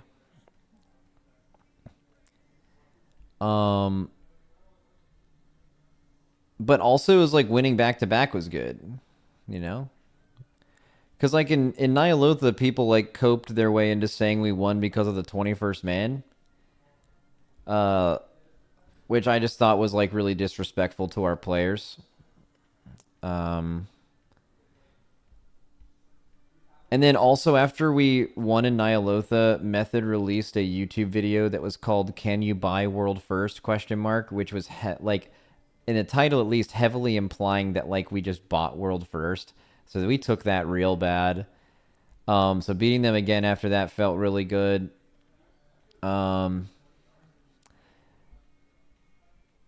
Sarkareth felt really good because we just hadn't won in a while. I think we lost like 3 straight races before that, so that was like, all right, we still got it. And then honestly, Nerebar Palace, it could have been the best feeling because like Nerebar was, we lost in Amir Drasil, and shortly before Nerebar Palace came out, we learned of some more information about the Amir Drasil race. So, and we did not like that. And so like winning that raid felt very gratifying, and especially because they just made like probably the hardest boss ever or the second hardest boss ever. And like there was always this narrative, I guess, that I found really annoying that I felt had basically no merit, which was that anytime bosses were hard enough, Echo was just going to win. And I just didn't think that was true. There's plenty of examples of that not being true. I mean, there's examples of that of them beating us on hard bosses, but that's just not like binary yes or no thing. We beat them on hard bosses too, right? Like we were better than them on Halandras. We were better than them on Anduin. We were better than them on multiple hard bosses that in races that we lost, right?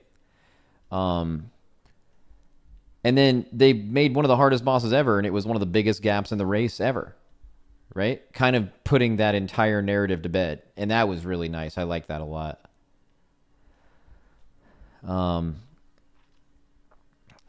This race just kind of just felt like last race, I guess. Like this, I guess like going into last race and going into this race, I was just so sure we were going to win.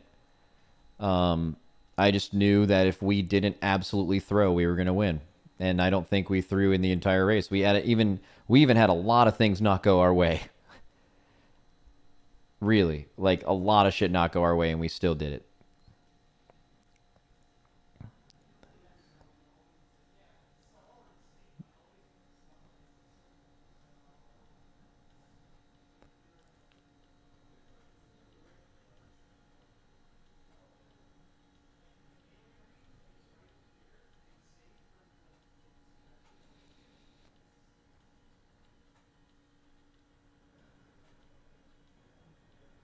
Max, what do you think of the $1 million bounty for the China Race World First? It's not 1 mil. It's like the equivalent. I mean, it's a lot of money. It's the equivalent of like $130,000, I think. And then it like increases by like maybe $30,000 each tier until a Chinese guild wins the Race to World First.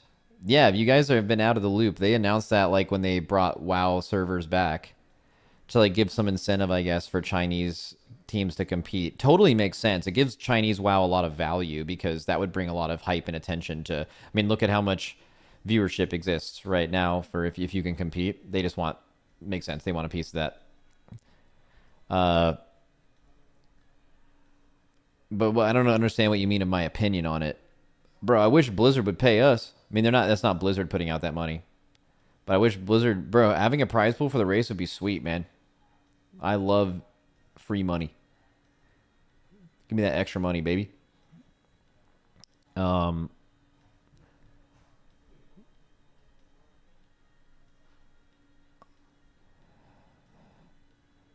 Money's on sale, exactly.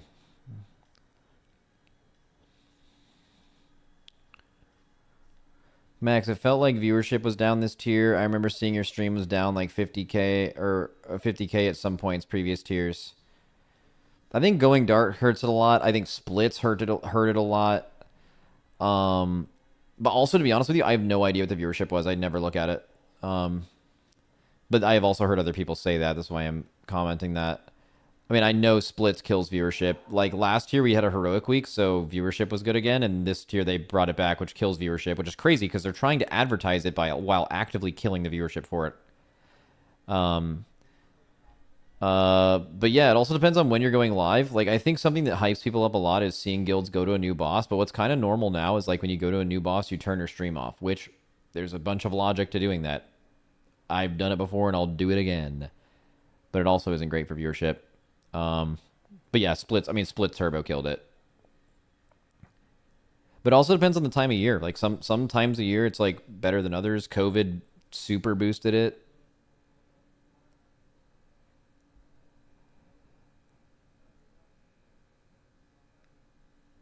Max, how did you guys stay positive when losing power? We just repeatedly blew up and it was fine. Do you have a best player or is everyone skill capped? I think there's probably like 6 to 8 people that are around. Like, I don't know. I couldn't tell if they're better, but there's no skill cap in PvE. Well, it's extremely, extremely fucking hard. You could never meet someone who is perfect at it.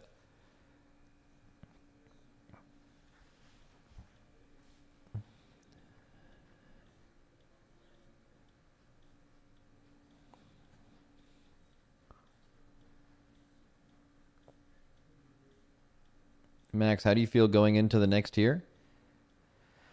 I guess the same way I feel right now. I feel pretty great. feel nice. It's a Sunday.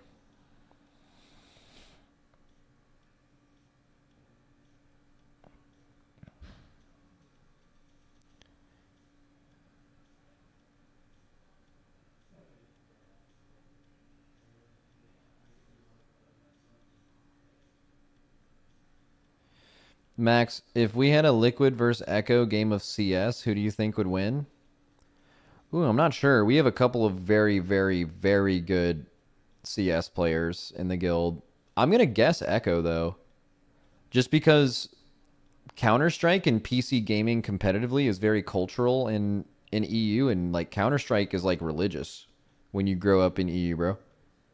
Especially Eastern European countries. And in NA, like no one fucking cares. Like you're more likely in NA to like play Call of Duty on your couch with your boys. So I think it's extremely likely that an EU guild would win in CS just because of that. But we have a bunch of people in our guild that are like top ranked in that are Radiant and Valorant, that are global elite or really high rated in whatever that other ranking thing is in CS, Challenger in League. Like most of the time, like when people get to this level in this guild, if they have passions, not things they randomly play one time, but like passions that they like love a fucking game, they're insanely good at it. We've had multiple raiders that are like the literal best PoE players. They are, if you make it to this guild, you are a absolute fucking gamer.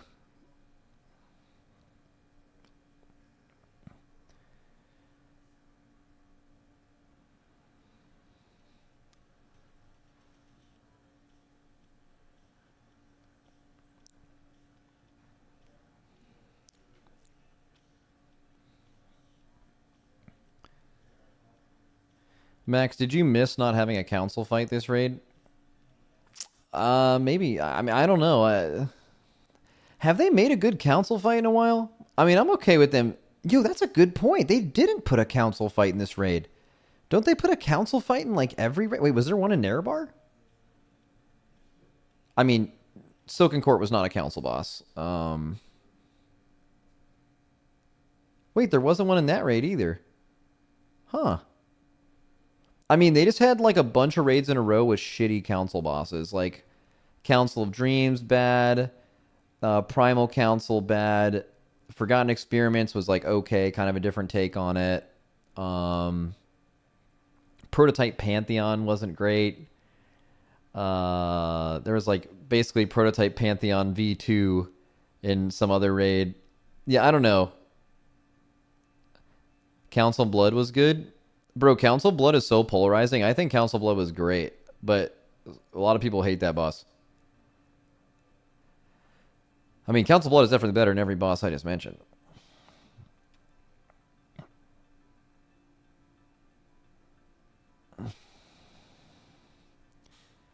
Max, why do you feel like your players are able to do more damage with the same eye level as like a standard player? I mean, they're just better. That's right. I mean, they're just better at it.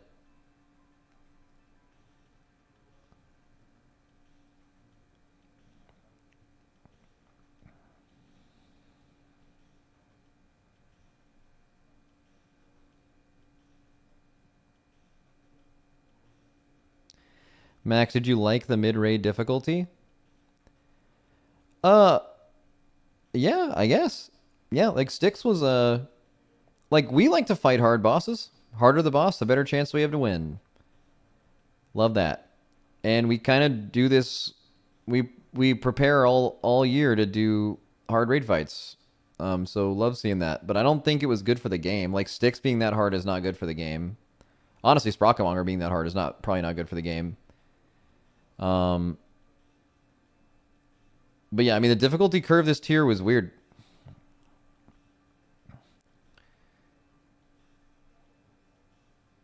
Definitely was a generally easier raid.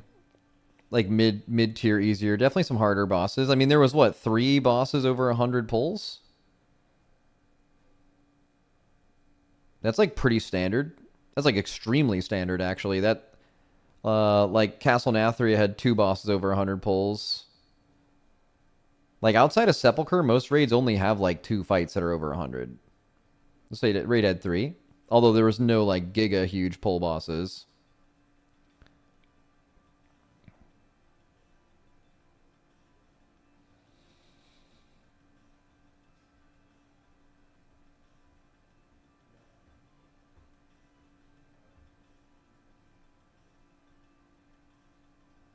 Technically 4. Oh yeah, true.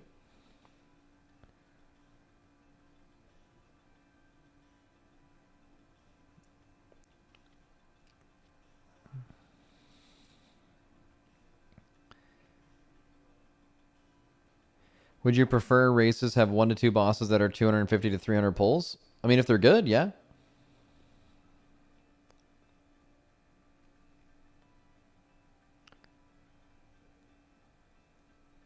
Do you feel like you're getting too good for the designers to make tricky fights? No.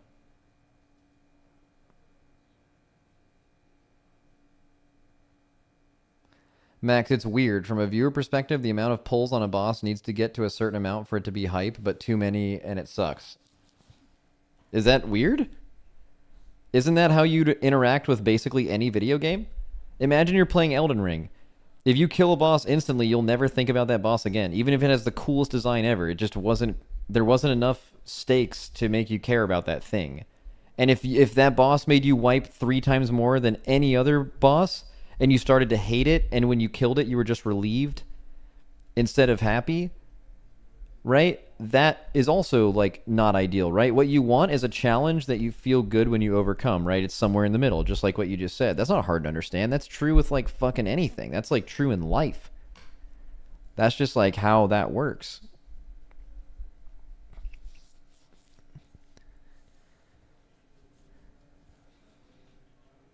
Max, what's your take on people saying you didn't kill Gallywix first and the kill was AI generated? I can't believe of all of the messages that are in the chat, I chose to read that one. Although I didn't skim it. I just started reading it natty.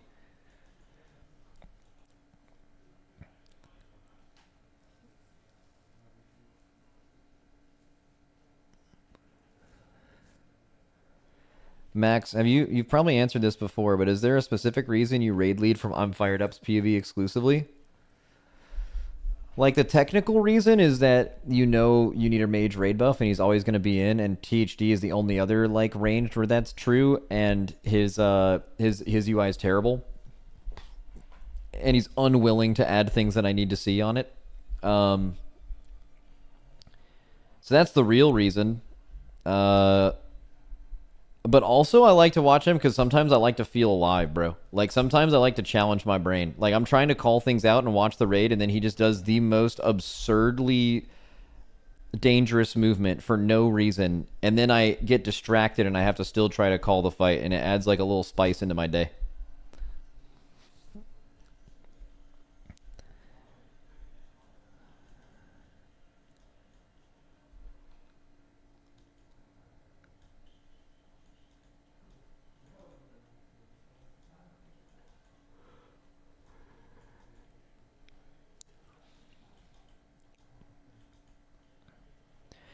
Is Fired Up the best mage?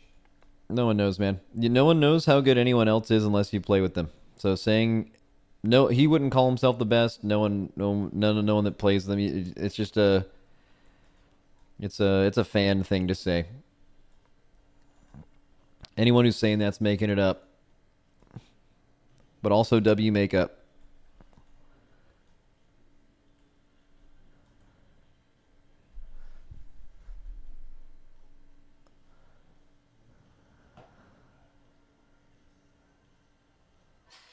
Is it easier to raid lead from a ranged perspective than melee? Yep. You can just see. Like, quite literally, to raid lead, sometimes you just want to see your whole group, and as a melee, you don't. You just look at the back of the boss, and you see the melee. As a ranged, you see everything. It's a perspective thing.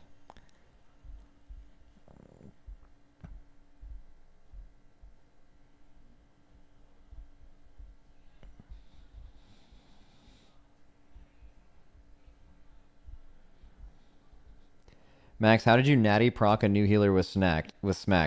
Getting very lucky. That never happens.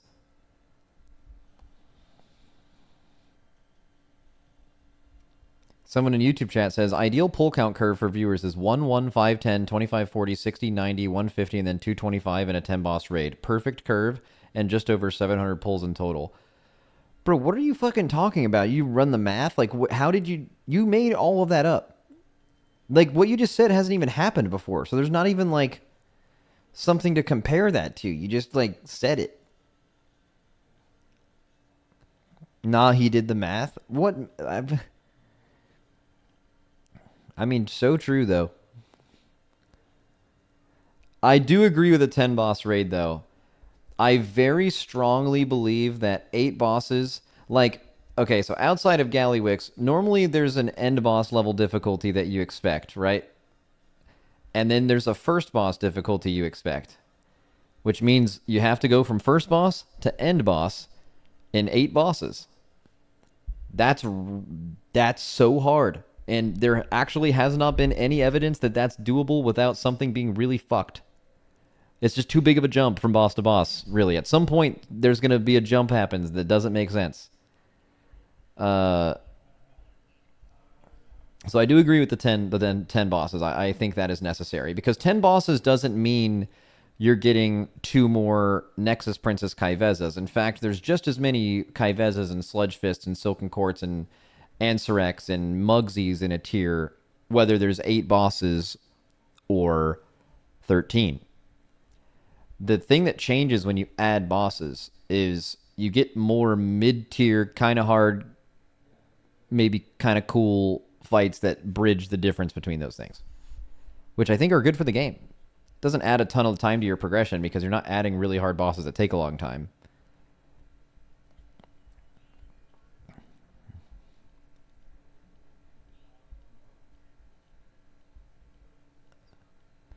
If Blizzard makes one more rapid difficulty increase mid-tier raid wall that requires a PhD in weak auras, I'm going to drop a nuclear bomb. Yeah. Oh, so what bosses this tier really require weak auras?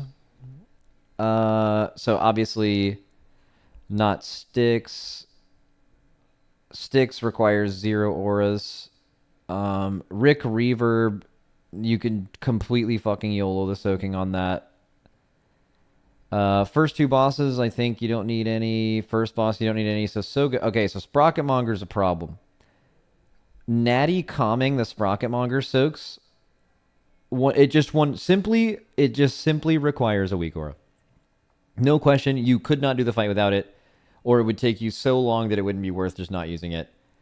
Like honestly, I think Sprocketmonger is borderline Brood Twister tier of needing a weak aura, but I don't think it doesn't feel like you're progressing the weak aura, just purely like, would this fight have been made without them? Like, it's not an annoying weak aura. It exists and it kind of needs to happen to make the fight work correctly.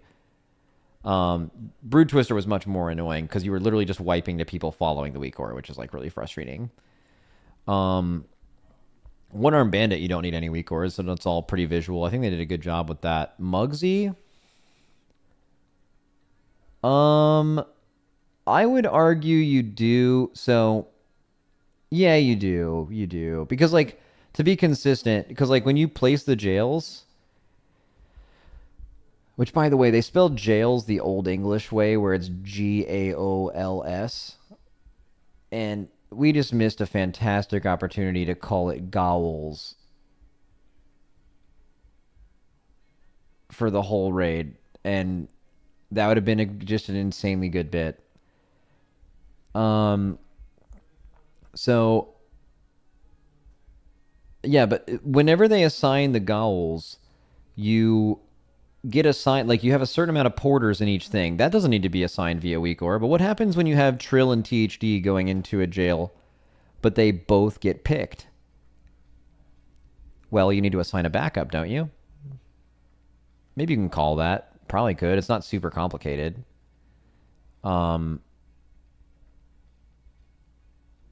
I would say you probably need a weak aura for that. But it's not like an annoying weak aura, you know.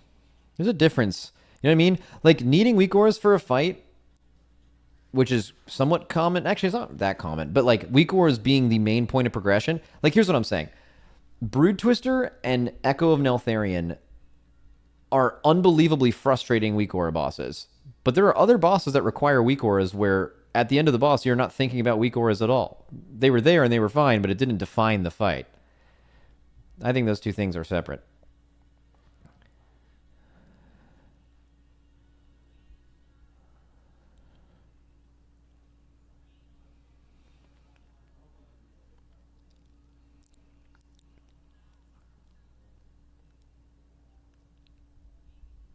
Max, don't you think it's cheating playing as 21 man in raids designed for 20 players? Do you think Blizzard should tune the fights for 21 players instead? I mean, you're kind of cooking.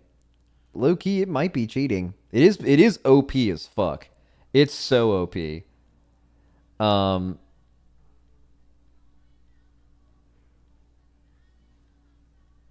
Yeah. Yeah. Out here cheating.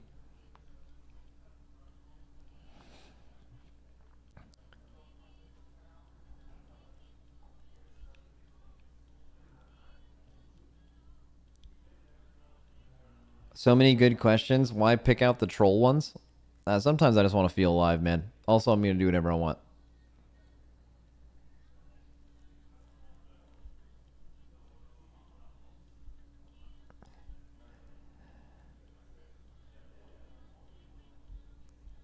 Max, please raid lead a few polls from Shakib's POV. Now that I couldn't actually do. It's so funny. Actually, I was talking about this with Dazer the other day. Okay, so we've played with Shaq and Evade. In the guild, actually, a lot of times they've played together. We've played double DH tiers. And we've played with each one of them separate as well. They're both, like, as good as you can possibly be as a WoW player. They're unbelievably fucking cracked. But they're so different, even as Demon Hunter players. Like, Evade is so logical and calculated, and he's just he's so smart. And you can tell that in the way he's moving, and every decision looks calculated. And Shaq is as chaotic as his personality. He just does extremely greedy, crazy fucking movements, just permanently, like as if there's no logic to it whatsoever. And watching that would be extremely stressful. But he never dies. Like he just thrives in chaos.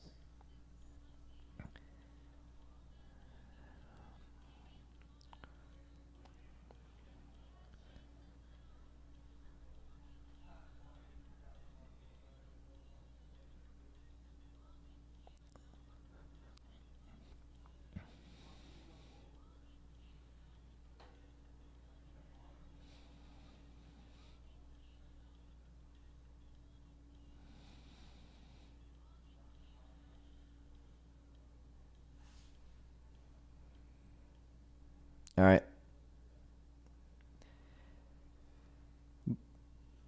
Boys and girls. Statistically, way less women in here than men, but I know you're there. I've seen the YouTube stats. Shout out women. But yeah, I'll be back another day. But I'm gonna go. We're having a little party at the facility. Probably gonna drink a little bit, eat some Heidi food, and maybe move my stuff back home tomorrow or something. I don't know when I'm gonna stream next. Could be a day or two. Could be more than that. I haven't really thought about it, but I'll do it whenever I feel like it. So whenever I'm here, make sure to pull up, or else.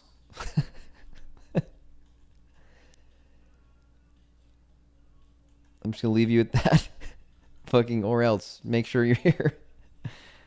All right. See you guys later. Oh, wait. Is there anyone streaming that I can host? I don't usually think about that. Where is this? Twitch? Any streamers? Yo, is Dorky streaming? Hey! Dorky's rating, too.